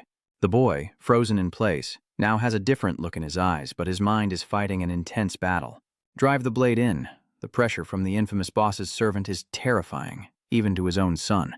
Remember this. Once you draw your sword, you must kill your opponent. His face was stunned, otherwise the knife would suddenly fall to the floor. His father frowned, disappointed. Head bowed, gasping for air, tears welled as that very sword threatened to pierce him. Back in the present, fighting the new prisoner brings back dark memories, but now he fights back instead of just defending. Suddenly he lunged forward, his eyes blazing with fury. 7583 was surprised but still held the upper hand. Chaeyong is provoking him, continuing to take hit after hit, clearly waiting for something. Right? Your attacks are futile.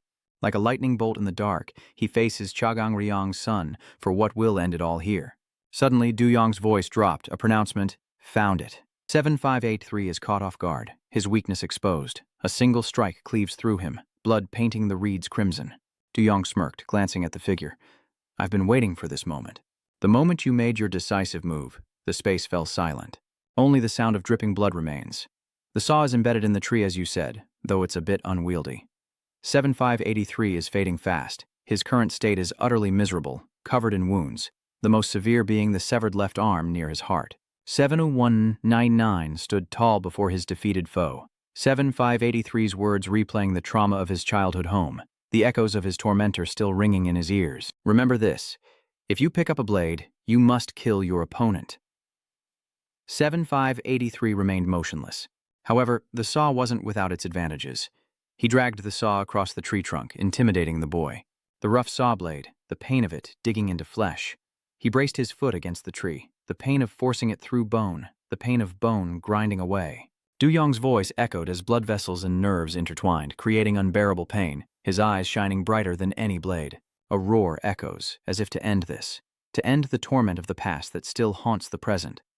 On the desolate hill covered with weeds, the night embraces all. The pale moonlight stretches across the space. The wind surges, scattering leaves, and the weeds sway as if whispering buried secrets. In the eerie darkness, Du Yong pressed the saw against 7583's neck, whispering of pain as the sharp teeth bit into flesh. Now, Du Yong has turned the tables, staring down his opponent with eyes as cold as steel. Blood vessels and nerves intertwined. It was dark, yet the surroundings were bright. 7583 sat beneath the tree, his eyes dark as if awaiting judgment. Nothing compared to a sword. As darkness fell and the moon rose high, a silence passed before he spoke. Words that stunned Yu Yong. "Are you confident?" Despite the defeat, he shows no fear. 7583 smirking even as blood pours from his wounds. "Someone like you who's never killed anyone? Can you really kill me?" Sweat beads on his forehead. 7583 gritted his teeth. "Go ahead and cut my throat, or else..." He glared at Du Yong, his voice chilling. "I'll stab everyone around you to death." He hesitated, and finally Du Yong stared at him, his expression unchanged. "I will hunt you down." That statement gave him pause, and Du Yong tightened his grip on the saw. "The blade is already at 7583's neck. You're quite good at provoking people." He put his strength into it, and a crack rang out. He held the handle, wondering what had happened. The broken blade lay before 7583 as Du Yong looked at the remaining piece attached to the hilt and sighed. "It's broken." He lets it fall to the ground, thinking, "Good, looks like I don't have to cut off your head myself." He turned and walked away, leaving 7583 in a pool of blood, thinking he'd probably bleed out anyway. Perhaps now, the blood gushing from his wound was causing 7583's vision to blur. What was he thinking as he gasped for air? He clutches his wound, covered in blood, as you pull the saw, intentionally breaking it. Meanwhile, he walks away, his face indifferent to his decision, leaving 7583 filled with doubt. "Cha Du Yong, why me?" In the prison infirmary, the space is eerily silent. However, in a brightly lit infirmary, a scream pierces the silence. "Oh no, I'm going to die." It's Gunamin. He's screaming, "I'm going to die." Everyone's now recuperating in the infirmary, and the doctor suspects that Rookie in the cell stabbed me with a knife. 8671's overreaction earns the dissatisfaction of those around him, and Ma, frowning, coldly replies, "Were you even really stabbed?" On the other side, Du Yong lies still in bed, ignoring the noisy drama. Naman continued to sob, writhing like a child. "What are you saying?" "Magi, my heart aches more than any wound on my body. Please take me to a private room in the medical wing immediately." Mago raises an eyebrow. "Is that what you want?" He sits up. 8671 continues to cry out an injustice, calling him a brat. After all we've done, it was all just an act. Yet Naman's theatrics accomplish nothing. Mao cuts him off, saying Gunamin has no right to judge others. Then turning to Du Yong, he asks, "But what did you do in that fight? To leave him in such a state?" Du Yong remained silent. Ma Jiam continued, "I heard his condition was so severe he had to be rushed to a major hospital." Du Yong thought to himself, so he survived? The images of that brawl came flooding back. This incident makes one thing clear: Cha Gong-rong's objective. First, the memory of that kid with the knife fighting everyone. Du Yong witnessed everything, and his rage grew as he recalled how 7583 hurt those around him and stoked his madness, the glint of the blade still vivid in his mind. Secondly, 7583's movements were incredibly agile and relentless, leaving no opening for attack. Placing life in extreme danger, he created chaos and confusion. Third, the memory of the gleaming saw floods back as he's forced to take up arms to defend himself and his loved ones, forcing him to kill with his own hands. 7583's taunts, seemingly meaningless at the time, now reveal their purpose: to manipulate him into taking a life himself. Du Yong's eyes lit up as the image of him holding a blood-soaked saw to destroy a body would cross a moral line. At that moment, Du Yong looked at 7583 with cold eyes and murderous intent. 7583 still tried to speak. "Someone like you has never killed anyone. Can you really kill me?" His face remained emotionless. "And I will find you, eventually." A vivid red consumed the scene. If that bastard hadn't feigned desperation, the train of thought would have led to an unreal outcome. "Perhaps I already have?" Namin and Maom called out to Du Yong with concern. His body trembled from his wounds even here, in this prison. Du Yong didn't answer, the pain unable to interrupt his train of thought. He clenched his arm, blood spurting from the unhealed wound. "Is Gang Rong trying to mold me to his will?" Namin watched him with concern, wondering why he was suddenly acting so frightening. But he didn't respond, lost in his thoughts. His face contorted, veins bulging in his eyes. He was furious, disgusted. Seeing him like this, Gunamin panicked. What's wrong with you now? Should I have you transferred to a private room?" But he was met with resistance. "Shut up." Du Yong stared at the flowing blood lest there be any misunderstanding. His eyes burning with rage, he says, "The only thing I want to play now." As the sun timidly rises, ending the long night, his plan is simply to take over the Juvenile detention center. "Get up and walk out the door and I'll handle the rest my way. 7583 is being taken away in an ambulance." Sirens pierce the night as he receives an IV, guarded by the warden, lying motionless on a stretcher, wrapped in bandages and drenched in sweat. Did he moan? No. His recent failure seems to have shocked him deeply. His eyes stare blankly, sweat pours down, and his mind races. No. His blank eyes stare at the car ceiling as the past rushes back and the barking of dogs echoes. Before him, the organization's guards restrained the muzzled hunting dog. What's wrong with this dog all of a sudden? It's clearly distressed. Even a dog must realize what's happening. 7583 watches from afar, realizing he's being abandoned. He overhears their conversation, even from a distance. He once hunted pheasant and rabbit in his prime, but this is what happens when a hound fails its master. Was that the failure that Gang Rong spoke of years ago? 783 eavesdrops behind the wall as Gang Rong and his disciple lecture a young adult. "It wasn't that difficult. I'm truly disappointed." Those words were etched into 7583's mind. A hunting dog that fails is worthless. He frowned, disparaging, "Worthless trash." 7583's last thought was, "The more you panic? No, I hate it." He yanked the IV tube, desperate to escape the vehicle, and grabbed the door handle. "If I return like this, Father will abandon me. I hate it, but the door won't open. I don't want to." Wait, he realizes something now. Why won't the door open? The warden who turned on him is actually a spy for the organization, and in an instant he's stabbed in the neck. How dare he try to escape the heavenly dragons? The warden lowered his mask, revealing a scarred face. Dukang Tran, a dog who dared to break his chain, staring down as blood gushed from the protagonist's neck, promising immediate disposal. His voice was indifferent, his last words hanging in the air. Death was preferable to this torment. His vision fades, the voice now a mere whisper. Thank you, my last resort. Kill me before I'm abandoned. Kang-chan watches him as the ambulance stops on a deserted road. Dugang-chan stepped out, removed his warden's coat, and with phone in hand, his voice rang out clearly. Yes, the situation has been resolved. He continued. When I checked right after he got in the ambulance, his injuries were severe. In the desolate night, where there wasn't a soul in sight, his voice echoed even louder, but it seems it wasn't enough to kill him. As expected of the young master, the atmosphere at headquarters is tense. All eyes turned to the head of the table, Gang-R's son, surrounded by his subordinates. Okay, I understand. You always have that murderous aura about you. I'll be in touch later. A man seated nearby cautiously spoke up. I hope nothing happens to your son. But before he could finish, Gang-Rong's father suddenly burst out laughing. That laughter sent chills down his spine, and he trembled, struggling to remain calm. It seems something has already happened to his son. Gang-Rong suddenly grabs his head, his face contorted. Eyes bloodshot with rage, he roared, Do I look like I'm having fun? The man stammered, No, I'm just sorry. Outside the window, dawn began to break, a gentle light flickering. But in stark contrast to Gang-Rong's mood, raising children doesn't always go according to a parent's wishes. His voice dropped to an icy tone, silencing the room. So he didn't kill him after all? Even after I gave him a chance at the gambling table, I'll need a more certain way to discipline my son. The table vibrates with a call from the Juvenile Detention Center. He answers. What's going on? The voice on the other end was hurried. Wait, this is bad. Back to that prison. Director Trang Axia held the phone to his ear, his eyes fixed on the window. Father Du-Yong, it's about your son. He called Gang-Rong's father while looking out the window, saying his son had been in a terrible accident, leaving Gang-Rong's father wondering how an accident could happen in a prison cell, with the machines still running. Director Trang continued, Well, your son was suddenly in front of the washing machines when a bunch of prisoners collapsed, bruised and battered, and started rioting. In cell 65, the prisoners were agitated, peering through the bars. Huh? Gang-Rong couldn't understand the jumbled sounds on the phone, the chaos.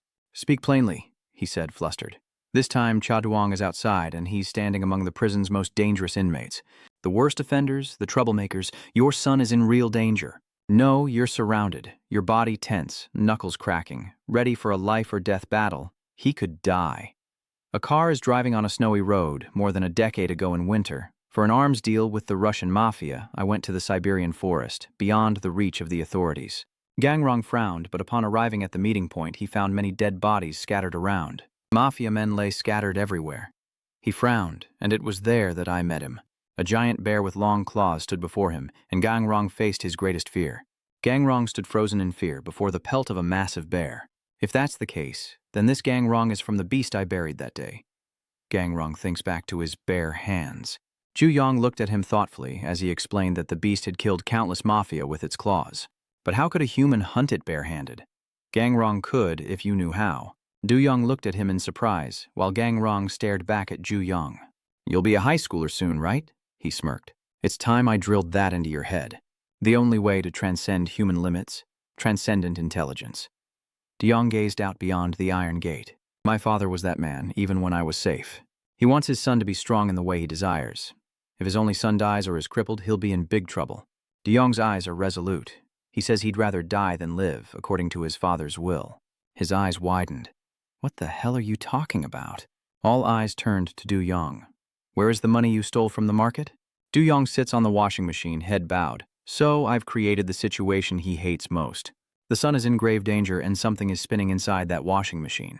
He grimaces. Wait, don't tell me that thing spinning in the washing machine is all money. He shouts angrily. That money is for the boss. If you don't deliver it, the whole market will be destroyed. You know that? Du-Yong, unfazed, simply says, I know. The others, annoyed, advance, saying, Enough talk, grab him, take him to the boss. Without a hint of fear, Du-Yong shouts for him to come here himself. They surround Du-Yong and attack, but he scowls, deflecting their blows. You're nothing but small fry. Du-Yong looks up. The mute of this room, this liar! He lunges forward, punching him in the ribs. Who do you think you're calling? Swift as the wind, Du-Yong deftly dodges the blow, sending his opponent sprawling. Du-Yong crouches, clenches his fist, and delivers a relentless barrage of blows to the face. They all fall to the ground, and a burly figure enters from the doorway.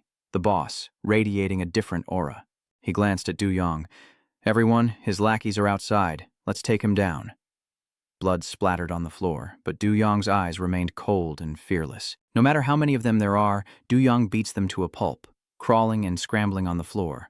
But this situation is still not ideal. He clutches his wounded body as Du Yong, hands in his pockets, walks away. It's still not enough. Zaidu laughed in his cell. When you told me to steal from the market, I easily swiped the money during the chaos. But if this keeps up, the other cell leaders won't sit still. Their bodies are beaten to a pulp on the floor, unable to move. Zaidu watched Du Yong leave, wondering, what is he planning? How will he escape this situation? Unable to fathom his intentions, consumed by curiosity, Du Yong walks outside, lost in thought. As dusk approached, he sat down on a stone bench in the courtyard, lost in thought when a strange voice broke the silence. Found him. The tattooed man stepped in, staring intently at Du Yong, his brow furrowed. 7-1, Naidanahainin. Jiang, you dog, I heard you laundered my money in a washing machine. This is Wang Gyun, head of Block 21. Du Yong nonchalantly retorts, I wanted to see this money laundering scheme anyway. Wang Gun smirks. 7-1, not 9. Du Yong, it seems you haven't grasped the gravity of your situation. The top dogs are furious about this. Du Yong remained indifferent, unfazed by the situation, as the leaders approached from behind. Wang Gyun looked at him and said, You think I'm the only one here? This is Gu Trang, leader of Cell 4 in Building 3. He frowns. Du Yong, I didn't like you from the leaders' meeting and now you dare to do this? Oh, how intriguing. I do love a man who's hard to predict. That guy's sister is an eyesore. Juan, head of Cell 13, Block 1. Her brother is the same. Hunu, head of Ward 12 in Block 4, clutches his head and screams, Give me back my money. Rua, leader of Block 7, furrowed his brow, saying that if things continued, the entire market would collapse. Junhai Uk, leader of Block 19, leaned against the iron bars, sharp iron pipes in his hand. A young master from a powerful family, huh? I'll get 10 times the amount from your parents. Inside the cell, everyone stood at the window looking out. Naman's eyes widened in alarm. Wasn't that Du Yong over there? And standing before him were all the cell leaders. Naman was worried. Weren't we supposed to have a meeting today? What's going on? Naman's eyes widened with fear, sensing someone was about to be executed right then and there. He glanced at the head of room 65, Du Yong. He frowned. For your actions, this is the first and last time you'll be given a chance to defend yourself. His hands clenched, his face scarred. Manon, head of Block 1. Du Yong smirked. Plead your case. They're already attacking you. Du Yong realizes they won't accept any excuses as Wang Juner clenches his fist, ready to strike the troublemaker. Behind Ju Trang, someone leaps up, declaring they will immediately carry out the punishment, reminding Du Yong of Gang Rong's warning. From now on, I'll drill into your head the only way to transcend human limits, transcendent intelligence. Du Yong watched him with curious eyes, wondering about this transcendent wisdom. That's right, transcendent wisdom. A mind or heart that surpasses its limits, transcending through emotion. He chuckled, pointing at Du Yong, stating simply that it's a state where most of a person's abilities are pushed to an extraordinary degree. He leaps into the air and strikes the ground. Watch closely as the candles are extinguished. Ku Aion looks on in shock as Gang Ryan punches the floor, shattering everything. This will be the last lesson I ever teach you. Du Yong sneered at them and laughed. They charged forward like a storm, but Du Yong grabbed one by the collar, pulled him down, and unleashed a relentless barrage of punches. They collapsed on the spot, and the remaining gang leaders froze in place, their faces turning green with fear. From the window, he exclaimed in shock, Did you just see that? He took down 2 leaders with a single blow, and Seo Yu watched from afar with a grin. Du Wai-ong, what kind of monster are you? How did things escalate to this point? As Du Wai-ong walks away, everyone is astonished by the situation, while Zaidu smirks with glee. I was wondering how you'd escape, but instead of running, you plan to kill them all. I truly don't want to use what he instilled in me. Du Yong clenched his fist. There's no other way. An overturned car lies in the forest. Outside, a little girl's hairband lies discarded. In 2003, in America, an ordinary housewife flipped a car to save her daughter trapped beneath the wheels. Crashing waves churned in the vast ocean. In 1979, North Korea, driven only by the desire to escape tyranny, a man swam for 12 straight hours in the freezing on a 14.5-degree waters. A sea of fire blazes. In 1732, Africa, consumed by hatred for a rival tribe, one man fought for 47 seconds after his heart had stopped. Such things sometimes happen in this world. Phenomena beyond human comprehension, neither coincidence nor miracle. It's the emotion in dire situations, pushed to the extreme, unleashing unimaginable power from the body. This true heart is the only way to transcend human limits. At this moment, Du Yong is overwhelmed with emotion. You have entered the realm of true heart. Gang Rong's eyes burn crimson. Du Yong is a raging inferno aimed at his father. Warden Kai receives a phone call, his face filled with panic. What is going on? His face is one of surprise. He can't believe what he's hearing about Yu Yong and the other ringleaders. What in the world did he do? Du Yong's eyes are cold. I'd rather die than use what he planted in me to activate this. I have to fill my head with his image. Du Yong's face is expressionless, but the feeling is unbearably filthy. He looked down on Du Yong, muttering to himself as if he were so great. He jumped up and kicked him. But you're just a lonely bastard. Hai Ununju screams, his face red, teeth grinding. He was the one who was alone from the start. He recalls a day at the beach, seeing two children playing in the sand, and the sound of their laughter annoyed the loner. Blood is splattered all over the pink bunny. Who knew? I just wanted to teach those liars a lesson. But the world sees me as a monster, even as they judge me with fear in their eyes. Hinu jumps to kick Du Yong, but unfortunately Du Yong retaliates, sending him crashing to the ground as they watch him in horror, sweating. Du Yong, eyes wide, retorted, "I don't care." He lunged forward, his fingers armed with daggers. "This is the Achilles tendon." Junhyuk grinned, curious about the sound it would make. He slashed with his knives, a chilling smile on his face, as the sound of snapping tendons and contracting ligaments reverberated in his ears. He recalled the memory of plunging a knife into someone, his whole body trembling with excitement. A young Junhyuk plays the piano. From a young age, he was incredibly sensitive to sound and was always called a genius. But from that day on, everything changed. Du Yong spins around, kicking him in the throat, sending him crashing to the ground, his face covered in blood. Namin was stunned. What? What in the world is going on? Jom took down 4 leaders in an instant. Du Yong frowns. No more stalling, huh? He approaches. Just what I was waiting for. Du Yong is cornered as Ruan clenches his fist. I'll end this fight. Ryan was once undefeated. I don't know what it means to lose. He's the leader of the gang. I can't afford to lose when I have people to protect. Victory is the only option. He lands a crushing blow, sending his opponent plummeting from the rooftop as all eyes focus on this decisive battle. Du Yong lunges, spins, and kicks, but stumbles and falls. His eyes are cold as he says, "I told you, every time I use this, I feel..." From behind, Di Huan throws a punch, his eyes vacant. Our mother never wanted us, not even as infants. The mother's hateful eyes wanted to strangle the 2 children. Di Huan, I could feel it in her gaze, that coldness that gradually turned into cruel violence. Du Yong frowns, never mention family in front of me. Du's in his car on the roof, watching. I thought you were up to something crazy. He smirks, so this is what he was hiding?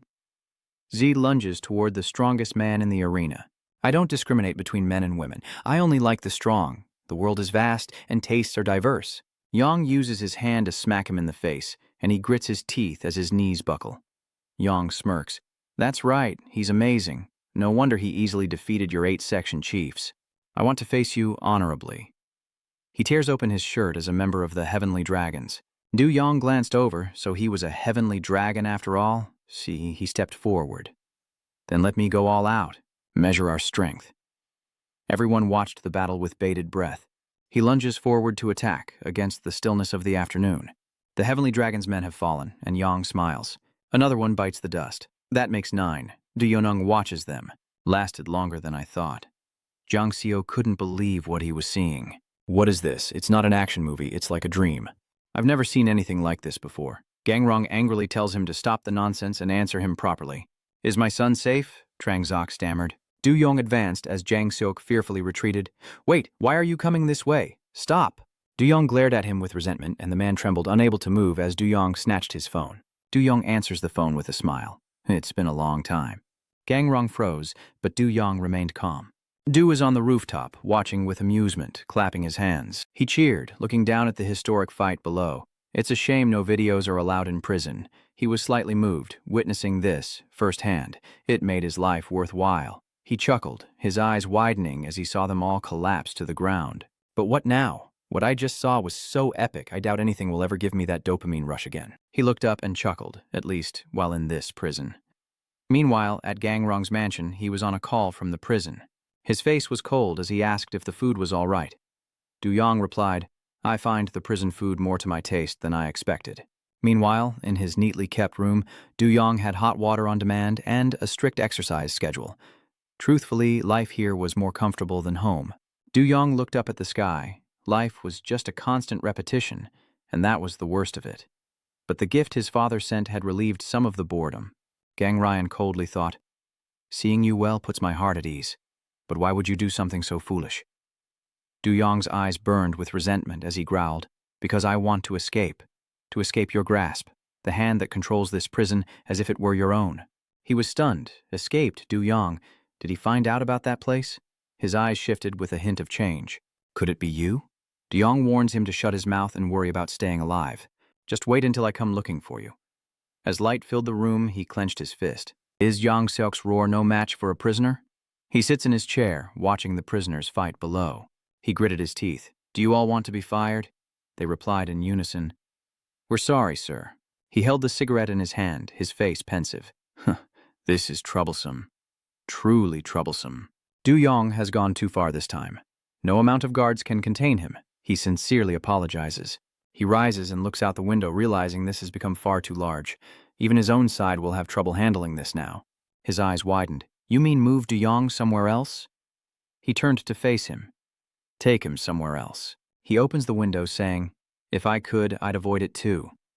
If Gang Rong finds out, he'll surely go ballistic. Outside, crows circle as he says gravely, no parent wants to see their child sent to a place like that.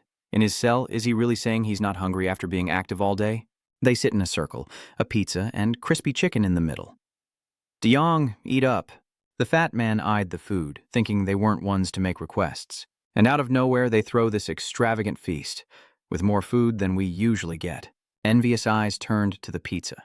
It looked so delicious. Du-yong is a godsend. He holds the pizza with pure joy. From now on, I'll treat Du-yong like my boss. I'll worship him every day. Hey, you guys shouldn't act like you're suddenly close to him. I'm Du-yong's favorite pet. Doesn't sound quite right, does it? The debate still raged on, but Du-yong, no, the master, was no ordinary section chief anymore.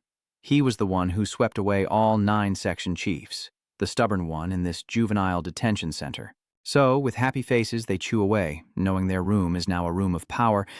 Their time has begun. Is it good, G.O.? You used to act so cool, just standing there. Watching.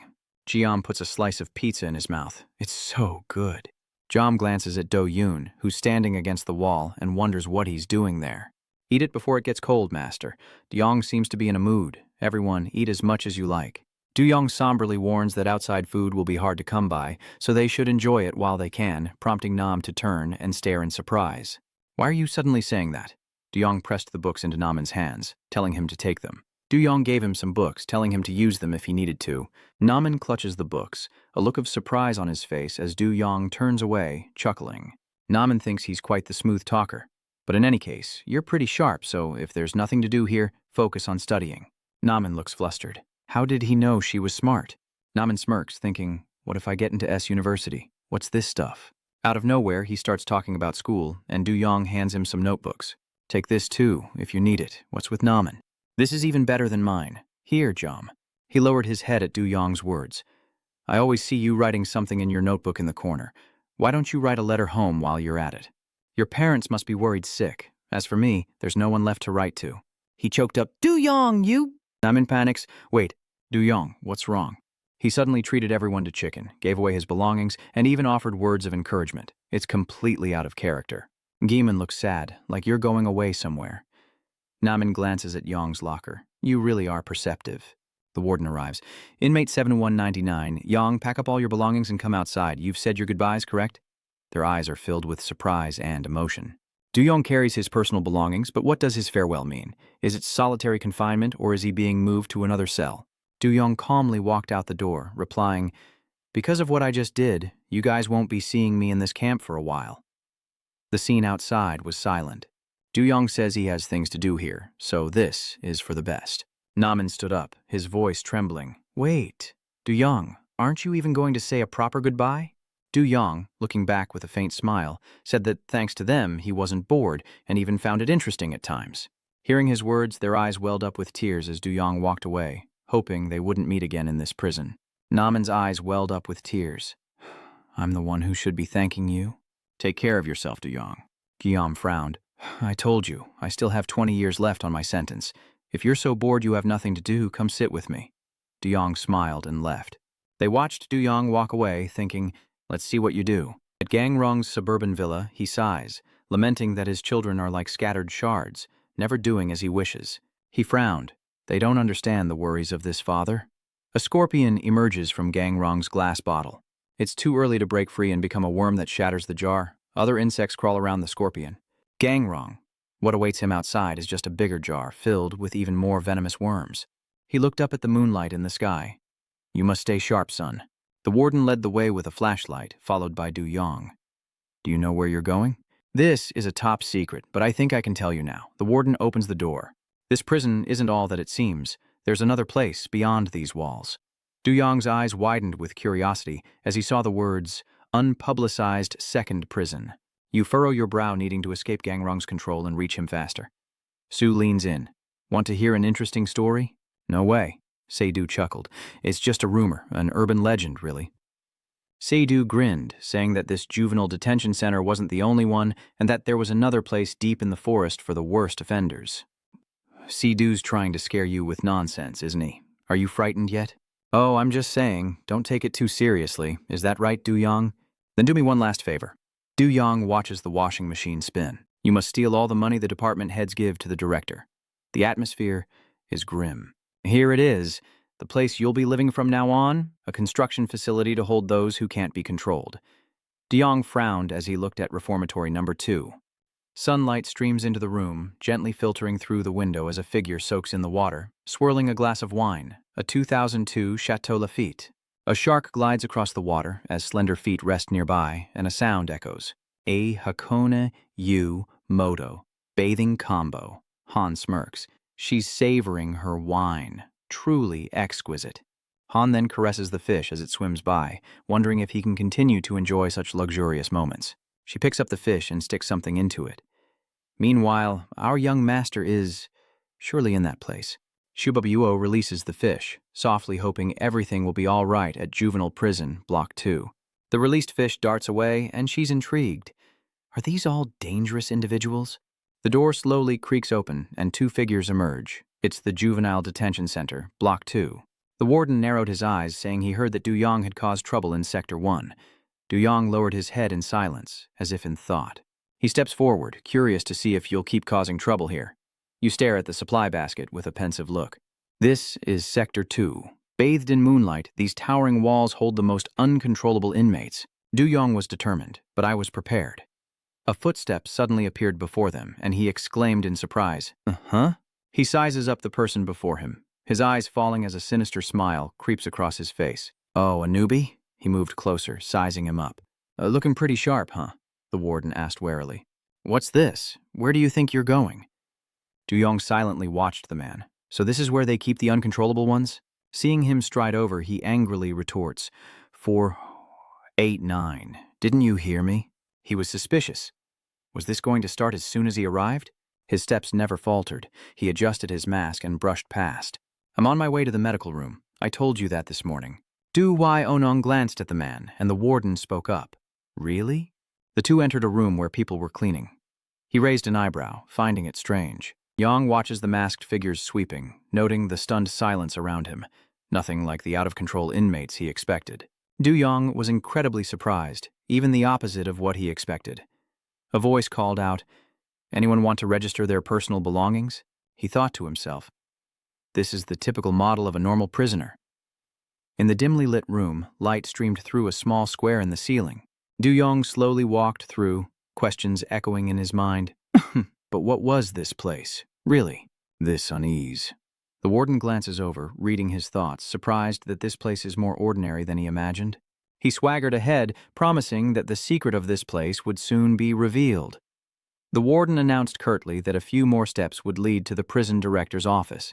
Before a securely locked room, a gruesome painting hangs, shark fangs tearing into prey, blood blooming in the water, while a coral fish swims in a tank. Surprised, are you? A voice echoes. Coral, water temperature between 24 and 28 degrees, humidity around 50 to 70%. Crystal clear water with 8 to 12 hours of light, a pH of 6.5, and an oxygen level above 5 to 7 mg/L. The fish swim freely. When creating an artificial environment, an ecosystem will form on its own. His wide eyes reflect the fish, a harmonious and unexpected beauty, as his tall figure gazes into the tank. Looking at the fish tank, he smiled contentedly. I feel like a god. This man is Ma Go-jang, warden of Juvenile Prison Sector 2. He drops food into the tank. The system of Sector 2 is inspired by a scientifically organized aquarium.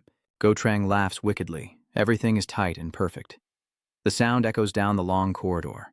The annual accident rate in regular prisons can be over 20%, but here in Sector 2, it's only 3%. He chuckles. Isn't it surprising? A place meant to hold the uncontrollable has become a haven of peace. Standing behind them, Go-trang calmly announced, Today, we have a new arrival, Cha-do. He retorted defiantly, I can't understand any of this. He watches the fish tank intently. Is it really that hard to understand? All right, let me explain it in a way that's easier to understand, Gong said with a smile. Within a fish tank, despite the various species coexisting, they don't tear at each other as they would in the ocean, maintaining peace amongst themselves. Gong then asks, Do you know why? Then, in a closed space, completely isolated from the outside world called an aquarium, he answered himself. There will always be a ruler, what we call the ultimate predator. Go-trang points to the aggressive fish that appears, a shark, and speaks. Unlike the boundless ocean, the fish tank is a closed space with no escape. A pack of ferocious sharks lunges forward. Here, the shark, apex predator of the food chain, keeps the other fish wary, avoiding unnecessary conflict due to its menacing presence. The computer on the desk shows a fight unfolding. Wu-jang asks, What do you think? On the screen, a figure leaps to attack. A new fish has entered my waters. A shark. He lowered his eyes to the ferocious shark and said, Father Jujon. Hagon donned his cloak, a gleam in his eye, and spoke of the warden of Sector 2. A renowned name at international conferences as an expert in criminal psychology and sociology, Ji Trong suddenly returned to Korea one day and was appointed warden of a juvenile detention center, surprising everyone, a position that even caused trouble for Cheon Ryong-haegwon. Unlike the warden in Sector 1, who was easily swayed by money and threats, the warden in Sector 2 was completely immune to such things. The only thing that caught his attention was the prison system he designed as a sociologist, watching the fish swim in the water. An absurdity, like sharks or something similar. Pouring a bottle of wine in a state institution, like a prison. It turns out there are absurdities like this. What is the government thinking? The fish glides through the water, drops of dark red wine falling. She hums in thought, realizing the warden might be more than meets the eye. Poe's lips curl into a smirk. He's no mere scientist. He clearly has another side to him. The wine spills onto the fish like a pool of blood. This could be truly dangerous. Young master, observe the fish you suspect. Deong the shark approaches. Are you saying I'm the shark in this fish tank? He replied. Exactly. Everyone you've met, the prisoner's father Du has seen here, they're all watching the fish swim. He spoke in a fishy tone. Outside, two figures discussed coral reefs cutting the water temperature to 24 to 28 degrees C. Ignoring the rest, all the necessary conditions for this environment have been prepared. The door stands tall, preventing any escape. A perfect school of fish created within this prison. The image of a shark swallowing a smaller fish reappears, and there's Du Yong's father, a top predator. The strange man watches him. All he needs to do is swim freely. In the silent office, Du Yong spoke, bluntly replying, I told you. I understand what you're saying. His expression was somber as Du Yong continued, but I didn't care. Having said his piece, he turned to leave. If you're done, I'll be going. Go-trang's tall figure didn't move. He was grave. Turns out I was explaining my theories to someone who didn't want to understand. Could a scientist ask for a more exhilarating moment? Gang continued, and as he finished speaking, Du Yong's eyes widened in terror. Without a word, he kicks him hard, and a weak sob escapes Du Yong's throat. Go-trang choked him. Du Yong slammed against the wall, vomiting a large amount. His veined hand tightened around his neck. I will, immediately. Du Yong choked out desperately. Go-trang, like a demon, his eyes flashing with madness, stared at Du Yong, who finally understood. The director of the Magon 2nd Correctional Facility. He's a dual citizen of the U.S. and Korea, an Ivy League graduate in social psychology, and his research is recognized at American academic conferences. He's received collaboration invitations from the UN's Social Development Research Organization and MIT. A steaming bowl of soup filled with everything. but he chose Korea. In the bustling restaurant, a tall figure savors the dish, exclaiming, "Ah, the flavor! Smells good!" A voice echoed, "It's an honor that the doctor chose Korea." Gang took a spoonful and replied with a smile, "I'm the one who should be grateful." In the fragrant atmosphere of the restaurant, he spoke, "So the reason you invited me here today is—" The bald man replied gloomily, "We have some concerns about you taking a position at the juvenile correction facility." The bespectacled man continued, "These young offenders have committed serious crimes, even beyond the control of the current prison system." Within the prison, fierce eyes emerged under the framework of Korean law, and he proposed a social rehabilitation experiment with these individuals. The man with glasses cautiously spoke on behalf of Facility 2, stating that the project had only just been approved. Another voice speaks up, but if the experiment to control prisoners at Facility 2 fails, his eyes narrow, the reason the government approved Ma Go-sang's unexpected plan. He sighed, not just for his research achievements. Gong suddenly raised his hand. "The soup's still hot, and it's all because of the ability to control crime with overwhelming power in emergencies," he said, taking off his glasses. "Too hot," a former U.S. Special Forces veteran, now a sociologist. The job of a sociologist is to return to the present, while Du Yong, gasping for air, could only manage muffled screams as he strained to understand the nature of the phenomenon. Go Trung looked at him with interest. "Jia Duang, what kind of shark are you?" as he threw a punch. A blinding light flashed, followed by a deafening crash, shaking the room and cracking the wall as Go Trung slammed into it. I really can't contain my curiosity, but quickly, Du Yong dodges. He glanced behind him as the man spoke, and now powerful gusts of energy surged forth. Suddenly, Go Trung appears behind him, throwing a punch. "Let's break it down." With a single blow, Du Yong is sent flying, scattering debris in his wake. Du Yong and Manch are cornered as Go Trung speaks. There are 4 sharks currently imprisoned in this correctional facility, each of a different type. He lunged forward with dizzying speed, and I defined them in my own way. Go Trung's eyes were like a demon's, bloodthirsty. "Come on, you dodged that one, but here come the rest. What kind of shark are you, the 5th one, Jia Duang?" Inside the room, surges of power flew by, sounding like roars. "Tell me. Show me your true nature." Gong punched him, only to be met with a sudden impenetrable shield that left him stunned. His face pales as if in terror, and he cries out, "What the hell?" Gon Trang lowered his eyes, hesitated. "This is the Emperor." He suddenly burst out laughing. Gontran laughs maniacally, incredulous, utterly incredulous, overwhelming, wonderful, perfect, exquisite, outstanding. Goltrang was beside himself while Dewey looked at him suspiciously. Gotrang shouts to someone outside, "Warden, bring it here now." And with that, he embraces the box. He explained, "In this prison, we have a rank called Special Management." The warden handed him the box. If it were up to me, I'd call them sharks, but sadly, the higher-ups didn't approve. No one has a sense of humor. De Jong looks at the clothes in the box. "This black tag is for you." He explained that typically in Korean prisons, white cards are for ordinary inmates, yellow for those under surveillance, green for drug offenders, and red for death row inmates. The sky was dark and gloomy. The sounds were faint, but here only 2 types existed: the common fish and the fierce sharks. The warden's white card and the special warden's black card. Before the warden leads you out, Go Trang slowly asks, "What's the meaning of it?" Du Yong glances at him. "You'll understand soon enough, little by little." Go Trang gazed at the aquarium as if it were a masterpiece, a smile spreading across his face. "My total number of attacks is 21. While Go watched the shark with amusement, De Jong had far more opportunities to strike back. He slammed against the glass. "Great Emperor, what is this?" Go Trang muttered to himself. "What's with that attitude like I'm nothing?" He recalls touching the barrier earlier, his eyes wide with shock. "Indeed," Go Trang smiled with mysterious interest. "This is the first time I've been unable to define a situation."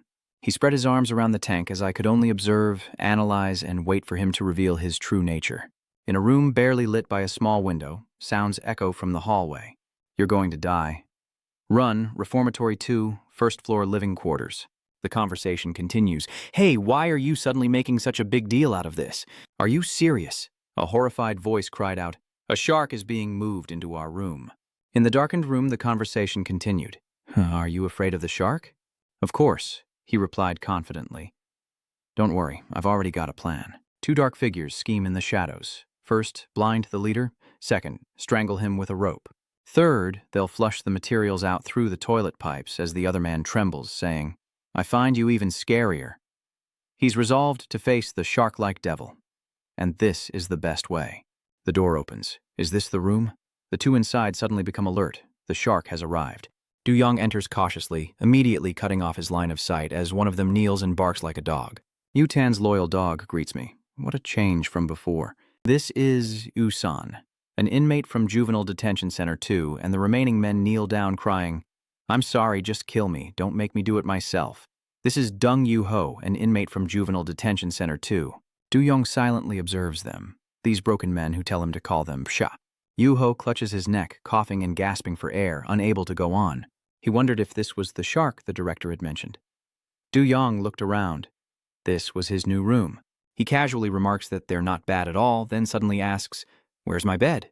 Their faces paled as they stammered. Tae-san happily points over here. "Boss, I've already prepared everything for you," Yunho chimed in. "I helped too," Tae-san chimed in enthusiastically. "The mattress is very soft." "Want to try it out now?" he asks. "We have roll call first."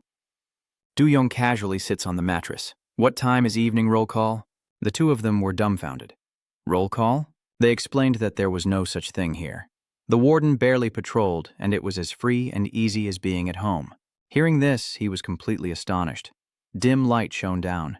Freedom in a correctional facility? The sun had set, the level of control was almost zero, yet the incident rate was non-existent. The moon hangs high, and the camp is shrouded in darkness. The corridors are eerily silent, the doors still locked tight. Tae-san slept like the dead, muttering with a smile, "Strong acid is the best way to dispose of a body." "Just kidding. You lie trembling in your blanket." "Mom, I'm so scared. I want to go back to being sperm." Du-young closed his eyes, then suddenly opened them, running towards the Juvenile Detention Center, Base 2.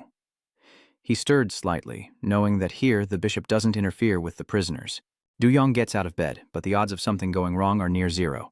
He steps over the two sleeping figures, heads to the door, and wonders why. Du-young's expression darkens as he realizes 4 sharks are currently being held in this camp. He bites his lip, thinking, sharks. The dimly lit corridor remains silent. The moon hangs high, and the prison camp is still. Du-young decided to investigate what had caught his suspicious eye, his hand reaching for the lid of a box. "Locked?" Du-young muttered. "So it should open, right? But is it a different story if they're not locked up?" The door remained silently shut, and the long corridor was eerily quiet. Juvenile Detention Center, Sector 2. There's still so much I don't know about this place. He stopped before the door, knowing he had to learn more. The sun shines down on the prison camp, its rays peeking through the window as a voice echoes, "Hey, shark's still asleep. I say we flush him down the toilet." The two are plotting. "I'll hit him first, then you tie him up. I don't like doing this, but let's just get it over with." "Let me try a fireman's knot." Disturbed by the noise, Du-young wakes up and cries out. Before Du-young, Tae-san prepared to strike with a club, while Yunho readied the rope to pounce. Doesn't he realize it's already morning? They immediately knelt down in fear. Tae-san tries to please him, asking if he slept well. "Boss," Yuanong stared blankly at them. He spoke blandly, "I'm suddenly so hungry." Ui Seal walks off, wondering if the doors only open at meal times. Tae-san stammered, "Huh? What did you say?" Then Tan points out that the door is open. He was shocked. "The door's open?" Yu Yi asked suspiciously. "But it was definitely closed a moment ago," Tae-san questioned. "Didn't you know?" Tae-san explains. "Here, the doors automatically open and close according to a set schedule." He steps outside. Tae-san quickly adds that once the doors open, he's free to move around. Du-young was silent, full of questions. It was indeed strange. He thought to himself that Building 2, from the smallest detail to the grandest, was completely different from Building 1, the Juvenile Detention Center. Building 1, outside the road to Prison 1. A black car pulls up and a voice speaks. "Injured?" The master of the bandaged hand replies. "No, nothing major. I just had a bit of a run-in recently, a series of horrific memories. I was beaten, my arm twisted, and then his foot ground into me." With a dark look, Yu-young spoke. "Still at that age where you like to fight." The voice echoed again. "And such an insignificant nobody at that." "Did you summon me here?" A voice echoes from the shadows. "Do you know what that means?" Yang-chan stammered. I didn't expect you to come in person. I thought you would have sent a subordinate." This man is Bukdong Tran, leader of Zone 1 in the juvenile prison and a member of Thien Long. The man beside him said with interest, "This Du-young's father you speak of, he sounds interesting." His hand unconsciously clenched. "I want to hear about him firsthand. Du-young's father was a punk who always defied the prison leaders." Yanchan continued. At first I just thought he was crazy, but then I noticed something strange. The man was serious. Most of those he chose to oppose were members of the Heavenly Dragon.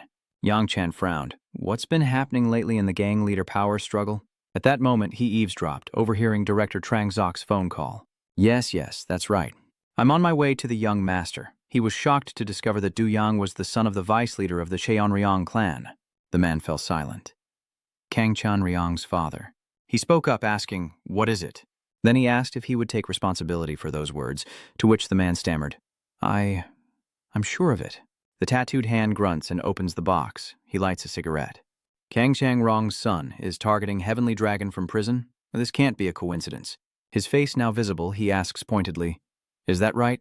This man is Deng Wang, CEO of Heavenly Dragon." The voice echoed from within the car. "So, it's Kang Rong's son," he asked. "Where is he now?" "In Juvenile Prison Sector 2. Figures appeared in the hallway, their eyes fixed on something outside. "Is that him?" The so-called all stared intently at Du Yang, thinking, "The black badge silently observes this place." The black-haired man spoke. "Do you feel their awe?" He was filled with both respect and fear, and with that, those small fry would become his slaves. Du Yang simply hummed, glancing at the two behind him, already feeling a bit troubled. They were puzzled. What flag? Du Yang scanned the crowd, asking where the other black badges were, noting he hadn't seen a single one today. Du Yang scoffed. "Are they all this cowardly?" The blue-haired man stammered, "Where?" "That's not true," he explains. "A black badge. Apparently, each of the 4 remaining sharks has one, according to the director. A red light flashes. Each floor is their own territory." The blue-haired man continues, "And your boss is on the 1st floor." The black-haired man said nervously, "I'm just giving you a heads up." The black-haired man continued, explaining that the prisoners in each level don't invade each other's territory. "That's the unspoken rule here, sir." The blue-haired man chimed in. "Yes, that's right." He hesitated.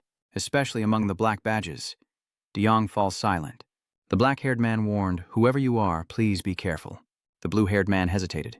"Please." Seeing his lack of concern, he worries. "Boss, are you listening to me?" Yu Seong was lost in thought. Shark territory. The car is still parked where it was, Duong's father asked from inside Yongchan's car. "Disappeared from prison?" Yongchan replied, crestfallen. "Yes," he reports. "I heard he caused trouble and was transferred somewhere, but I couldn't find out more." "Damn it." He angrily struck his bandaged arm. "That poor bastard," Yongchan growled. "Once this arm heals, I was going to teach him a lesson. But he got away."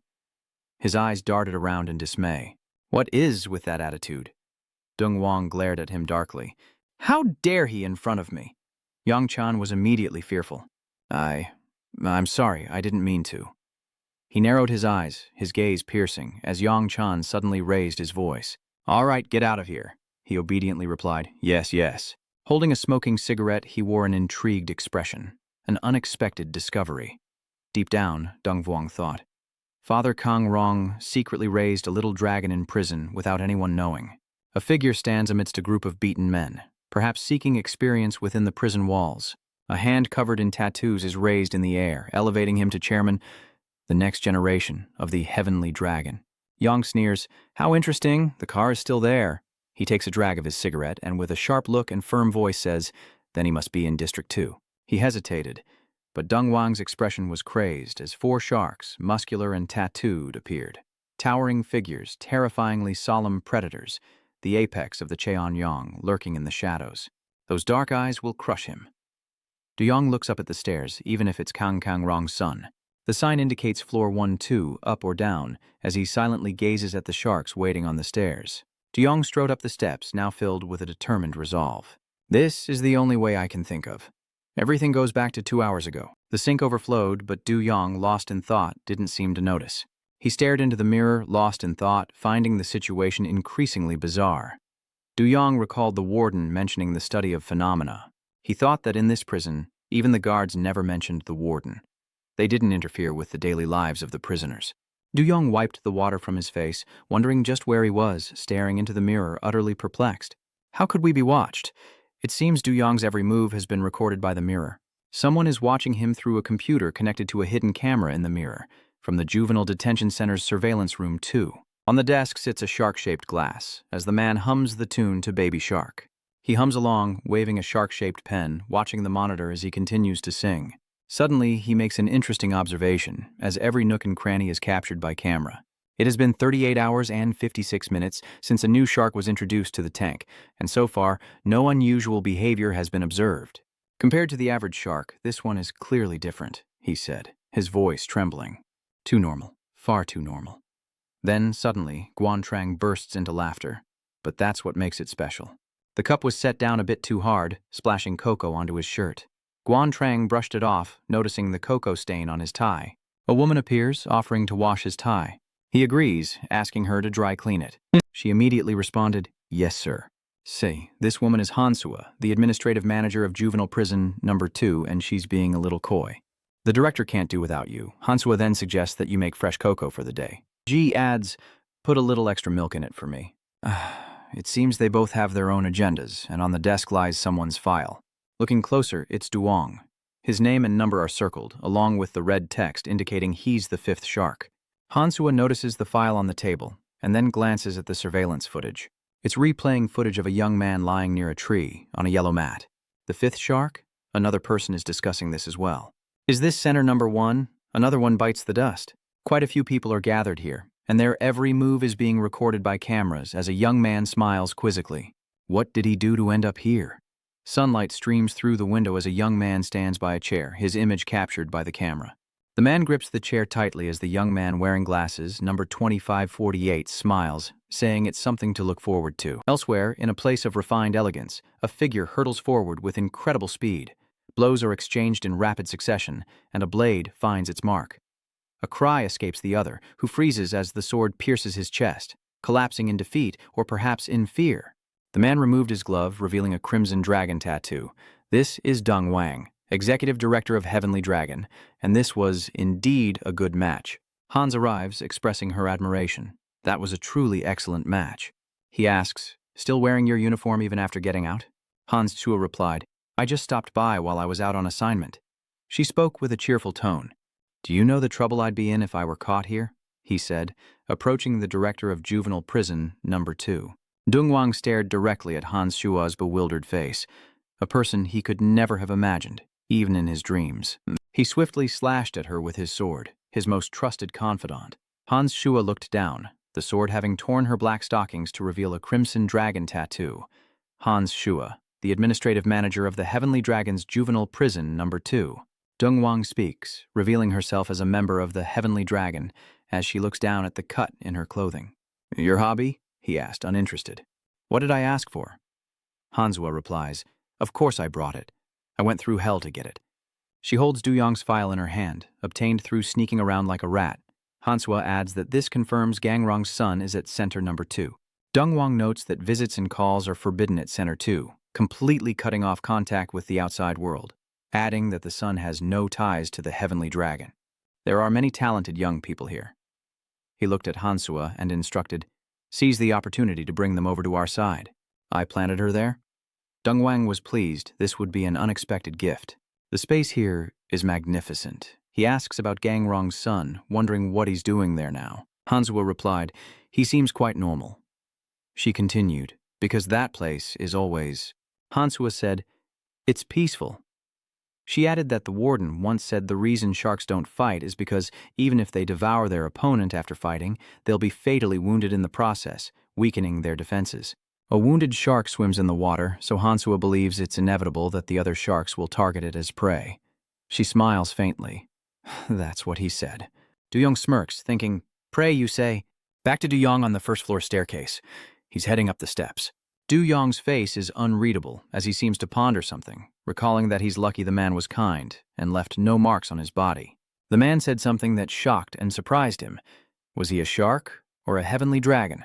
The black-haired youth continued, "Because of those special managers, every day feels like I'm washing my face with spicy corn sauce." He smiles to meet someone like him, but Du Yong's hand lunges forward and he chokes Tai San, number 1288. They were both shocked and caught off guard. The brothers were speechless. Du Yong speaks, his face contorted with a terrifying question. "Are you talking about the Heavenly Dragons?" Back to the present on the first-floor stairs. Meanwhile, Du Yong pondered the 4 Heavenly Dragon sharks and headed to the second floor of the Juvenile Detention Center. Dung Wang sits in his car, smoking a cigarette, thinking of Gang Rong, the second in command of the Cheon Ryong. He wondered if this was the reason for his sneakiness. Dong Wang plotted to rise to the top of the heavenly dragons through his son.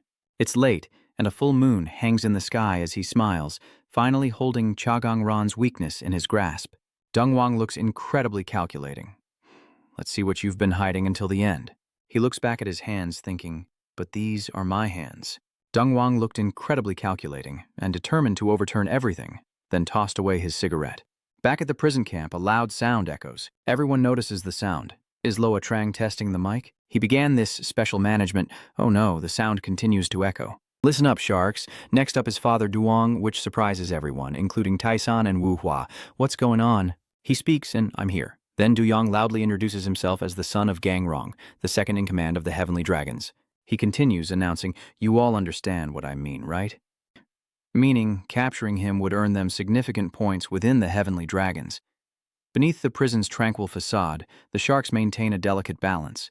And so, Du Yong decides to shatter that peace, issuing a declaration of war. Come and tear me apart. Du Yong seemed to have made his choice, even if it meant becoming prey. Du Yong casually announces that he is the son of Chagang Rong. Du Yong is incredibly bold, a vice leader of the Heavenly Dragons. Guanzhang's hands trembled. Is this really happening? He couldn't help but be surprised. Was he challenging the entire shark gang? Du Yong announced boldly, "Come and get me."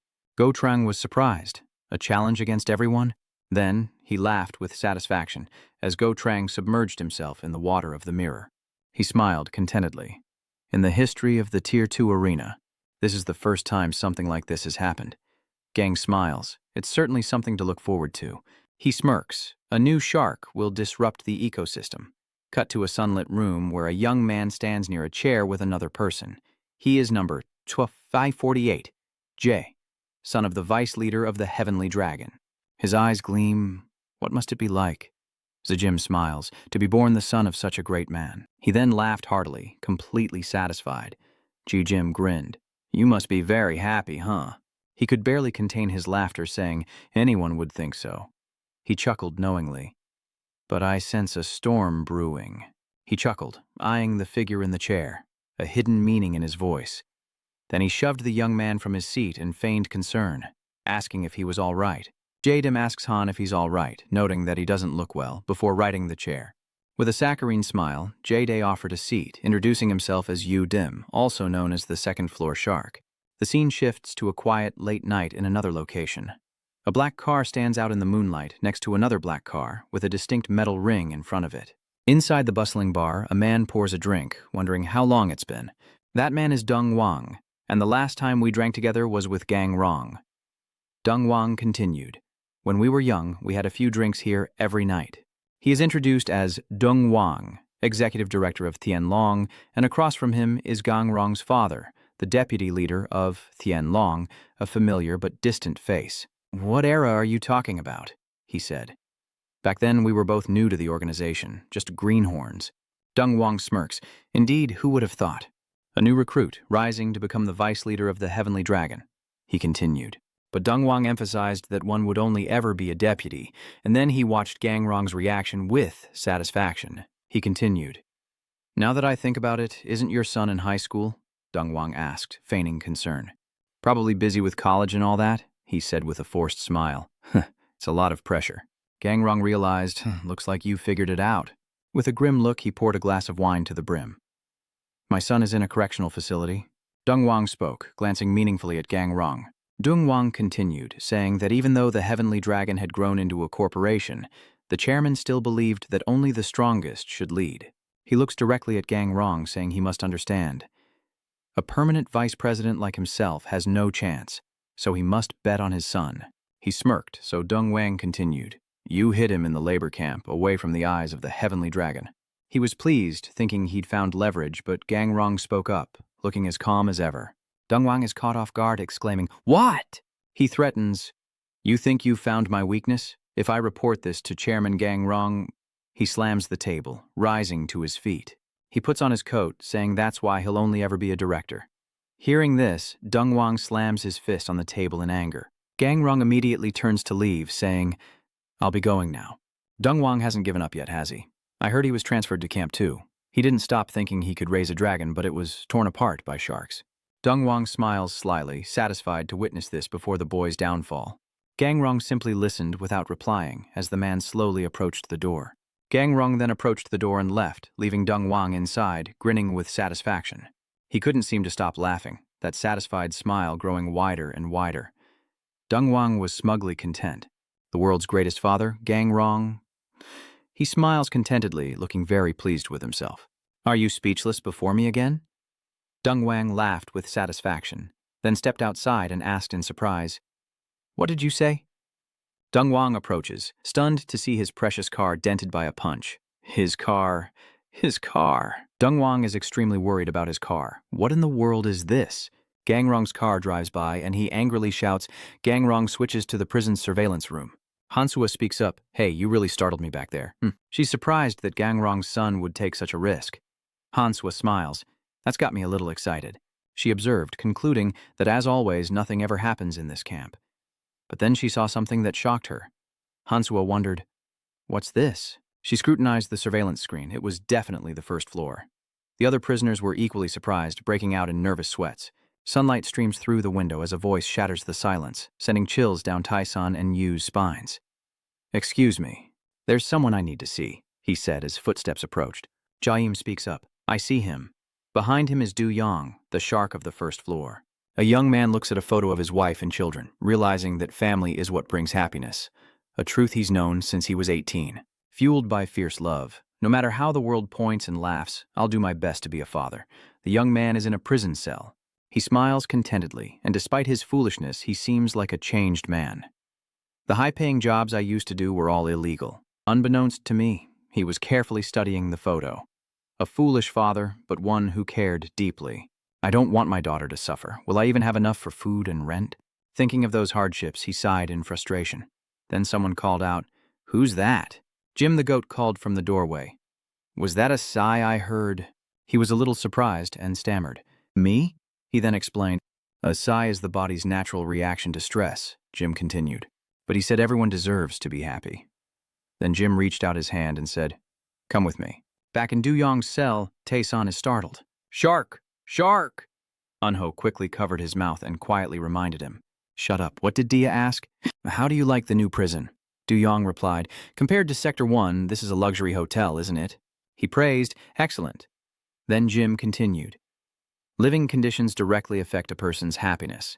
But Du Yong suddenly retorted, Spare me the pleasantries. He rolled up his sleeves and got straight to the point.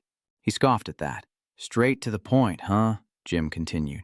Fine, but let's get one thing straight first, he declared. I hate fighting. Jim explained, because fighting only makes people suffer more. Wu Ho, meanwhile, was still struggling to cover his friend's mouth. Please, Du Yong wondered. Then why come to me? He retorts bluntly, his voice booming through the speakers. Jim continued. These negative emotions, I wonder. He asked, What do you really want? Jim continued. To think the son of the Heavenly Dragon's number 2 is in such dire straits. Wu turned to his side. Brother. Taesan responded, sensing something was off. Du Yong and Jaejim stood facing each other, and Du Yong demanded to know why he had come. He grabs Jaejim's shirt. That's all you have to say? Du Yong's eyes flash with murderous intent, but then widen in surprise. A furious red light explodes before Du Yong, his eyes widening in surprise at its fierce and angry glow. Du Yong heard him say, I'm sorry if I made you uncomfortable, and Jim seemed to return to normal. Actually, I came to invite you. Hearing that, he couldn't help but be surprised. Invite you? He confirmed. That's right, he continued. Go to the second floor, Jaejim added. Go to the chair. Wu Ho was clutching the floor tightly. Jim stared him in the eyes. Cha Du Yong deserves to be happy. He prepared to leave, and I waited up there. With that, Jaejim left the place. The office returned to its silence, leaving the remaining 2 wrapped in blankets. Damn, the atmosphere is so heavy I thought I was going to suffocate. I'd rather be a cockroach. Taesan stood before the bars. He had gone up to the second floor. Brother. Du Yong seemed too focused to hear the call. Brother. He recalls touching him, but what was that unpleasant feeling? Yu Yong is lost in thought. He secretly assesses him, completely different from those before. Du Yong recalls his words. Actually, I came here to invite you to a place with a chair. He fell into thoughtful contemplation. Du Yong turned and asked a question. Just a quick question. Taesan quickly responded. Ask away, even if it's the password to the front door. He wondered what this so-called chair was that the man kept mentioning. There were plenty of those he hated. Taesan scratched his head. If he mentioned the chair, then he must mean the happiness chair. Yang doesn't understand. Happiness? What is that? Yunho then spoke up. The chair of happiness. He explains that it's a chair that makes anyone who sits on it laugh and be happy, adding that what the people on the second floor fear most is the second floor's greatest obsession. Next, from the surveillance room, a voice speaks up. Chadua, is this new pen really making such waves? The white-haired warden remarks, seems like the kid's got more bite than I thought. He continued, saying that among the sharks this one was the most docile, yet he was the first to react. Quite unexpected. But his tone turned to disappointment, as there was ultimately no explosion. Another person asks, but why do you sound like you wanted it to happen? Hanswa smiles, holding the documents in her hand. It must just be my imagination. The warden replies, I simply want to observe all phenomena. She asks if he wants more juice first. The warden replied, make sure it's organic. Hanswa leaned in to look at Du on the screen. She didn't expect him to go so far as to provoke the sharks, expanding from Zone 1 to Zone 2. Is she planning to devour this entire prison? Hanswa mused. But messing with sharks here is basically suicide. She thought to herself that he wouldn't be able to do anything. The scene shifts outside the prison gates, and a voice calls out, huh? The woman wondered, no visits allowed? The guard explained, I'm sorry, but we announced this in advance. She held her child close, wondering if even a moment was impossible. She just wanted her child to see her father's face. But the guard remained firm, offering his sincere apologies. Her face betrayed her sorrow and disappointment, and the baby suddenly burst into tears. She tried to soothe her. Mommy's little princess, are you awake? She reassured her daughter and herself, saying, don't worry, your father is fine. Let's visit Dad again soon. The scene shifts back to the prison cell, where the young man holds a photo of his wife and child. He worried, hoping his daughter was well behaved at home, grateful for her presence in his life. With a strange smile, he felt saliva suddenly escaping his lips. He was the happiest man, and he loved his daughter dearly. His voice trembling, he says, Happiness, I'm truly happy. Jim then spoke up, saying, Good. He looked at the young man collapsed on the ground, finally happy. John continued, Aristotle once said, and I quote, the ultimate goal of man is happiness. As the two prisoners carried the young man towards the door, Jim spoke. He placed his hand on the chair, asking who among them was next to seek happiness. The chair looked simple yet bizarre, with a red smiley face on it. Unexpected footsteps echoed, surprising to Jim. Without hesitation, he sits in the chair. Is this it? The so-called happiness chair, the person continued. Fine, it's you, Du Yang. I'll see just how happy you can make me. He gasped for breath, his lips lifeless and cracked, his mouth parched. The light continued to stream through the window, burning his skin like fire.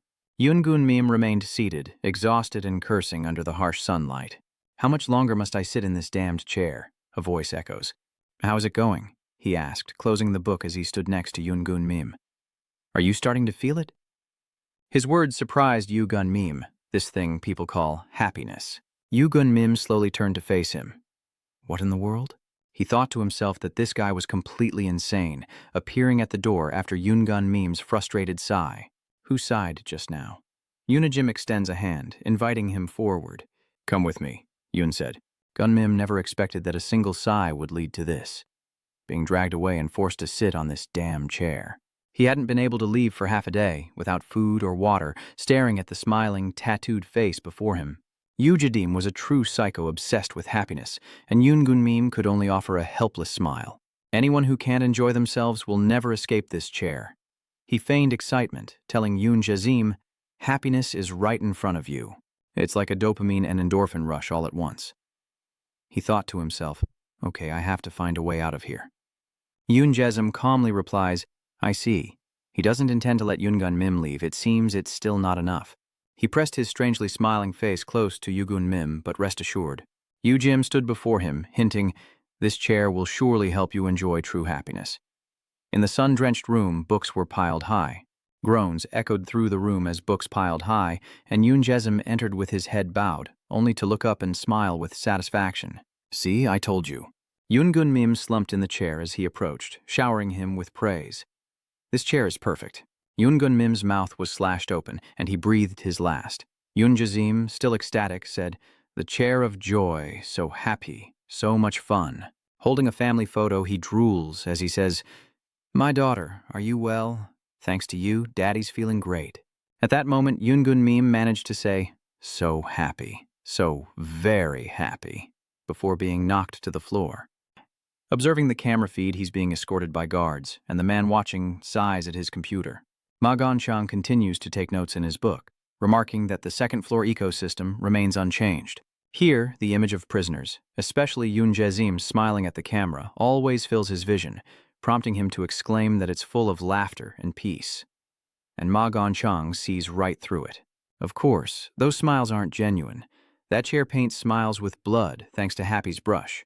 Yoon Jae-zim's image is the model for his words. The sharks on the second floor seem docile, but any fish that looks unhappy is forced into this chair until they go mad with happiness.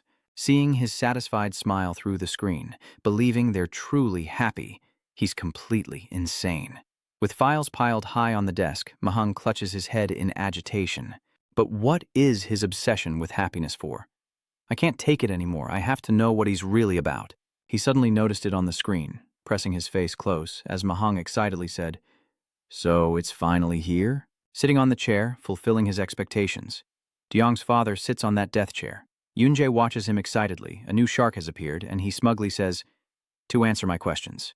Deong stared intently, not expecting it to come so soon, as Yoon Jae-zim raised his hands in the room, gleefully announcing, "Welcome to the new member." Everyone's standing there, and he shouts, "Take a look."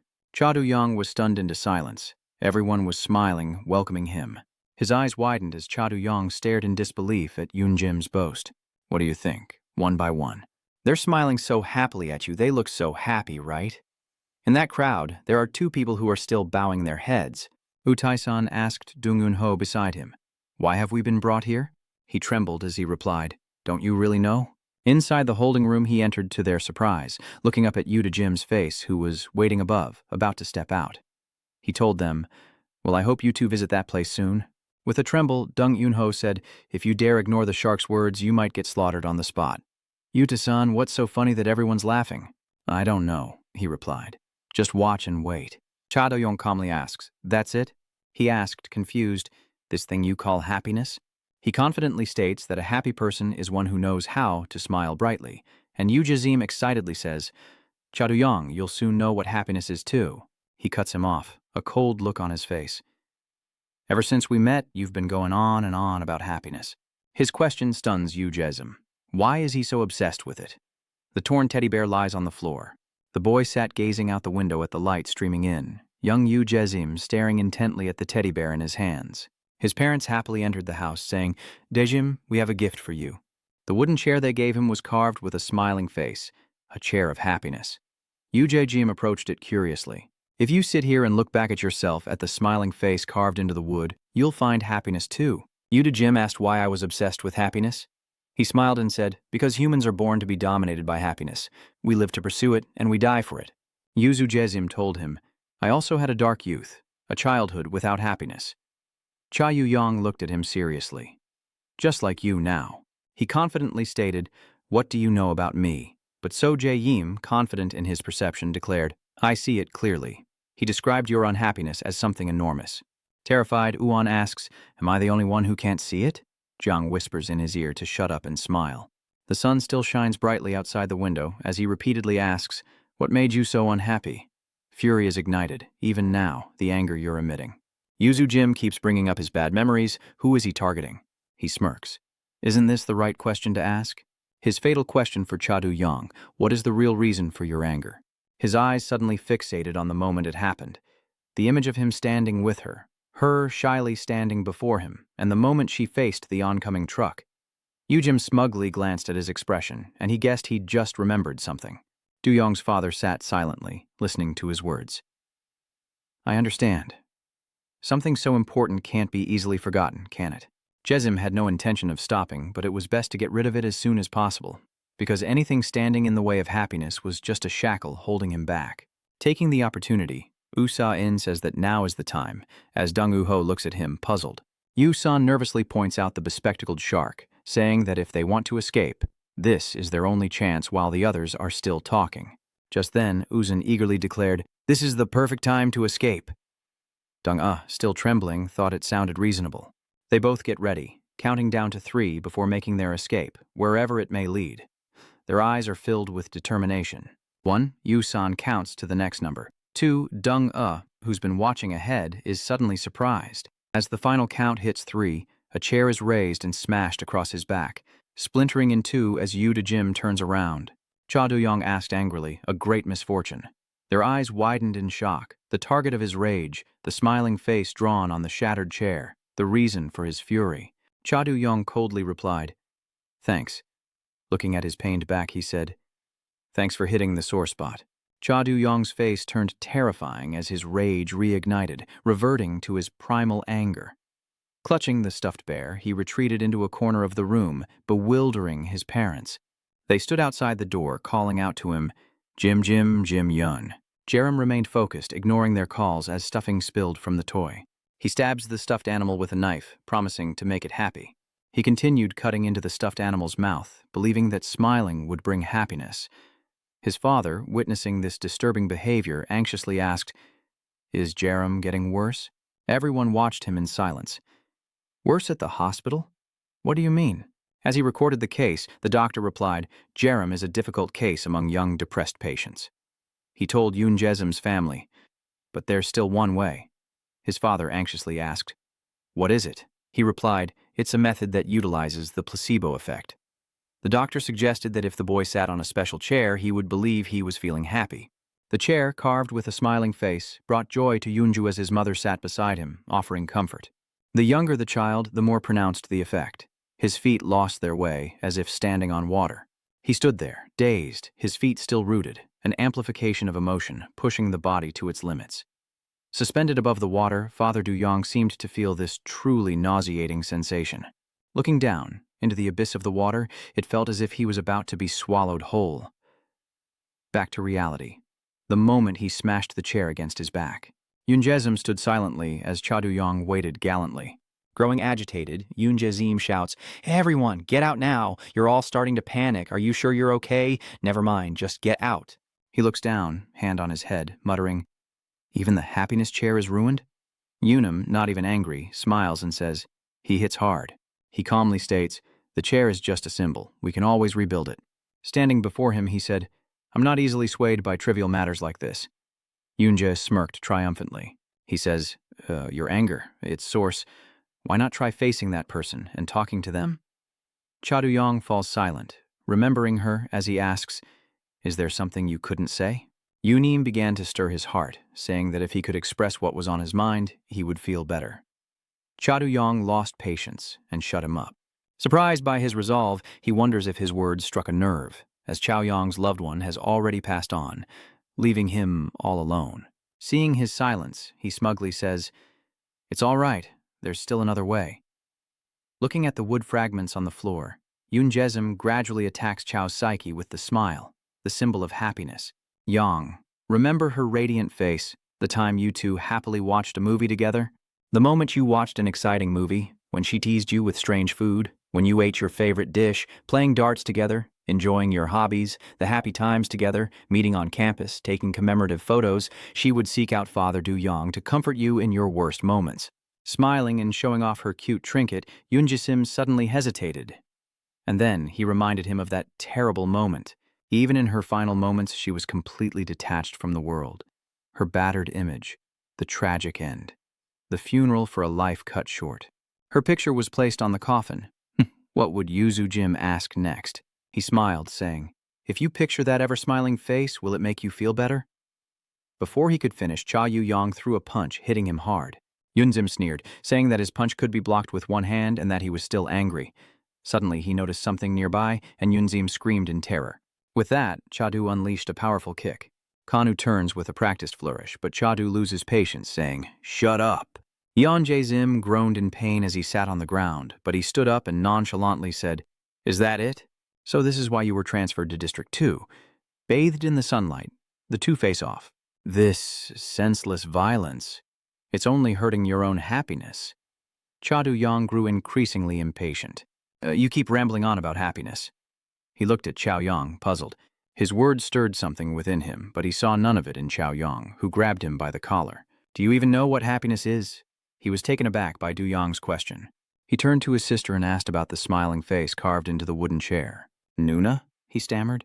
What is happiness? She was taken aback by Yoonjim's question. She began to think, then smiled at him. A smile. Could that be it?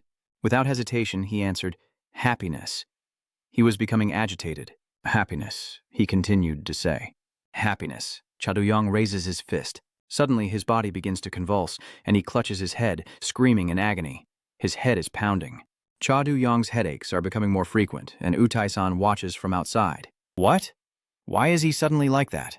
Dong Eun-ho was also surprised to see this, suddenly remembering that Cha Do-young had mentioned having headaches in the past. Utae-san urgently says, What? Of all times, Cha Do-young is increasingly unable to withstand the side effects. He became distracted. In District 1, he had abused his powers for too long, beating him madly, stomping on his face without hesitation, kneeing him repeatedly in the stomach, punching him relentlessly. Now his body is beginning to react. His feet dangle above the water as Do-won stares blankly down at the terrifying faces staring back from the depths. He suddenly spoke. I know what happiness is. I know it very well. The headache suddenly vanished. Look at your face. Yunim taunts him, saying it has nothing to do with happiness as he prepares to stomp on Chaoyang's head, adding that it's just the result of negative emotions. He kicks him in the face, and a defeated Do-young collapses to the floor. You need to understand something. He struggles to sit up. The only way to make someone like you smile again?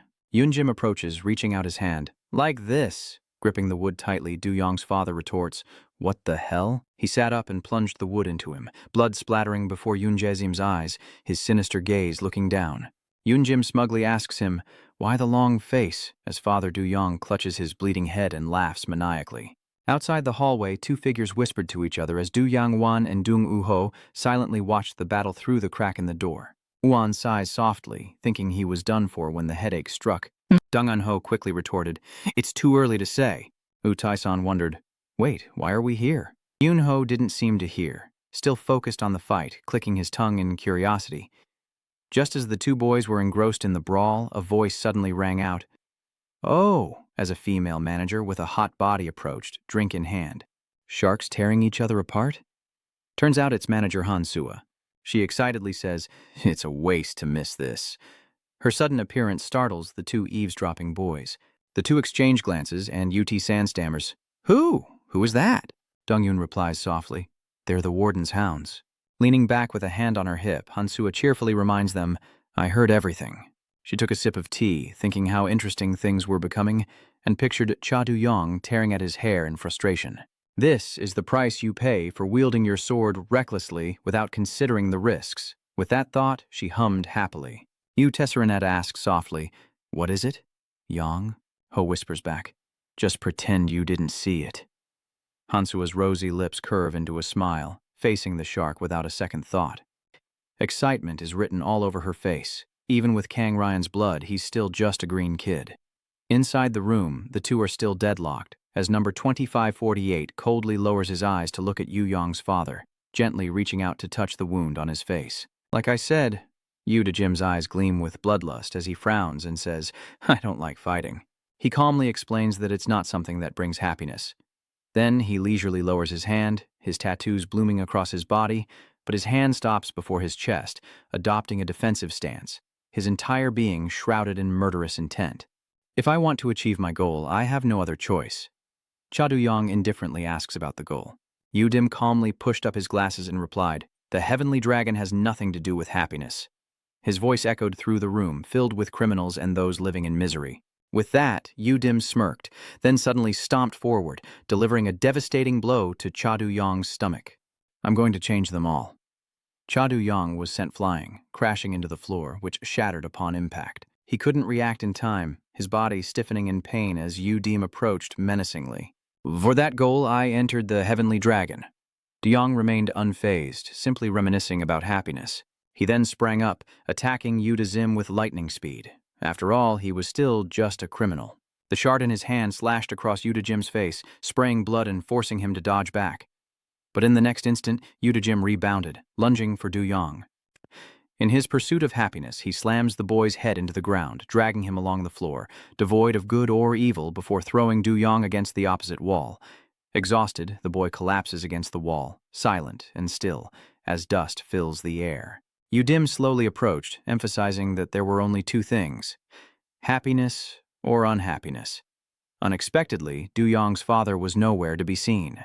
Unaware, Dim continues his lecture, but as he nears the wall, he's shocked to see Du Yong's father suddenly appear behind him, shard in hand. Unexpectedly, Dim manages to turn around just in time, blocking his attack with his bare hand. But then he suddenly speaks. He pressed the shard deeper into Dim's hand, gritting his teeth as he asked, "The reason you were sent to the training camp?"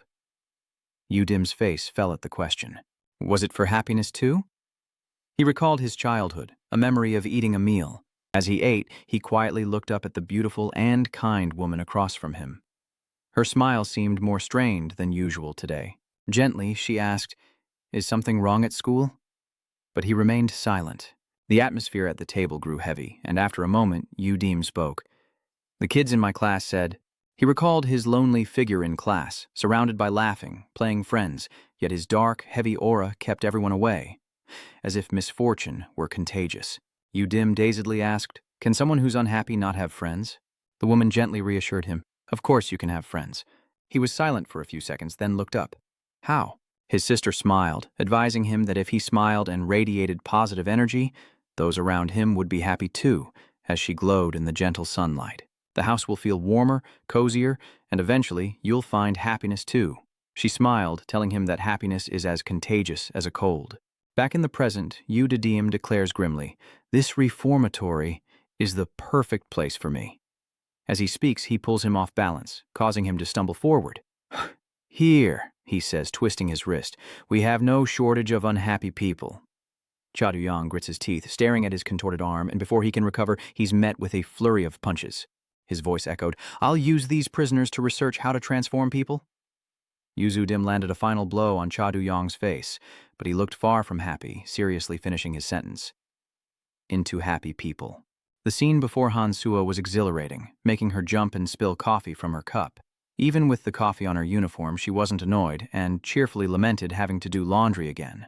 The two of them, with coffee spilled all over their heads, didn't dare argue, and silently endured it as San asked in fear, "What is it, Yang?" H pursed her lips, pretending not to hear.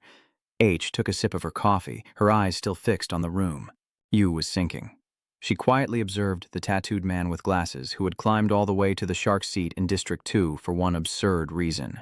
Inside the room, Yuzu Jezim had nearly overwhelmed Cha Du-yong, proving Hansua's assessment correct. He was indeed a seed of potential, one who could make a big difference in the heavenly dragon. Excitement flickered in her eyes. Moreover, he hasn't even used that thing yet.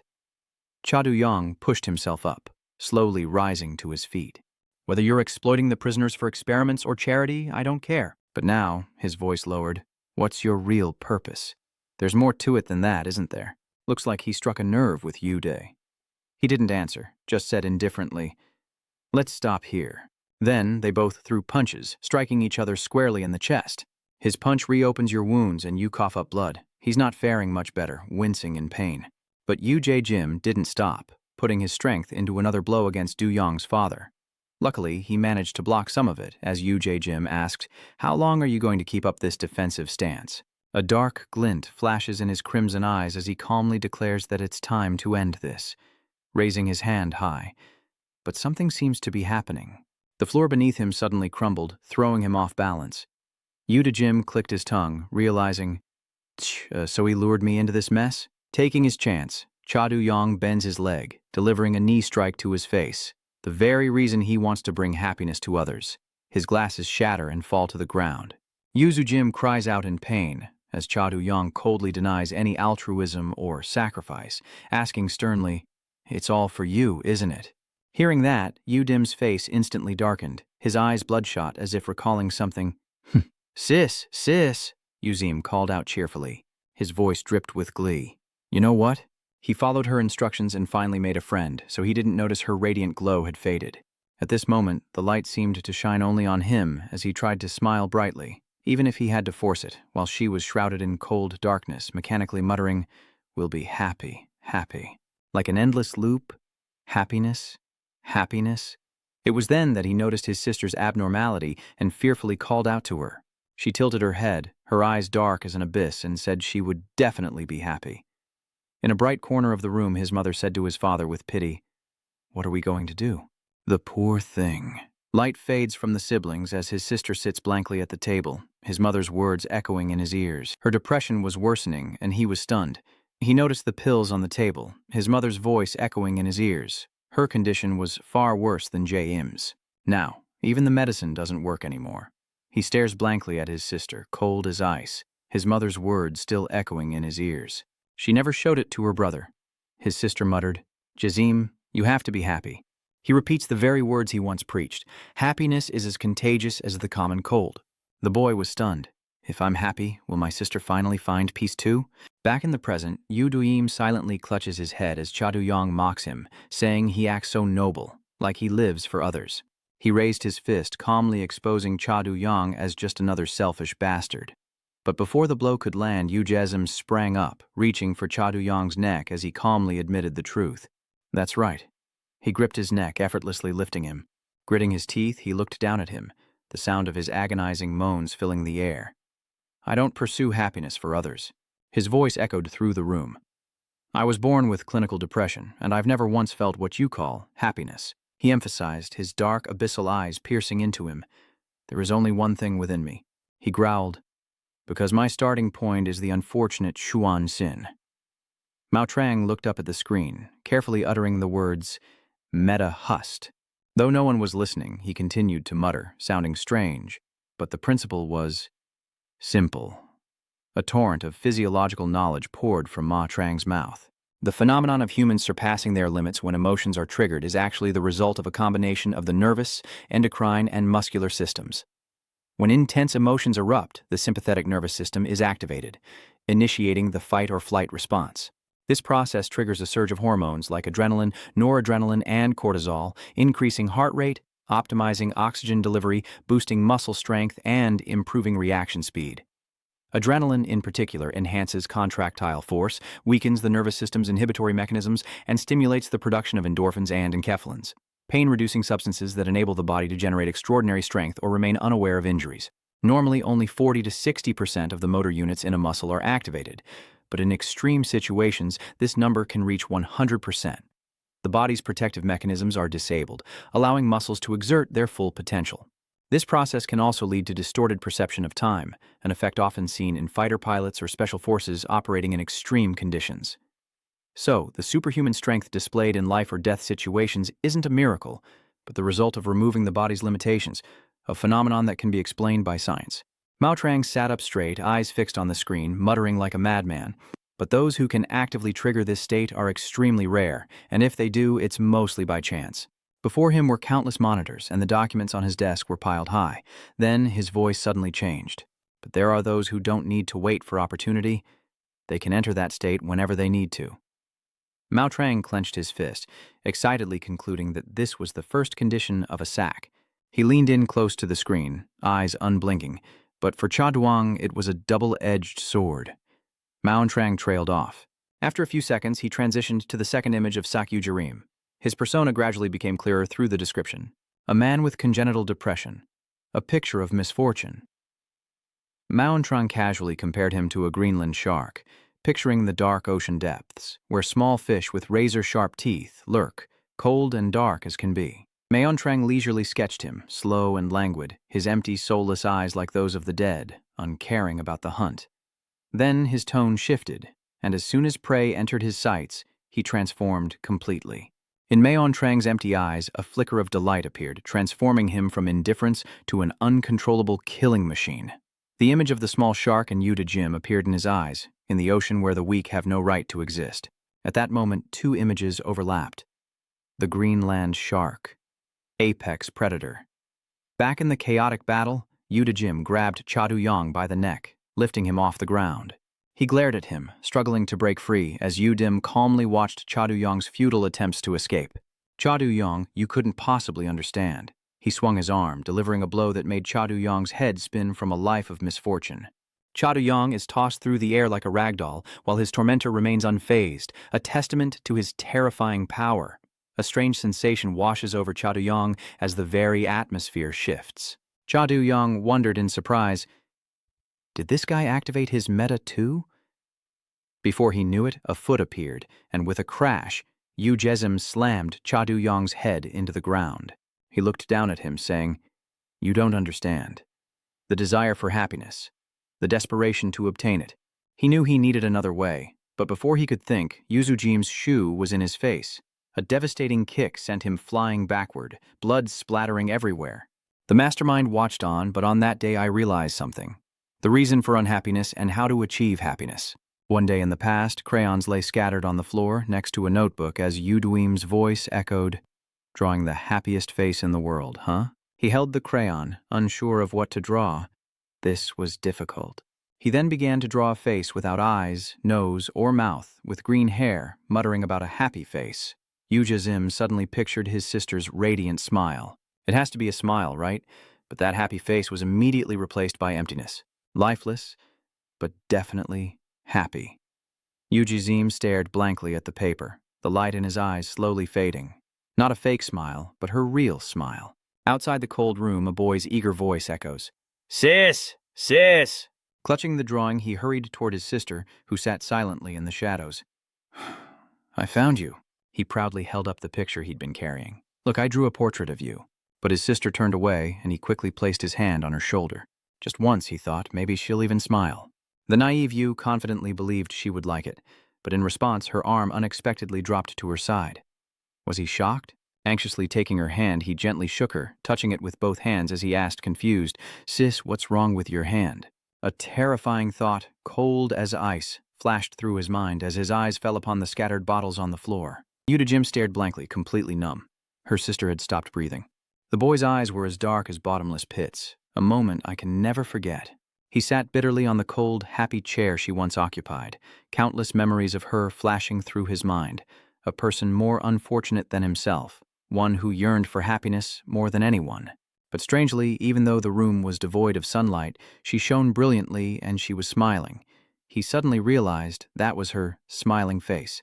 It was the same blissful expression worn by the sisters in the painting he held. The happiest smile in the world. Ending his reminiscence, a silence fell between Yuzujim and Cha Du-yong before he tilted his head back and gleefully declared, "On that day, I found another way to achieve happiness." He coldly watched Cha Du-yong kneeling on the ground, struggling to rise.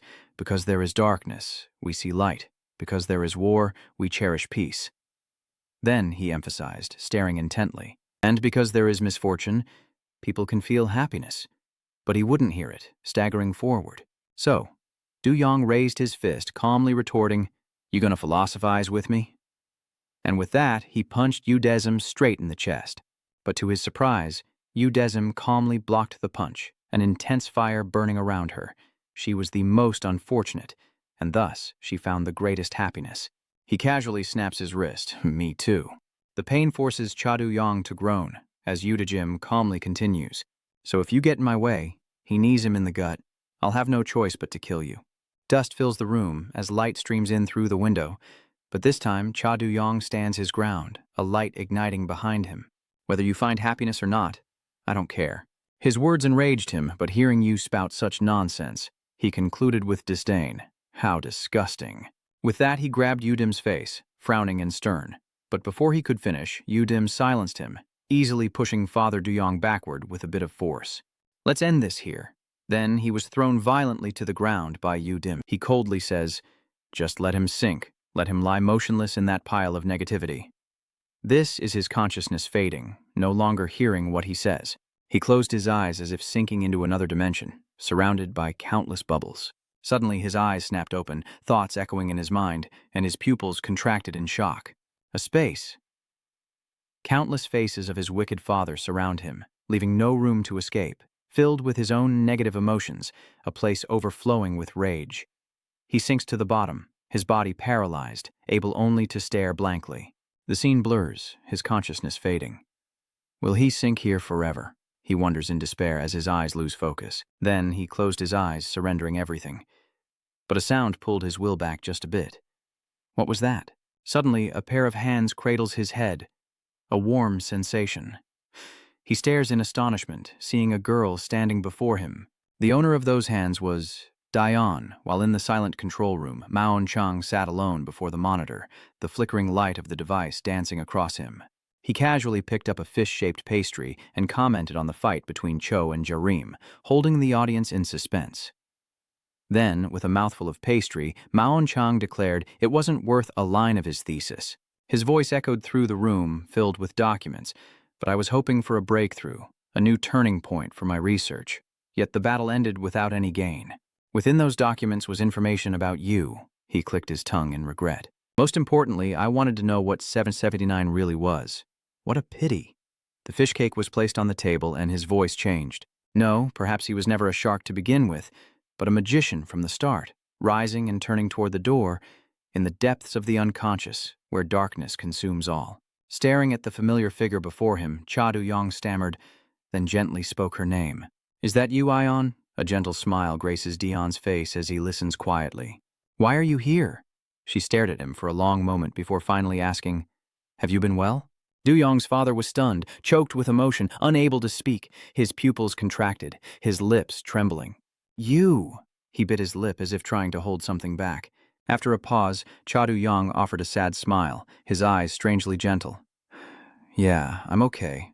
Du-yong smiles back. Is that so? Then she suddenly asked again. You're really okay?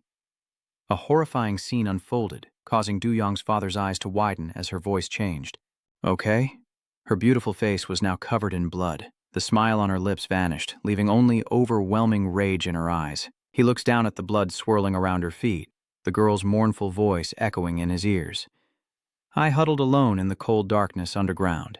And then the rage poured out like a tidal wave. How could you possibly be okay? Du-yong calls out to Dion in shock as she approaches him, covered in blood, and screams, I died because of you. Her words were like a knife to the heart. Before his bewildered eyes, her face began to change. Duan stared in shock at the bizarre scene unfolding. Ion had vanished, replaced by Gang Ron, his cruel father, all for his sake. Each accusation echoed in his ears, draining the color from his face. That child had to die to awaken him. Enraged, he lunged forward, trying to grab Gang Ryong, but the crushing pressure held him back, instantly pinning him to the ground at his father's feet. The seabed stirs as he stands before him, declaring, My life can only be completed through you.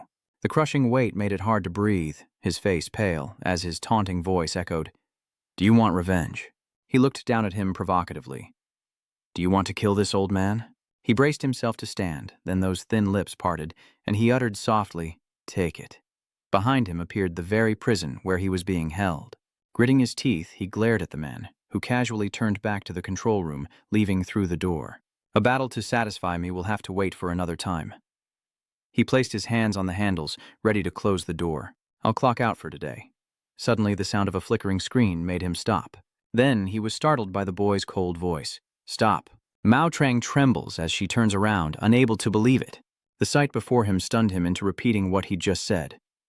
No, it can't be. On the screen, Cha Du-yong has risen again. Mamma mia. He's standing again? In the sun-drenched, smoke-filled room, Eugerim coldly turned his head, letting out a soft sigh. He stared in disbelief at the figure staggering toward him, muttering, What is this? His eyes scanned the cracks in the wall from Cha Du-yong's repeated impacts, wondering how, with the risks from his first awakening and the injuries from their battle, his body hadn't reached its limit long ago. Eugerim lifted his foot, slowly approaching him, wondering what was making him stand. Cha Du-yong gasped for breath, his face downcast, silent. Just as Eugerim reached out, Cha Du-yong suddenly spoke. Eugerim grabbed him by the neck, whispering, What's the point of all that now? But what happened next astonished him. Cha Du-yong remained standing, unmoving, and he couldn't lift him anymore. Eugerim stared blankly at his trembling arm, his ruined body, and strained, But why are you still standing? He lowered his head in silence, then suddenly threw a punch. Me. A skyward hook appears, landing squarely on Eugerim's chin. He coughed up blood and hissed in pain, as the boy calmly continued, Impossible. He raised his fist again, a cold light flashing in his eyes. Falling here would only awaken his rage. This time, a punch lands squarely on Jerem. The force of the punch sends him spinning through the air. In the control room, Mang stares in disbelief at this phenomenon, unseen in any research. He muttered in disbelief, a shark torn to shreds, a bloody mess, should be dying. Mao stared blankly at the screen as it lunged out to hunt again. Confusion clouded his eyes. This defied the laws of survival. It was illogical. He dazedly called out the name Cha Duang, silently watching his cold face on the monitor, wondering how many more times will he defy my expectations. For the first time, Yu Jarim had to yield. And it wasn't just you, but me as well. He scratched his head, stammering, "I can't stop." The atmosphere around him instantly changed until tragedy touched true happiness. Suddenly, Cha Du-yong appeared behind Yu Duim, his foot raised high above his head. Yu Duim turned, letting out a soft gasp as a powerful kick landed squarely on his head, smashing his face into the wooden floor. He coughed in pain, but then suddenly grabbed his leg, gritting his teeth. "It's almost over. It can't end like this." His eyes filled with hatred. "If you're going to push me back into the abyss of despair, I'm taking you with me." But as he spoke, his eyes widened in terror as he realized Yu Yong hadn't moved an inch. This realization plunged his world into darkness and despair. With a groan, Yu Jim stared blankly up, gritting his teeth in bitter defeat as he desperately clung to his ankle, coughing violently. He threw him into the air, screaming, but the boy was unfazed. Perhaps he'd jumped on purpose, regaining his balance in an instant, using gravity to his advantage. Yu Jim stared in disbelief, but there was no time to waste. His knee connects with the man's head, a devastating knee drop that sends a shockwave through the room, and he looks down at the defeated Yu Jim with biting sarcasm. "Drag me down to hell?" His head sinks into the wooden floor. "No need." A cold light flashes in his eyes. "I already have." The gentle face of Daeon flashed in his mind as he coldly stated that he'd been standing there for a while. The floor is shattered, and Tyson mutters, "Shark versus shark," over and over. The room is now a complete battlefield. His face paled as he realized how intense this was. The room in ruins, a scene of utter devastation. This was practically a real war. A voice echoed from behind him. "I don't like this." He looked back, puzzled. He sobs, banging his head against the bars, screaming, "I'm scared! Let me out of here!" Tyson is suspicious. What's going on? What's wrong with him all of a sudden? He looks over at a sobbing Wu Ho. If Juge were here, the fighting would never stop. I'd definitely catch his crazy. "But if I escape now, I'll be at the port by morning," Tae-san says, placing a hand on his shoulder. "Don't worry, I'll take care of everything." Tae explains that there's a simple method called poisoning. A toxic flower in the prison yard can be mixed into water and given to the boss. As the poison takes hold, his body will be paralyzed. He cries out in terror. "What the hell are you talking about, you lunatic?" But Tae-san didn't stop there. Or perhaps strangling him would be cleaner? Yoon is terrified, clinging to the bars. "Damn it." A figure stepped forward and spoke. "Gangron's son, the way she sways her body, blood doesn't lie, does it?" He chews on his tie incessantly, exceeding even my expectations. A truly stimulating individual. Hansua's eyes revealed extreme excitement and captivating charm. First floor, Zone 2, Juvenile prison. People were coming and going in droves when a man ran up in a panic. "Have you guys heard?" Everyone gathered around him, curious. "What's all the commotion about? What's wrong?" He coughed repeatedly, saying, "The new shark of our camp, Chadu." He just stormed onto the second floor, smashed the happy chair, and annihilated Jerem, this camp's shark. As soon as he finished speaking, everyone's face turned pale. One of them stammered, "What the hell?" He cursed them for being slow. This was huge, and the more he spoke, the more he coughed, spewing phlegm. In the hallway, 3 thugs huddled together, worried. One of them wondered if it was the same guy who challenged the entire camp not long ago. He actually defeated Yu Jarim? Even the enforcers are talking about it. He just transferred from Zone 1, and in less than 5 days he's already causing trouble. The rumors are so fresh, people are talking about it in the showers. What's he relying on to cause such a ruckus? He's the son of the Minister of Justice? One man frowned. This was no simple matter. Order has been broken, and a new storm is brewing. A red storm will sweep through this place. Small fish like us only have one option, to find a place to hide. The prison corridors are cramped and narrow. Inside the tank, the fish swim quickly. One fish says, "This Director Cha is terrifying." Another agrees, and the peaceful prison descends into a nightmare. His voice is stern, and so am I. He gives a sinister smile, wanting to dig deeper into him, and flips through his notebook on fish. As a scholar, I couldn't stand it any longer, searching for a suitable fish. White shark, whale shark, blue shark, viper shark. He flipped through page after page, searching for the right shark. Why? Clutching the tank, he wondered, I can't see him. A madman stirs in his cell, consumed by a curiosity he hasn't felt since his doctoral exams, as he stares at the fish tank with a sinister grin. The still fish tank now ripples. He laughs. When there's a new wave, new creatures are needed to balance the ecosystem. He continued, the more individuals, the greater the chance of observing diverse phenomena. Should we bring it back? An inscrutable gaze. A new individual at Gaiman Juvenile Correctional Institution. Ward 1, Juvenile Correctional Facility. A few drops of water fall on the floor, which is covered in thick books. Maggio exhales, his eyes resolute and filled with murderous intent. Maggio, who killed 7 people, sentenced to 20 years. He thought to himself, this place is more dangerous than the outside world. No one will protect me. He remembered telling himself, I will never repeat the mistake of that year. He stomped his foot and kicked high. I must train, he thinks, his eyes filled with determination. I have to get stronger. Mao continues to train relentlessly to survive here. His eyes sharp, determined to survive, he suddenly collapses, hitting the floor hard. Mao sits up, wondering, failed again? Laughter echoes nearby. Still struggling, I see? Namin says, think about it. Is it worth it?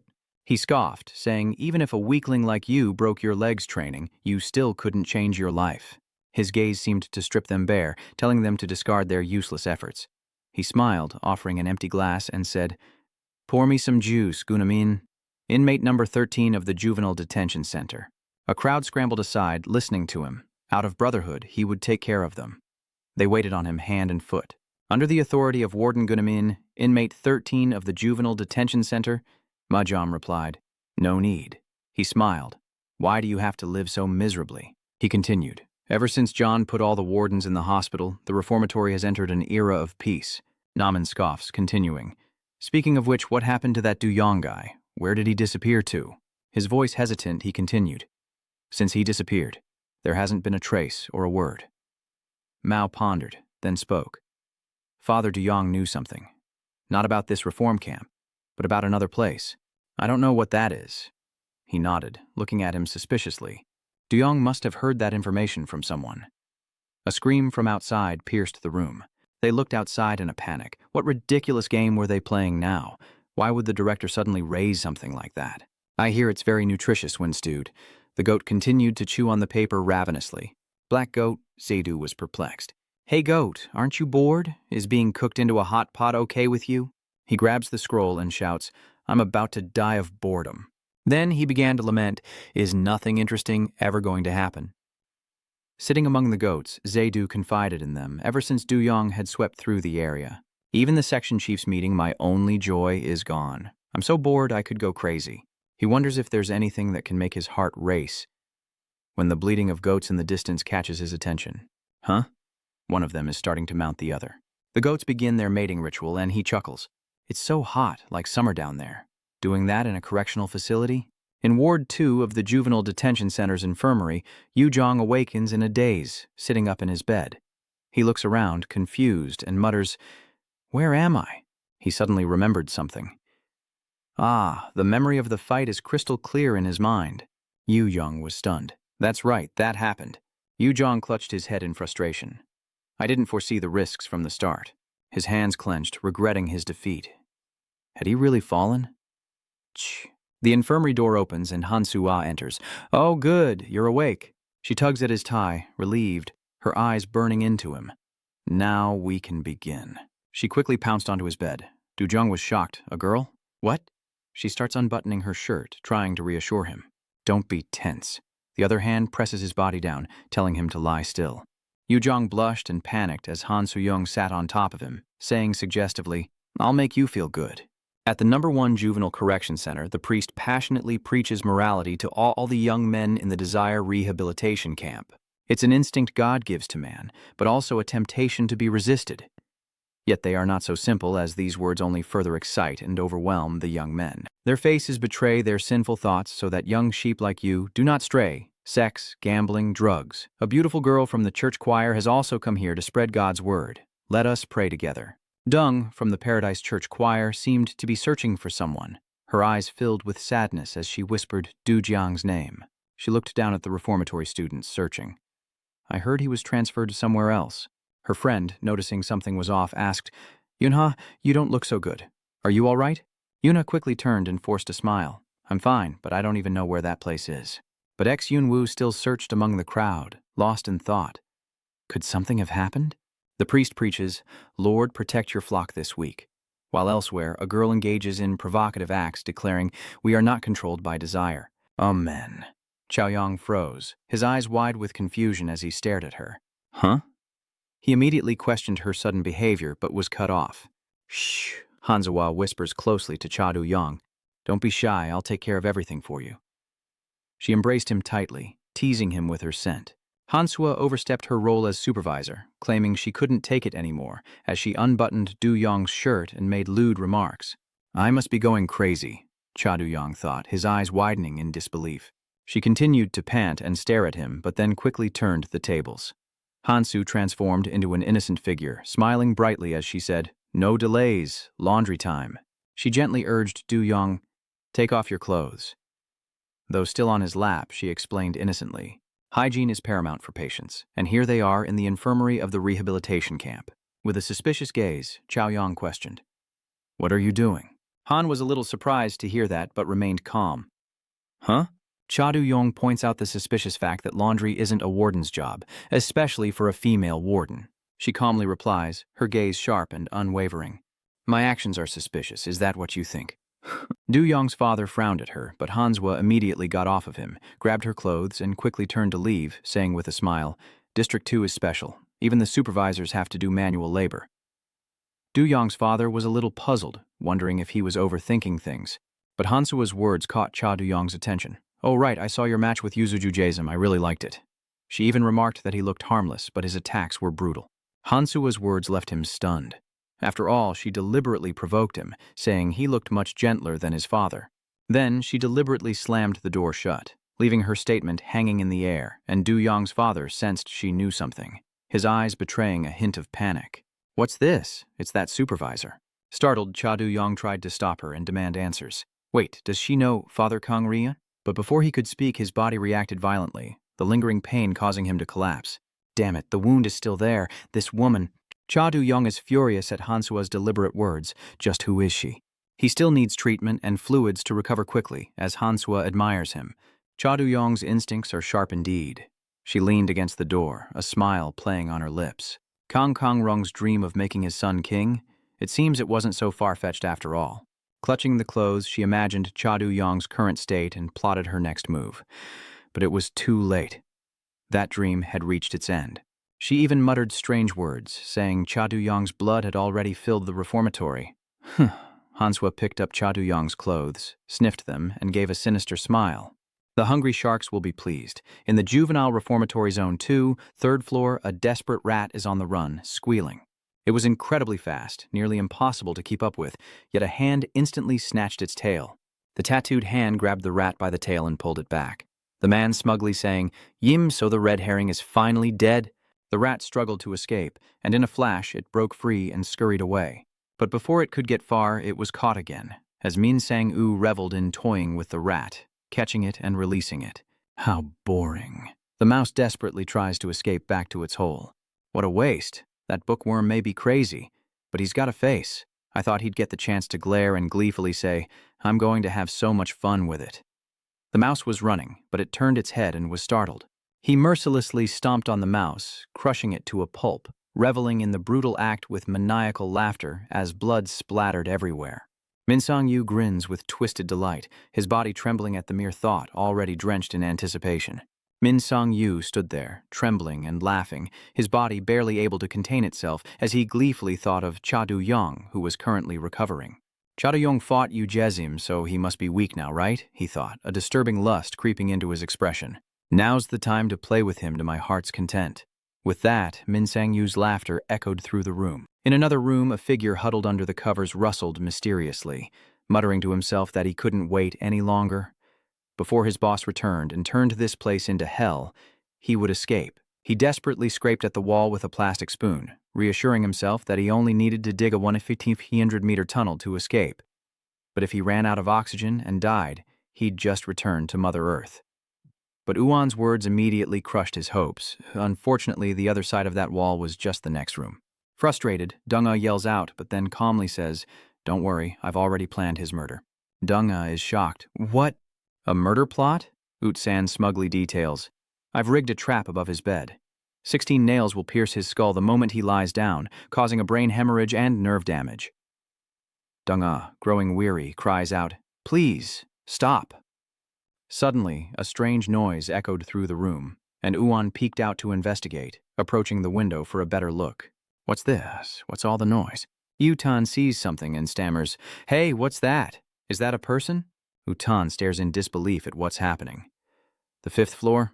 What kind of monster could be up there?" With hesitation, UT said, "My eyes must be playing tricks on me." But Dung Ho came to look as well, breaking out in a cold sweat. No, not everyone can see clearly. That tattooed arm is gripping someone's collar.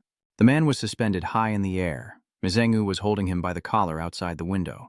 It's Cha Duang, and he's even smiling with pleasure. He mocked him, saying the son of the great Kang Ryan was so weak, right in the palm of his hand. Min Sang-yu laughs maniacally, completely thrilled. He's getting off on this. He threatened that if he fell onto the barbed wire, he'd be torn in two, leaving Cha Du-yong hanging precariously. Min Sang-yu gloated, saying he was getting high just imagining it. He reveled in recounting his cruel pleasures, a weak prey tormented and hunted to a pathetic end.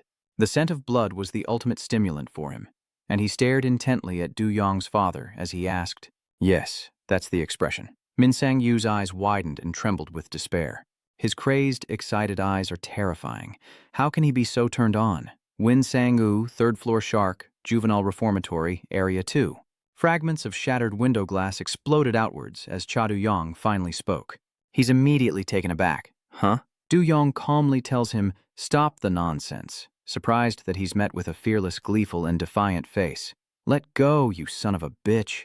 In the deep blue ocean, beneath the tranquil surface, a fierce battle for survival unfolds.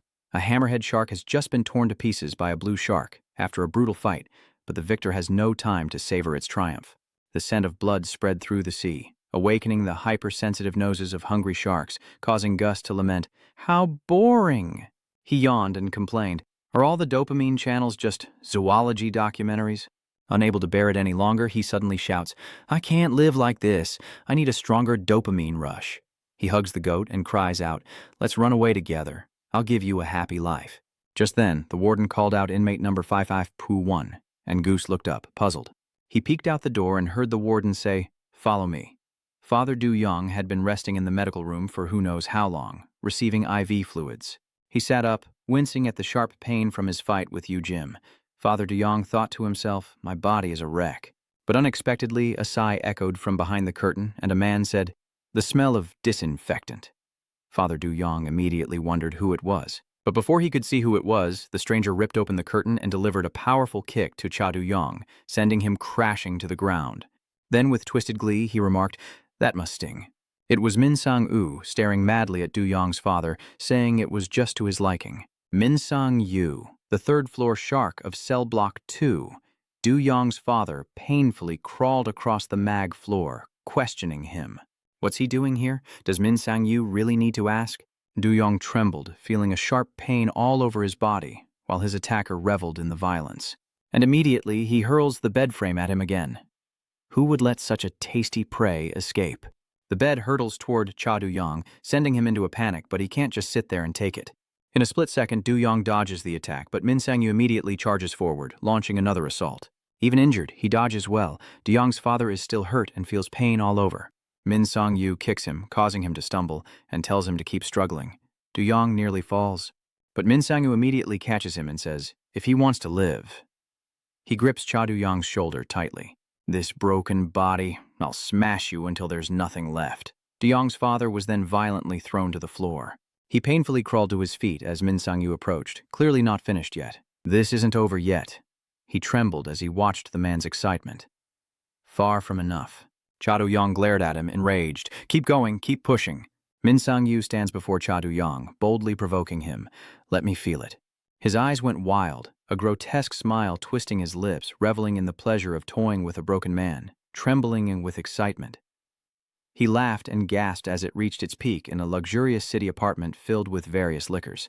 A man pours wine into a glass, referring to a second-tier shark, Yu Dim, a tall man. He picked up his glass, savoring the wine, and remarked that Gangrong's son had swallowed him whole. Deng Wang, CEO of Tianlong. He was extremely interested and couldn't help but exclaim, "Indeed, like father, like son. Gangrong's son is rushing in without thinking." He then mocked, acting before thinking only leads to bigger problems. He looked ahead with amusement, saying, Min Sang-woo. The terrifying scene before him was like a source of pleasure. A giant python brutally constricts the young lamb, and he's sure to intervene. The lamb trembles in fear within the python's grasp. He'll fly into a rage like a hunting dog at the mere mention of Ryan being hurt. Yet he seems to relish this bloody scene. It can play all at once. In the end, the giant serpent will swallow it whole. It will swallow its opponents whole. He watched the serpent with satisfaction, then downed his glass. They say Min Sang-woo is like a boa constrictor, slowly swallowing its prey whole. Once he's tasted his prey, he'll devour them from head to toe with his brutality and cold blood. Min Sang-woo is cruel and cold-blooded, always wanting to crush everything. He stepped into the torture chamber of the heavenly dragon, a truly unimaginable talent. Then he drained his glass, excited and eager for more. The moment Gangrong's son was devoured, Min Sang-woo was still overflowing with excitement. Yes, that's it, that's the one, yes. Cha Du-yong trembled in fear, but that only seemed to excite him more. That was the expression he craved. The expression of a creature struggling until its final moments before being devoured. He screamed with pleasure, utterly ecstatic. But then, Cha Du-yong suddenly spoke up, breaking free, his changed attitude surprising Min Sang-woo, his trembling voice now gone. He calmly says, "Stop your nagging." His face changes, his eyes daring as he says, "Let go, you idiot." Min Sang-woo's eyes widened in disbelief, his smile fading into a scowl. What? What's with that look? I was so close. He scowled at Cha Du-yong's calm, smiling face, and that's when his anger began to boil. You can't get out, Cha Du-yong retorted. With that, his leg flailed, kicking off the wall for momentum. Let go. He pulls the man's arm with such force that nearly half his body is dragged out. If you can't do it, I will. His face was a mix of panic and confusion, while Utasan and Dong-yua were shocked by what they saw. What? Its body just moved. In a panic, they plummet together. Unbelievably, Cha Du-yong risks it all, dragging Min Sang-woo down with him. He has to break their fall to survive. And just like that, the two plummeted from the 5th floor, Cha Du-yong embracing him with glee. Min Sang-woo couldn't believe he was being dragged down like this. The ground rushed up to meet them. Screams echoed, but something moved quickly outside, leaves swirling everywhere, and a figure dashed out like the wind, declaring, Flight 7199 caught Cha Du-yong in his arms, declaring a successful landing and a renovation on the 1st floor. At that moment, Cha Du-yong glanced over in surprise. Found it. Ji happily held Cha Du-yong in his arms, exclaiming that he was his dopamine, as a door opened with a voice. This is the guard, continuing, Juvenile Rehabilitation, Sector 2. Beside him is inmate Cha Du-yong, code 7199, clutching a wash basin. Wait a minute. A guard is sitting across from him. He adjusts his hat, a requirement before entering the director's office. The inspector places his hand on the slop bucket. He sees something. In his hand is a slip of paper. He frowns and asks sternly, What is this? 7199 paused, a flicker of confusion crossing his face. Moix, this is the first I've seen of it. The overseer glanced at 7199 and gave a curt nod. We need to investigate. The paper in his hand reads, Flight to Sector 2, ETA 1830 on the 20th, 7199. Eyes widening, Gu says, the flight landed one afternoon. He chuckles as he calls out the name of the person in his arms. Chow Yong. Goose is holding Chow Yong in his arms. He said they'd landed, and that it had been a long time. Hearing the familiar voice, Cha Du-yong, despite his injuries, opens his eyes as Goose Du smiles and calls out the name of the person he's carrying. Cha Du-yong, he asked softly. Got your colored paper? 7199, heavily injured and unsteady, looked at him. Is it true? Gus Du frowned, his voice laced with reproach. Just how badly did you fight to the point where you can't even stand straight? As if unconcerned, Goose Du smirked. My dopamine fix. I have to see it with my own eyes. 70199 frowned, displeased by the nonchalance, and said sternly, Are you saying that to an injured man? Gusu still smiled and said softly, It's okay. From now on, I'll be watching everything live. 7199's eyes narrowed as he stated the obvious, You're still the same. Goose Du grinned wickedly. Well, I'm here now, so rest easy. Suddenly a fist slams into his face, catching 7199 off guard. A blow from a green-haired man, sending both 7199 and Gusu flying. Gritting his teeth, 7199 rises as the blue-haired man says, It was just getting to the good part. I was torturing leftovers and about to devour him whole. Swallowing him whole in one bite, the impact carved a hole in the wall behind Gu. The attacker was Min Sang-yu, who glared at 7199 through gritted teeth. "But you're the one who killed my vibe," Min Sang-yu said angrily, utterly annoyed. How annoying. His face was no longer calm. He continued to grumble, saying it was like being interrupted midstream, like having cold water thrown on your face right before climaxing. 71,999 gritted his teeth through the pain, thinking that he was in no condition to fight. He continued to raise his voice, complaining that there was no fun in being interrupted like this. As soon as he finished speaking, he brushed past 7199. He strained, veins popping, cursing, "Is this how it ends? Damn it!" As soon as the figure disappeared, 71999 regained his composure, looking after him with a certain intent. Moments later, Yunho shouted from the building's window, "What did we just see? Did he just ice skate down from the 5th floor? Even you wouldn't have that many lives, would you?" Next to him, Choi Yun-tek explained he was attacked in the infirmary. That 3rd-floor shark targets the injured. With a shaky voice, Yunho replied in surprise, If he's the target, could it come back again?" He scared himself to tears, thinking of traps and poison. "Please, just kill me first, and if you do, make it quick." Yunch, looking defeated, says, "Do you know how hard it is to clean up a body?" Then, Yunch suddenly remembers something. Wait a minute. What on earth is the director planning? Meanwhile, someone neatly makes the bed as a new shark arrives, followed by another recruit, Gusu, and a black goat. 2 men approach, puzzled. Yunch wonders, wait, is that a goat next to him? Responds in disbelief as Gusu's voice explains everything to the 2 men. "I thought I was seeing things. I just saved him from becoming goat stew." Just then, the sound of a crutch echoed near the light goat, who immediately darted toward it. A voice cried out, "Hey, fuzzball, you just bumped into someone's leg." It was 7199. He raised his voice. "Who the hell are you? Tell me Gusu's purpose. You being in the camp is one thing, but you're the one who taught me how to get into Zone 2. The more he thought about it, the more his face furrowed. He recalled the paper in his hand, confirming that May's appearance was perfectly timed, arriving on the 20th day, 30 days after 6 p.m., just as the paper stated. This is far from normal. And he ended up in the same room as me. Gusedu chuckled to himself, clenching his fist, certain that this was no mere coincidence. He asked Gudu again, "Just who the hell are you?" Finally, Gudu spoke. "My identity? Secret." He smiled with a mysterious look on his face. Suddenly, he proposes a deal. "If you help me get my dopamine fix, who knows, I might just spill the beans." He muttered, "That damn dopamine again." The air grew thick with tension, as if a battle was about to begin. Sweating, Yunch stammered, "You're not fully recovered. Why not stay in the infirmary longer?" 7199 frowned, replying as if it were obvious. "You see, the infirmary isn't safe either. Who knows when that pervert will barge in and start some crazy game."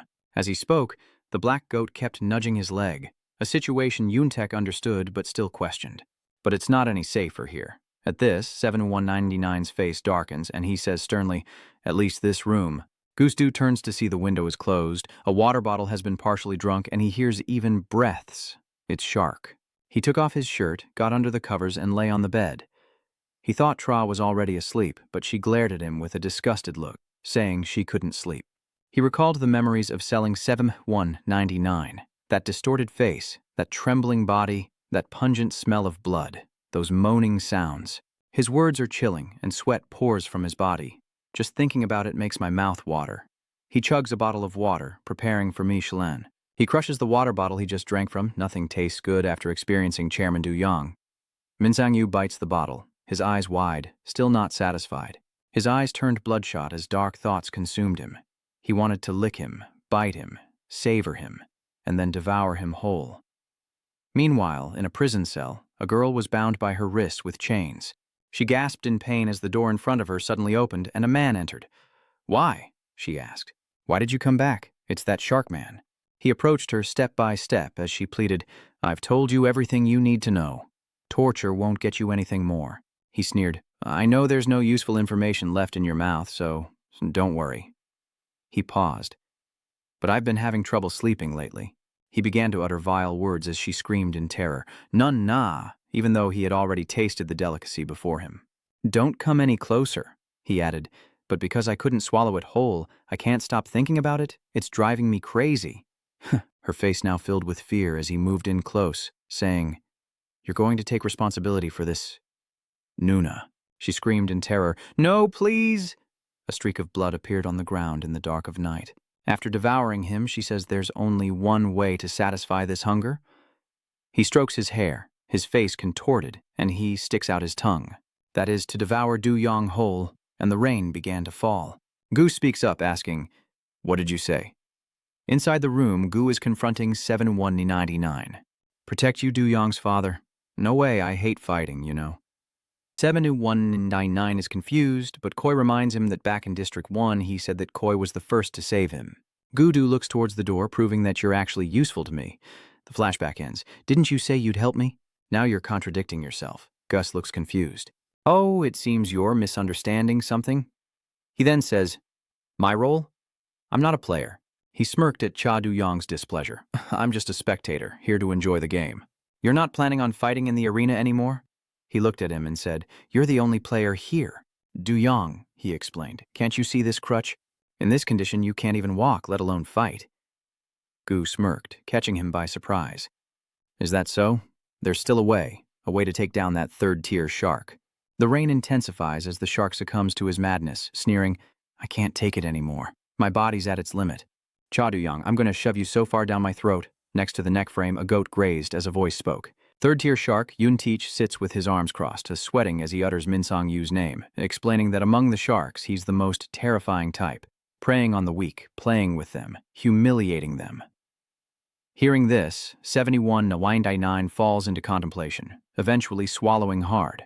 7199 recalled Min Sang-yu's violent image, finally piecing together the name of the man who constantly babbled about being excited. "Goosebumps." Kusu responds to his excitement. But then he laughs, rattling off a string of strange terms. Dopamine, adrenaline, endorphin, serotonin, estrogen. What the heck is that last one? Suddenly Yunch raised his voice, trembling as he recounted how, back when Min Sang-yu was in Zone 1, a massive brawl broke out among the wardens, fighting for control of the cafeteria. But that wasn't the real issue. "The incident ended," he continued, his voice shaking, "but the infirmary was soon overflowing with the injured. That night, recalling the scene, he recounted how every department head receiving treatment was eliminated. Min Sang-yu had single-handedly cleared the room, a vision of Sang-yu's crazed laughter as he systematically slaughtered them one by one. Hearing this, Yun Tch breaks out in a cold sweat. A man like him wouldn't pass up this opportunity, especially with their boss seriously injured. Before he comes back, 7199 contemplates, saying, "We need to figure out how to deal with him. It's starting to rain more." Gudu confidently smiles, confirming there is a way to hunt third-tier sharks, much to 7199's surprise. In the Juvenile Detention Center, Section 2, Floor 1, a group of 3 prisoners huddle together, one of them saying, "That pervert Min Sang-yu caused trouble again yesterday, didn't he?" The shaggy-haired inmate replied, "Oh yeah, that level 3 shark thing we did, terrorizing the place." The dark-haired inmate continued, "Always targeting the weak and sick. That's awful." As the curly-haired inmate sighed, calling him a perverted maniac, the dark-haired inmate blurted out, unaware that Sang-yu was right behind him, separated only by a door. Sensing the murderous intent, he dazedly turned around. Sang-yu's voice is menacing as he asks, "What was that?" The sound of his voice alone makes the other man pale. The door opens and he steps inside, saying to the terrified prisoner, "A pervert, am I?" The black-haired prisoner, pale and trembling, stammered, "I'm sorry."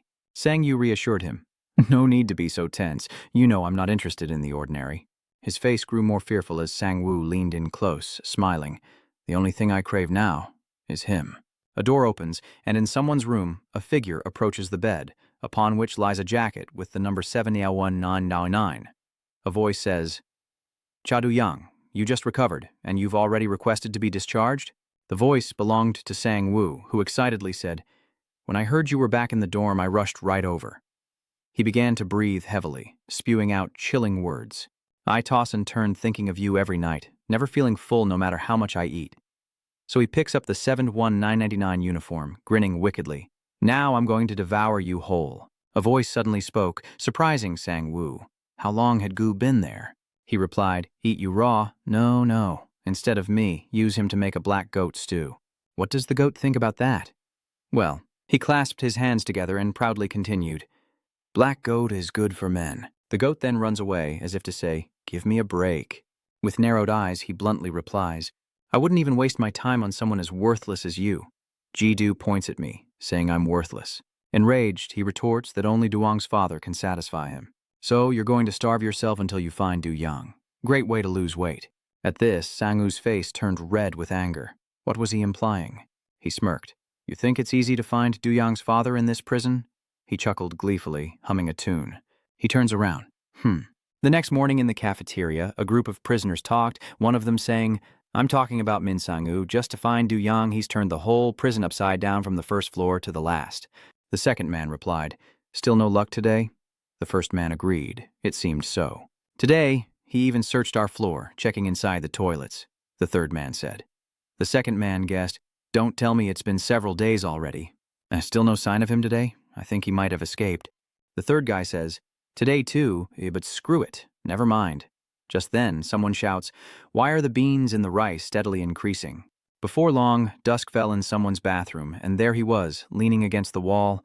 It was 7199. Veins popped in his face, his eyes widened, and he exclaimed, Where the hell are you hiding? Cha Du-young, Cha Du-young. He clenched his fist. The only trace he found was underwear in the closet. He brings it close to his mouth, saying he's reached his limit, and bites 71999's underwear. Unable to put anything in his mouth, he was about to lose it. An act caught on camera. The person wondered if the shark ate the underwear. A rich-looking man held a glass of some strange concoction. A woman's voice catches his attention, exclaiming, Oh my, how interesting. Yeah, she chuckled. So it's true that prisoners have gone missing? You're surrounded by state-of-the-art equipment and dozens of surveillance cameras. She remarks that the cameras don't even show his face. No wonder the prisoners are spreading strange rumors. He asks, what rumors? She whispered in his ear that the warden had secretly let him out. He replied, The warden? I can assure you, absolutely not. Never interfere with the fish's ecosystem, my #1 rule for all experiments. He explained that, of course, escape from this prison was utterly impossible. She smiled and turned, implying that Du-young's shark father from level 170199 was still in this prison. The scene shifts to someone holding a goat, saying they're about to make a black goat hot pot. It's Yun-tek. He looks at the goat and says, Growing so fast. Time really flies. Beside him, Yunho adds that it's been quite a while since Du-young disappeared. Eunho wondered how he did it, as Yun-tek smiled, watching Gu wash his hair. He calls out a rookie, or should I say white-haired brother. While washing his hair, he replies, Curious, are you? Yun nervously replied, Big brother, please tell me. Really? Gudu, with his mysterious laugh, says it's a secret, leading Do-won-het to cry out, feeling tricked again. A voice echoed from the drain beneath him. It's a little dark, isn't it? That evening, in a cafeteria, a figure lurked, devouring fish amidst splatters of blood. From the corner of the room, a voice echoes hungry, eating and eating. No matter how much he devoured, he never seemed full. It was Sang-woo, muttering to himself. Yes, he must be abandoned. Before it's too late, another prey must be found to replace him. Hearing him, his eyes widened and veins bulged on his face. Are you talking about me? A man's voice echoed from behind him. The man turns around, surprised. The other man continues. I heard you call them prey. Barely audible, the voice's owner appears. It's 7199. Sang-yu mutters, No wonder. Amidst the blood and raw fish, there's a hint of antiseptic. Sang-yu's fist flies towards 7199's face. Sang-woo's fist flies, but 7199 is nowhere to be seen. What antiseptic smell? Sang-yu turns around, but a kick lands squarely on his chest, and he calmly asks, How is this possible? He stomps on Sang-yu's head like a victor, snarling, I've been cured for ages.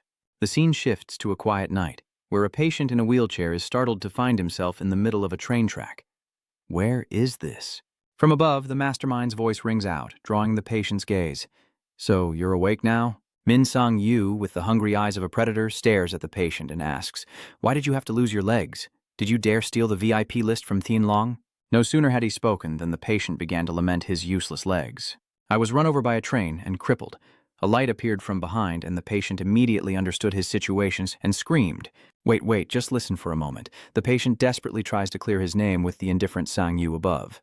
It's a misunderstanding. I swear I never stole the Heavenly Dragon's list. Ignoring the man's screams, Sang-yu calmly cleaned his ear and slowly replied, Oh, really? The patient was utterly horrified, tears welling in his eyes at Sang-yu's cold remark. Seems you don't value your life much, do you? Suddenly, an announcement blared from the station's speakers. "Attention passengers, a train is approaching the station from behind the patient." The train's bright light grows ever stronger, signaling its imminent arrival. The patient's face drained of all color, for that light was a death knell. He frantically fiddled with the wheelchair's wheels, anxiously looking back and whimpering. Realizing his impending doom, the patient used all his strength to move the wheelchair, screaming and cursing the bastard who orchestrated this game. This madman. For Sang-Yu, this is an extremely amusing pastime. Witnessing the scene, he rose to walk alongside, eager to watch the spectacle unfold, taunting the desperate man. "Now do you understand what's happening?" The train speeds by as Sang-Woo continues his interrogation. "Who did you give the list to?" The man below screams like a stuck pig, tears and snot streaming down his face. I swear it's a misunderstanding." The train barreled closer, but Sang-Woo wouldn't relent. He grins wickedly, then asks again, his voice low, "Who did you give it to?" Facing the razor's edge of life and death, the patient stammers. Cornered, the patient finally cracks, screaming out the information Sang-Woo desperately wanted. The chief of the Central Police Bureau's Investigation Planning Division, Paran Hong, smiles widely, as if he's discovered something fascinating. "Aha, so that's how it is." The patient could only look back in despair as the train approached, its headlights blinding, as if everything was about to end. The patient crawled up the stairs, separated from his wheelchair, gasping for breath. He was alive. The train sign suddenly wobbles, followed by a familiar, chilling voice. "Dear passengers." Sang-Woo grins with excitement before the doomed man, then unhesitatingly brings the sign down. Below, the unfortunate victim's blood splatters, painting the floor with each brutal strike, the sign now soaked in crimson. The station fell silent, save for Sang-Woo's moans of pleasure as he held the sign aloft, savoring the despair of his prey before ending it all. Back in the present, inside the prison kitchen, the atmosphere is suffocating. 2897 is pinned under Du-Ai's father's foot, yet he maintains his crazed smile, saying, "Do you know how long I've waited for this day?" Du-Yang's father? The name escaped his lips as he looked down with disdain, Sang-Woo's expression twisting into something truly sickening. His tongue slithers, tasting the exposed skin between your pants and socks. "The moment I've been waiting for." He immediately grabbed Du-Yang's ankle, asking, "What have you been doing and where have you been all this time?" He tried to use his other hand to knock him down, but before he could grab both of his legs, Du-Yang nimbly jumped away. Ignoring the pervert's disgusting words, he says he's been going crazy missing him. Du-Yang takes a stance, his face darkening as he condemns the pervert lusting after him. How disgusting! He delivered a powerful elbow strike to the man's back, narrowly escaping being devoured alive by this pervert. His expression remained cold, but the corners of his mouth curved slightly, amused by the situation. Luckily, he listened to that guy, he thought, as on a rainy day, Du-Yang leaned on his crutch and lamented. "Can't you see this crutch?" Zedu smirked at his complaint. "In this state, fighting is out of the question, and even walking is difficult." Outside the window there was no light, only the sound of rain pattering against the glass. Outside, lightning illuminates the sky, and Zedu smirks, saying there's still a way. To hunt a Tier 3 shark with a body like this? Yu Yang's eyes widened at the unbelievable statement, needing to confirm what his teammate was saying. Huh? The black goat under the bed in the prison cell bleats in fear at the thunder. The lightning flashes outside the prison cell, casting an eerie glow as Zedu reveals a secret place that makes the impossible possible. At this moment, he had to marvel at what Zedu had shown him, a place like this, hidden within the prison itself. The place he spoke of was a mysterious building that greatly aided him in this battle, while 2897 lay motionless on the floor, the initial spark in his eyes now gone. Barely audible, as if in disbelief, he wonders if it's not true. Then rises, reaching for something small. "You're just bluffing, right?" Quick as lightning, he breaks free and appears, aiming for me. He frowned, eyes wide, and with a familiar grin, roared, "You're lying, right? Is it all real?" Du-Yang gripped the madman's neck, his face contorting as he choked. He lowered his center of gravity, perhaps because he recovered quickly from being beaten as a child. No sooner said than done, he choked the man and slammed him down, moving faster than the madman could fall. The impact of his body against the tiled floor created a deafening, painful sound, a blow so powerful it generated gusts of wind. His body recoiled from Du-Yang's powerful blow, and now he continues his assault, moving in for another strike. I'm not as easy to take down as before. His hand collided with the floor, shattering the tiles. But where did that bastard 2897 disappear to? Impossible. Miraculously, 2897 rose, more like a zombie, telling Yu Yang how long he'd waited for this day. He thought he was free, but something grabbed his head. Du Yong, filled with murderous intent, clenched his fist around the man's head. 2897's face twisted in fear. "I'm just like you." He dragged him along, scraping his face against the wall, saying, "I've been counting the days, waiting for the moment to crush you under my feet." With that, Du Yong sent the thug flying into the metal shelves in the kitchen, the impact scattering food and shattering dishes. Number 2897 sat motionless as Du Yong questioned him about his misdeeds. "When I was barely standing in the infirmary, you treated me like an object. Now it's your turn." The uniform bearing the number 2987 is gradually stained red with his blood. Aduai was rather taken aback by the thug's resilience after his attacks. Damn it. Instead of his usual twisted smile, he glares at him with rage and groans. "I don't feel excited at all." The entire kitchen suddenly turned cold. Du Yong couldn't believe his eyes, his face frozen at the fiend's reaction. "You don't look appetizing at all. The more he talks, the angrier he gets, and for some reason, there's no reaction down there." Hearing the nonsense spewing from the man before him, Du Yong lays out his theory. "You have some sick, twisted fetish, don't you? You're only interested in weak, injured people?" He lunges forward, fist raised, targeting the man. "Yeah, I get it now." His fist flies into the villain's face once more as he wonders, but what's so difficult about it? With Du Wai's punch, the bastard's blood splattered on his hand. "You can cripple him yourself and then enjoy it." The 2897 was silent, his face covered in blood, but he smirked strangely, and now he spoke. "No, if I do it myself, it's no fun." Du Yong continued to watch him put on a show as the bastard gritted his teeth, listing his demands for his prey. It had to be the original heng, untouched, to be truly delicious. His eyes bloodshot, the madman screamed at Du Yong, "If I ruin the ingredients myself, where's the fun in that?" Seeing the lunatic lament his twisted desires, Du Yong coldly replied, "Is that so? I don't care." Du Yong unleashes a flurry of punches, declaring, "Then just lie there and keep taking it." His relentless blows rain down, and the man groans, his mouth filling with blood. He gritted his teeth, perhaps pushed beyond his limits as he saw him come out. At the train station, beneath the stairs, only the patient's corpse and bloodstains remained. Min Sang-woo, having completed his task, slowly walked away. Suddenly, a mysterious cowboy appears behind him, praising him as the new monster in the camp. Sang-woo turned to face the speaker, who continued, "More trouble than I thought." He stared at the man and asked, "Who are you?" The heavily tattooed middle-aged man smirked, ignoring the young man's question. "Let me ask you something." The two stand face to face as the middle-aged man begins to question him. "Rumor has it you're not interested in fighting strong opponents, is that right? Only interested in those who've already gone soft." The man's smile was filled with curiosity. "Then, how did you make it into the Heavenly Dragons?" the mysterious man asked seriously. "To get in here, you had to defeat countless masters." Sang-yu stared intently at the man as the train signal turned red.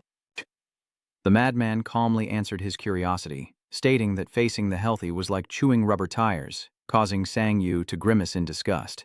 The bloodstains near the wheelchair seemed to prove his point. "Ugh, I just want to throw up." Not stopping there, knowing the man wanted to hear more, he added his thoughts. But what could he do? The madman's saliva just kept flowing. A tasteless thing. If the food stinks and still struggles, I'll just have to shove it down and swallow it all. The way he savored his twisted thoughts was disgusting. And the state of this kitchen is the answer to what he'll do next. Du Yong puts all his strength into a punch, aiming for the pervert's mouth. But before his hand can reach, the other man kicks him, uttering a disgusting phrase. He flew up, kicking Du Yong's core with all his might, sending him flying. In an instant, Du Yong was sent crashing into the metal cabinets. The kitchen floor is now stained with both the creep's blood and Du Yong's. The maniac, 2897, rises with a twisted posture as disturbing as his tastes and continues to speak. "But if you keep resisting," his voice echoed through the kitchen, "no matter how hard you struggle, I'll tear you to shreds." Du Yong, after that kick, lay motionless against the metal cabinet, covered in blood. The maniac didn't stop, licking his hand with a slobbering mouth, eyes of a predator never leaving Du Yong, his saliva dripping and soaking his fingers. The madman continued to boast about what he would do. "I won't just digest you with my stomach acid." With those words, he approached Du Yong, when suddenly a strange, sharp pain shot through his calf, and he collapsed before even reaching his prey. Slowly, Du Yong rises, calmly looking at the madman before him, and speaks. "It seems you still haven't realized who the prey is." Each word dripped with heavy pressure. The man who was just licking his lips with desire now turned pale as a ghost, drenched in sweat.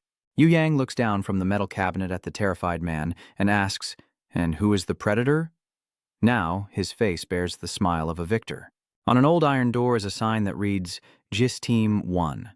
Led by someone, we gradually learn the truth behind that old door. One of the Dragon Team's most important risk management divisions. The creaking door opens, revealing a torture chamber used to interrogate internal traitors. Behind the door lies a long, chilling descent. The room is stained with fresh and aged blood, splattered across the floor and corners. No one leaves this place silent, the middle-aged man continued. The one who's been rambling on and on. Why do you think that? It's here that we learn the mysterious man is actually Ge Young-ho, head of the Cheonryong risk management team. Upon the red cloth were neatly arranged instruments of torture. He touched a scalpel, explaining that the essence of torture wasn't physical pain. He paused, a strange delight on his face. As he spoke, he raised the scalpel high, his eyes hollow and devoid of humanity. As he describes it, the torture devices are covered in blood, teeth, and fingernails, and it's clear where they came from. What about after the fingernails are ripped off? What about after being peeled? What happens after the mouth is burned? He repeated the same question over and over like a madman. Then what? After all those words, Gung-ho suddenly brought the sharp scalpel close to his eyeball and described the torture scene in his own imagination. At that moment, the pupils would begin to spill the truth. Here, his voice softened as if teaching a student. And of course, amplifying that imagination is the torturer's role, as Min Sang-woo silently removes his black rubber gloves, revealing the back of his hand. Facing him was a man loosely tied up, unable to scream or speak clearly, perhaps because he had no teeth left. The savage grinned, stretching the gloves, savoring the last taste of blood, and moaned. Sang-woo leaned back, disgusted, exclaiming how wonderful the flavor was. Leaving the tortured man trembling in despair, Gung reveals to Sang-woo a new horizon like his own. That look of enjoying torture is the best way to amplify the imagination of the tortured. He slowly walks out of the room, unable to stop exclaiming, "Ah, exquisite, this place they call the torture chamber." His mind is now filled with the pitiful cries of the weak. "Spare me, please! It hurts, please stop, don't come any closer." But who cares? All he cared about was the pleasure this torture chamber brought. A perfect buffet. Back in reality, after the kick to his shin immobilized the madman 2897, he seemed to see Dao-young not as a tasty morsel, but as something disgusting, repulsive, even nauseating. As the man spewed his twisted feelings like a garbage disposal, Du-yu silently approached. Swallowing hard, he stomped his foot to regain his senses. His face now a predator, ready for a fight to the death, he declares, "I'll throw you in the food waste bin." But as he rises, Yu Yang throws baskets at his face, catching him off guard. Immediately, he recoiled slightly, using his shoulder to deflect the incoming objects. Seizing the opportunity as he was still dodging, Du Yang threw a punch straight for the guy's face. "This slop is better than expired milk, right?" He barely finishes his retort before he's met with a flurry of punches. Before the milk cartons could hit the floor, they were sent flying, and Du Young aimed for a knockout blow with an uppercut. 2897's face was covered in a mixture of colors and saliva, but against all odds, he remained standing. Du Young is surprised by his opponent's resilience. Even after taking such a beating, he only groaned softly. How annoying. Suddenly, 2897 lowered his upper body, finding a position to evade the attack while restraining him with his legs, a jujutsu move. He seems to have changed his target from the trash can. Now he's turned the tables, pinning him to the floor and taking control. "I'll crush you in the mill." The utensils like chopsticks and spoons fall noisily under the force of the blow. 2897 pinned him down with his knee on his neck, twisting his wrist until he cried out in pain. That same twisted look spread across his face as he spoke, each word heavy with pressure. Let's start with the nails first. His eyes were glued to Du Yang's surprised face, as if awaiting a thrill. With his other hand, he held a spoon, toying with his fingernails. Let's start with the nails. Dazed and terrified, Du Yang turned to face the approaching pervert. Wait a minute. Without hesitation, a flesh-tearing sensation shot from his fingertips, causing him to cry out in horror and pain. How boring. If I hadn't been weakened from the start, there'd be no pleasure in this at all. With that kick, the wind howled for a moment, but Du Yang regained his composure, took a defensive stance, and retorted, "Pleasure? You fight for something so trivial?" His taunt made the monster snap, charging at him like a maddened beast. Nonsense, is it? Before Du Yang could rise, his head was easily seized with one hand. Pleasure is the reason people live. With that, the brute yanked his head back. It seemed he would throw Du Yang again, but this time his rage was ignited by Du Yang's contemptuous words. Each brutal slam of his head caused blood to splatter. "You piece of trash." Du Yang grimaces in pain when a mechanical beep catches his attention. It's the rice cooker, signaling that it's finished. Knight 2897 screams out in a frenzy, "I'm so hungry!" But what he wanted wasn't a normal meal. Seizing the opportunity, Du Yang grabbed his collar, startling him. "Stop hitting me," he said, dragging him toward the rice cookers. "Dinner's ready." The rice cooker has finished cooking and is now releasing steam. Immediately, Yu Yang shoved the man's head right into the scalding steam pouring from the rice cooker, the 100-degree heat searing his face. 2897 screamed in fury. While he clutched his head, Du Yang immediately forced him down from behind, quickly opening the rice cooker. Seizing the moment, he slams the man's face into the scalding rice cooker, then steps back to watch him scream in agony. "Damn." Duya grabbed a sturdy stainless steel nonstick pan as a weapon and remarked, "There are so many cooking utensils here." He swiftly faced the madman, ready to slam the pan into the back of his head. Perfect for cooking, indeed. The pan flew as Yu Yang relentlessly struck his face, causing blood to gush like a fountain, pushing him back step by step. The violent clang sealed his fate. Hot blood splattered everywhere, turning the pristine kitchen into a battlefield, as the deranged 2897 lay motionless in his own pool of blood in the corner. The bastard's finally quiet after that beating.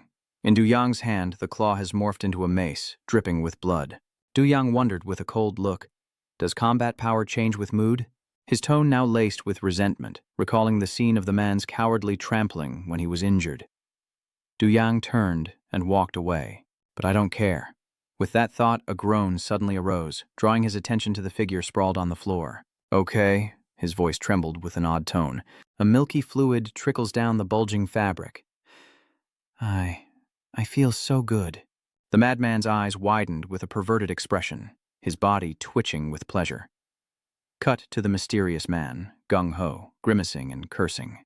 "Damn it, isn't the core of torture supposed to be physical pain?" he angrily says, as the tortured man drools like an idiot and the other man speaks in a monotone, a traitor ruined to this extent before he could even give an answer. Seeing the state of the tortured man, Gung-ho angrily rebukes Sang-woo, then turns to him with a meaningful look. The madman is now bound and being tortured himself instead of being the torturer. The battered man groans, writhing in pain. Gyu Jung-ho tenses, his gleaming fist ready to strike Sang-yu Song-dan, ready to show him what true torture is. With that, he landed a staggering blow to Sang-yu's stomach, sending him flying into the air, his insides in turmoil. And with each punch, he calmly lectured as teeth and fresh blood splattered. Pain, despair, and everything beyond. Imagine it all. Sang-yu grimaces under Gu Dong-ho's blows, blood gushing out. Just when it seems he can't take any more, he miraculously manages to mutter something. "Hit me again." Gyu Dun-ho, confused, leaned in to hear Sang-woo's words. What did he just say? Face to face, Sang-yu bashfully stutters, "Again." Looking closer, his face isn't one of pain or despair, but rather like a coy young maiden begging for more. "Please, hit me again." An unnatural silence fills the room. Gi Dong-ho silently watched the trembling madman before him, realizing he'd inadvertently helped him discover a new kind of pleasure. This guy is more trouble than I thought. At this moment, the kitchen is as cold as that torture chamber. Yu Yang stares blankly at the pervert, reaching his climax before him. After his strange moans, he finally speaks. "How long has it been since I felt this way?" His words sent a chill down Du Yang's spine. The lunatic stared intently, a look of twisted greed in his eyes. Return to the origin. For him, so Tom is pleasure, one of the most basic needs, instincts, and emotions of all living things since the beginning. Diang was stunned, not understanding what this madman was talking about. So, Tam? Before he could process it, a devastating blow landed in his gut, sending Du Yang flying. He crashed into the kitchen shelves, the perverted voice of 2897 echoing in the air, sickly, weak, and even enjoying being tortured. He crawled towards him, consumed by lust, muttering his name over and over, begging to be devoured. Honestly, his drooling, lustful appearance was disgusting. Du Yang couldn't stand it any longer. He adjusted his wrist and said calmly, "So that's your true desire, huh?" Suddenly he jumped up calmly, but do you know what? Du Yang stood firm, boldly looking into the eyes of that pervert. Taking a stance, he issued a challenge. Whoever strikes first loses. Only now was Du Yang truly serious. His initial emotion, primal rage. In an ocean community, the poor sea creatures all bear the same bloody bite marks, piece by piece, even on the largest of them. One would think the chunks of flesh were swallowed whole, but no. This creature bites and tears not for survival, but to feast on the flesh of living beings, leaving behind cookie-cutter wounds as it flees, its bizarre instincts revealed in the trail of blood. The cookie-cutter shark, despite its size and name, has a perverse taste unlike any other creature. This isn't about survival. It's about tormenting others and reveling in the pleasure, earning it the title of pervert of the deep sea. Mao Trang introduced the shark while biting off a piece of wood from a model shark, similar to what he was describing. But the cookie-cutter shark held a surprise. It needs a bite, then quickly retreats. The nature of this creature is hard to understand, as it tears apart any other creature it sees, regardless of size. Perhaps it's searching for something, provoking anyone it can find. Or so it seems. The great shark turns swiftly, snapping at the audacious creature, longing to be bitten in return. So, besides the feeling of tormenting others, it also craves being tormented itself. The prison cameras illuminate a corner of the room. The director continued with interest, turning pain into a unique trait. It even finds happiness in being targeted. And thus, the nickname Third Floor Shark was born for the pervert Minang Yu. Sadomasochist is the most accurate term, one who derives pleasure from pain, whether physical or mental. From the dining area to the space opposite the kitchen, Tran Yen Tin. That tranquility has been shattered. 2897 was thrown through the glass partition separating the two areas, shattering it. Perhaps the blood-stained kitchen is no longer the place for this fight. This is a critical moment between two different intentions, one of whom enjoys being beaten. As Du Yang spoke, he advanced steadily, making his attacker feel somewhat uneasy. After the brutal throw, the madman coughed violently in pain, feeling as if all the bones in his body were breaking. But contrary to reason, he gasped, not from the pain, but from the exquisite sensation. Give me more, he begged, as Du Yang coldly scorned the bizarre man. Number 2897 nodded, got up, and begged for more, saying that even the torture chambers of the heavenly dragons couldn't compare to this intense stimulation. Before he could finish, he answered for him. I've never experienced the torture chamber of the Sky Dragon? Yui Han inquired as the man stepped forward, boasting that incredibly interesting things sometimes happen there. Its main function is to interrogate traitors, but in reality, it has other purposes you can't even imagine. He revealed a few things, and the protagonist paused, wondering why he was telling him all this in the middle of a fight. The man replied as if it were obvious, "Why wouldn't I?" Then he narrowed his eyes slyly. "Don't you know what Kang Rong's father did in the interrogation room? All for his only son." Hearing that, Du Yang's eyes widened, as it was one of the things he was curious about. Knowing this, 2897 only stirred his emotions, then sighed as if he had misspoke. "That was close. What did I just say?" Du Yang, now choked with emotion, urged, "Continue." But the other man backpedaled, knowing that if he revealed this secret, Gu Dong-ho would come and kill him.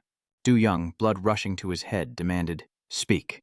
He glared at him, teeth gritted, as 2897 charged forward with a wide grin, ready to strike. "Let's just continue the work we were doing." Before he could touch him, he threw a thunderous punch that sent the madman flying. "Speak," and blood gushes from his nose and throat. He's truly a resilient king. That punch only drives him wild with pleasure. This is the feeling. Using his aerial advantage, he lands a kick to Du Yang's head, screaming a perverse invitation. "Let's taste each other." Du Yang stumbles, but recovers, retaliating with a furious punch that sends blood gushing from his opponent's face. Of course, the more he's hit, the more he enjoys it. He moans in pleasure, while the other man grabs his hand and sweeps his leg, pinning him down in the blink of an eye.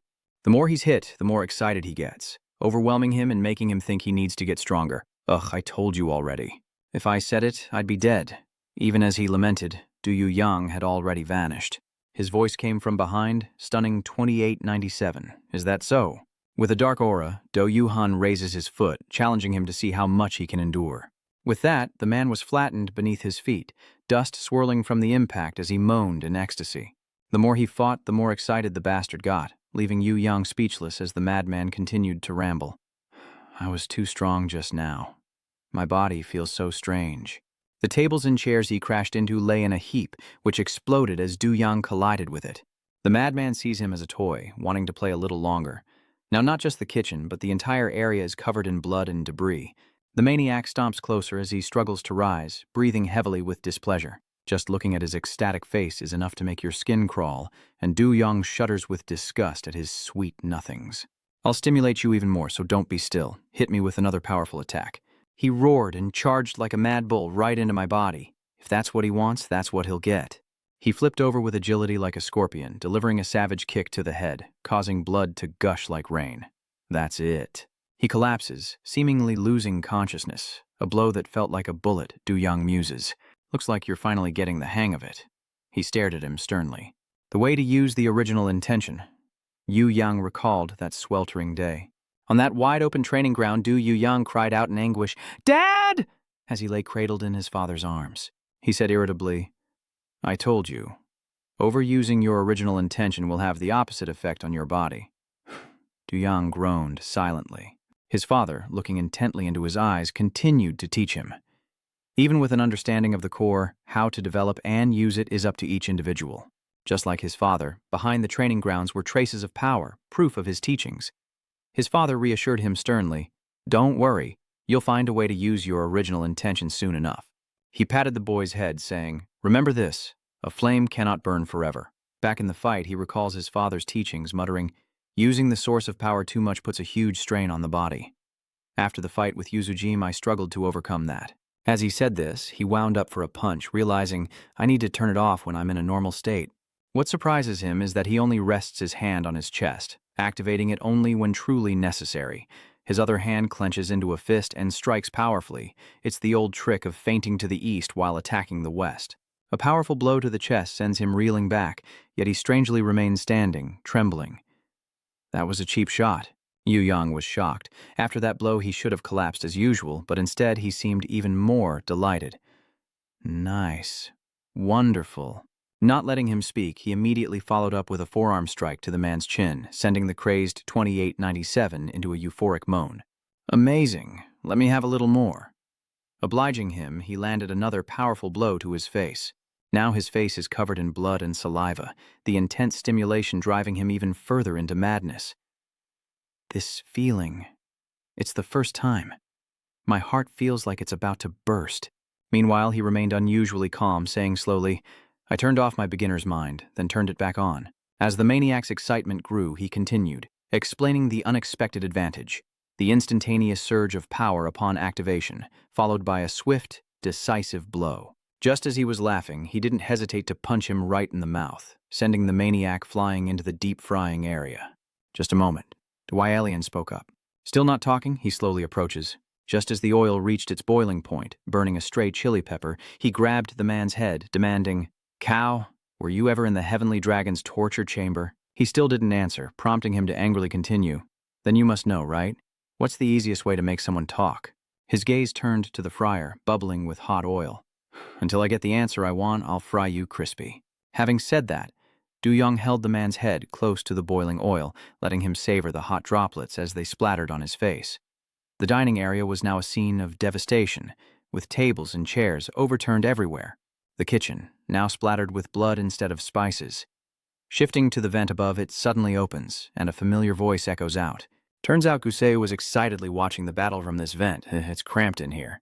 But he turns back, cheerfully chatting with the two boys behind him. This is a pretty good spot to watch a fight, don't you think? Yu Tian and Deng Yu Ho, intimidated by their senior's madness, exclaimed, He's repeating it verbatim. Can I flick his forehead? After expressing their frustration, the two younger members silently lamented their crazy senior. Why did you bring us here to watch a shark fight? Are they trying to kill us? The goat in the back bleats in agreement, but Seodu excitedly retorts that a smaller audience only makes the fight more intense. Seeing this, the two underlings angrily plotted to teach him a lesson, finding him truly annoying. Go ahead, that sounds reasonable. Meanwhile, Shudu is still enjoying the fight. Realizing Du Yang's primal instincts are taking over, he calmly suggests they take their time, since Du Yang's father already won. Suddenly, a cloud of smoke and the sizzle of grilling meat rises from below, catching Du Yang's attention. Sensing the intense situation below, he mutters a shout, prompting the two behind him to peek. Oh my God, what's going on? In his madness, instead of saying anything else, Siedu stammers in admiration. It must be delicious. The two younger boys craned their necks, curious. Who will win? Do you even know how to cook? There. Below the vent, Du Yang was brazenly dunking 2897's head into a boiling pot of oil.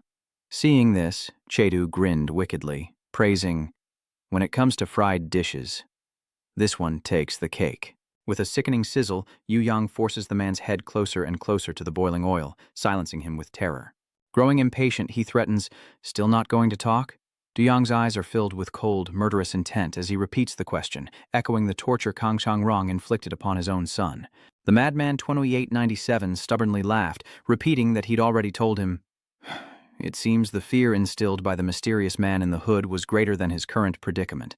Speaking would be the end of me. Even as the heat of the oil made him sweat, 2897 wouldn't talk. Absolutely not. Hearing his firm refusal, Yu Yang spoke indifferently. "Is that so?" To teach this madman his place, he firmly pressed his head down, saying, "Looks like you don't understand what's going on, do you?" Only then did the man tremble in fear, hastily asking, "Wait, don't tell me you actually want to get involved in this." Even as 2097's head neared the fryer, he remained in denial, reassuring himself, "That's just boiling oil, right?" "I'm just kidding." The madman tried to push himself up using his hand, but the heat of the fryer jolted him back to reality. His hand felt like it was being roasted alive, smoke rising from his skin as the madman 2897 screamed in agony. "Don't you think you've taken the joke too far?"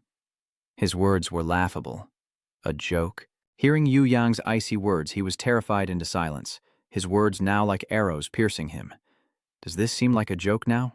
The scalding oil jolted him back to reality, recalling the words the old man had spoken to him. The key to torture isn't physical pain, but the imagination. Now, his voice echoed in 2897's mind, and he finally understood what was happening. Wait. He tries to look back at Du Yi, thinking, entering here is certain death. He immediately replies, no. With chilling composure, she stated that even with severe burns, he wouldn't die. Then she pulled his head back as he stammered in disbelief. But a wave of murderous intent washes over everything with that threat. I think death might be easier. With that, he forcefully pressed him down, close enough to feel the heat, but pushed to the brink, he screamed, "Wait!" Then hesitated, as if in a daze. How foolish. Now he fears my madness more than his own. Even as he hesitates, I continue to press down. This madman is talking. The air hung heavy as he reluctantly revealed the truth. Not long ago, Kang Changrong's father took someone out of the interrogation room. The more he spoke, the more hesitant he became because of his son. Silence falls before he hesitantly continues. He was shocked to see a girl behind the wheel of the truck. Words that made Du Yang's face darken as he recognized the familiar clues. The painful image of Lion's accident after visiting him flooded his mind, and that, coupled with a terrible truth, made him release the man. Having narrowly escaped death, the man collapsed to the ground, his crazed demeanor replaced by a fear so intense he nearly wet himself. Du Yang mutters his father's name, Kang Changrong, his voice a mix of anger and despair. No matter what happens, he's definitely going to kill me. Cut to a hot evening in the parking lot. Far from the tension, the atmosphere here is relaxed, as Hanswa enjoys some chicken while casually talking to someone on the phone. Let me give you the rundown. She admired her bare feet, then excitedly reported the state of the battle in the kitchen. The confrontation between Cha Du-yong and Minang Yu. She takes a bite of chicken before finishing her sentence. The one taken away was Minang Yu. Setting the phone aside for a moment, Hanswa wipes away a drop of saliva that had fallen on her chest, then tastes it, excitedly calling Du-yong's name. Father Du-young, she said, wanting to end the call, then curtly told the other party, I'll go over the details later. However, the other party coldly rejected Han Sua's offer to meet. No. The scene shifts to the source of that cold voice, a man watching someone fish in a dark river. I already have an appointment today. The one who said that was Deng Wang, CEO of Cheonryong. He chuckled, replying, I'll call you back later. The bait on the water's surface trembled, creating faint ripples. With a faint smile, Deng Wang approached him, asking, Long time no see, how have you been? The familiar tattooed hand gripped the fishing rod, replying that nothing was out of the ordinary. The fisherman was none other than Ki Dong-ho, CEO of the Dragon Risk Management Team in the advisory department. He feigns composure, acting humble. The CEO himself seeks out a mere team leader like me? Deng Wang scoffed at his words, replying politely, You're too modest. He approached the man and offered praise. Your reputation precedes you throughout Tianlong, the head of the torture chamber, yet you favor such tranquility. It was then that Ki Dong-ho shared a bit about his hobby. "I do enjoy fishing, but—" His hesitation made Dong Wang pause slightly. "Actually, catching fish isn't really my concern." Suddenly, Kyo Dong-ho's bait is pulled down, and bubbles rise to the surface. "What I love isn't a fish beneath the water, but a tattooed back struggling for life." Following the fishing line is a middle-aged man, his face purple, drowning, bound by ropes in the 4 ponds, a stone around his neck, while on the shore, Ki Dong-ho continues to talk about catching people. Dong Woong then praised Kyo Dong-ho's bizarre hobby, impressed by the act of catching people, before falling silent for a moment. The man knew the director had come to him for a reason and immediately asked about the fishing spot. "What brings you here?" Without hesitation, the director replied, echoing Kyo Dong-ho. "Actually, I'm the same. I mean, there's a big fish I want to catch." He continued, lamenting, "I've been working at this for so long. I keep missing it, maybe because it's too big and ferocious." Without missing a beat, Dong Woong got straight to the point. "I need your help this time." Kyo Dong slowly asked, "Who is that catch?" A large koi, symbolic of his words, swam over, and he immediately grinned, uttering a familiar name, Cha Chang Rong. Within the aquarium, an announcement blares, welcoming visitors to the Marine Museum, but warning of impending doom. The fish in the artificial ocean sense the danger and scatter, fleeing from the shark.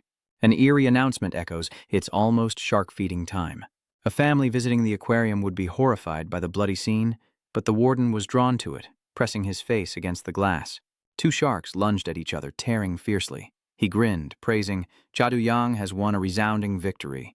A tuna, sliced cleanly in 2, slowly sinks as its blood spreads. Beside him, Ma Gong-chan muttered, mistaking the scene not for a battle for survival, but more like a feast. Drawn by the tuna's blood, a cookie-cutter shark takes a bite and swims away, as the warden slowly assesses the situation. "Now I understand. Following the tuna's blood upstream, all sorts of sharks are drawn to it, greedily swimming closer." Gong-chan continued, "What kind of shark is Director Yu Yang?" Then he chuckled with excitement. 2 sharks have already returned to Juvenile Prison number 2. In the tank, the small fish try to escape the commotion as the warden continues his lecture. When the balance of an ecosystem is broken, the defense mechanisms of its creatures are triggered. He gives examples, like a turtle hiding in its shell, a pufferfish inflating, or an octopus camouflaging itself to deceive its enemies. Suddenly, Gong-chan pauses, seeing the sharp teeth of a massive creature, the apex predator of the ocean. Looking up, he saw a massive, ferocious shark staring back at him, and he suddenly wondered, what about shark ramen? After Cha Du-young and Mang Yu's chaotic battle ended, the prison fell silent. But in his room, Jamgu chuckled, his laughter growing louder and louder. Turns out he's happily petting the black goat. This crazy behavior isn't new, but it's still enough to leave everyone speechless. What the hell? 2 younger inmates stare blankly as Jamgu frantically rubs the black goat. Yunho asks what's wrong with him, and Tai-san replies that he must have hit his head on the vent. On the 4th floor, in a dark cell, inmate 1129, bearing the mark of the Frozen Sky clan, lounges with his feet up. The monster of the 4th floor shark. On the 5th floor, in a dimly lit cell, another figure bears the mark of the Frozen Sky clan. Though his face is unseen, his rippling muscles speak of a formidable presence, a powerful beast ruling this floor. The 5th floor shark. Suddenly, Du smiles ominously. Have they started moving yet? Immediately, the remaining 2 sharks began opening the prison cell doors. They emerge, led by him, leaving behind the 2 remaining sharks. M.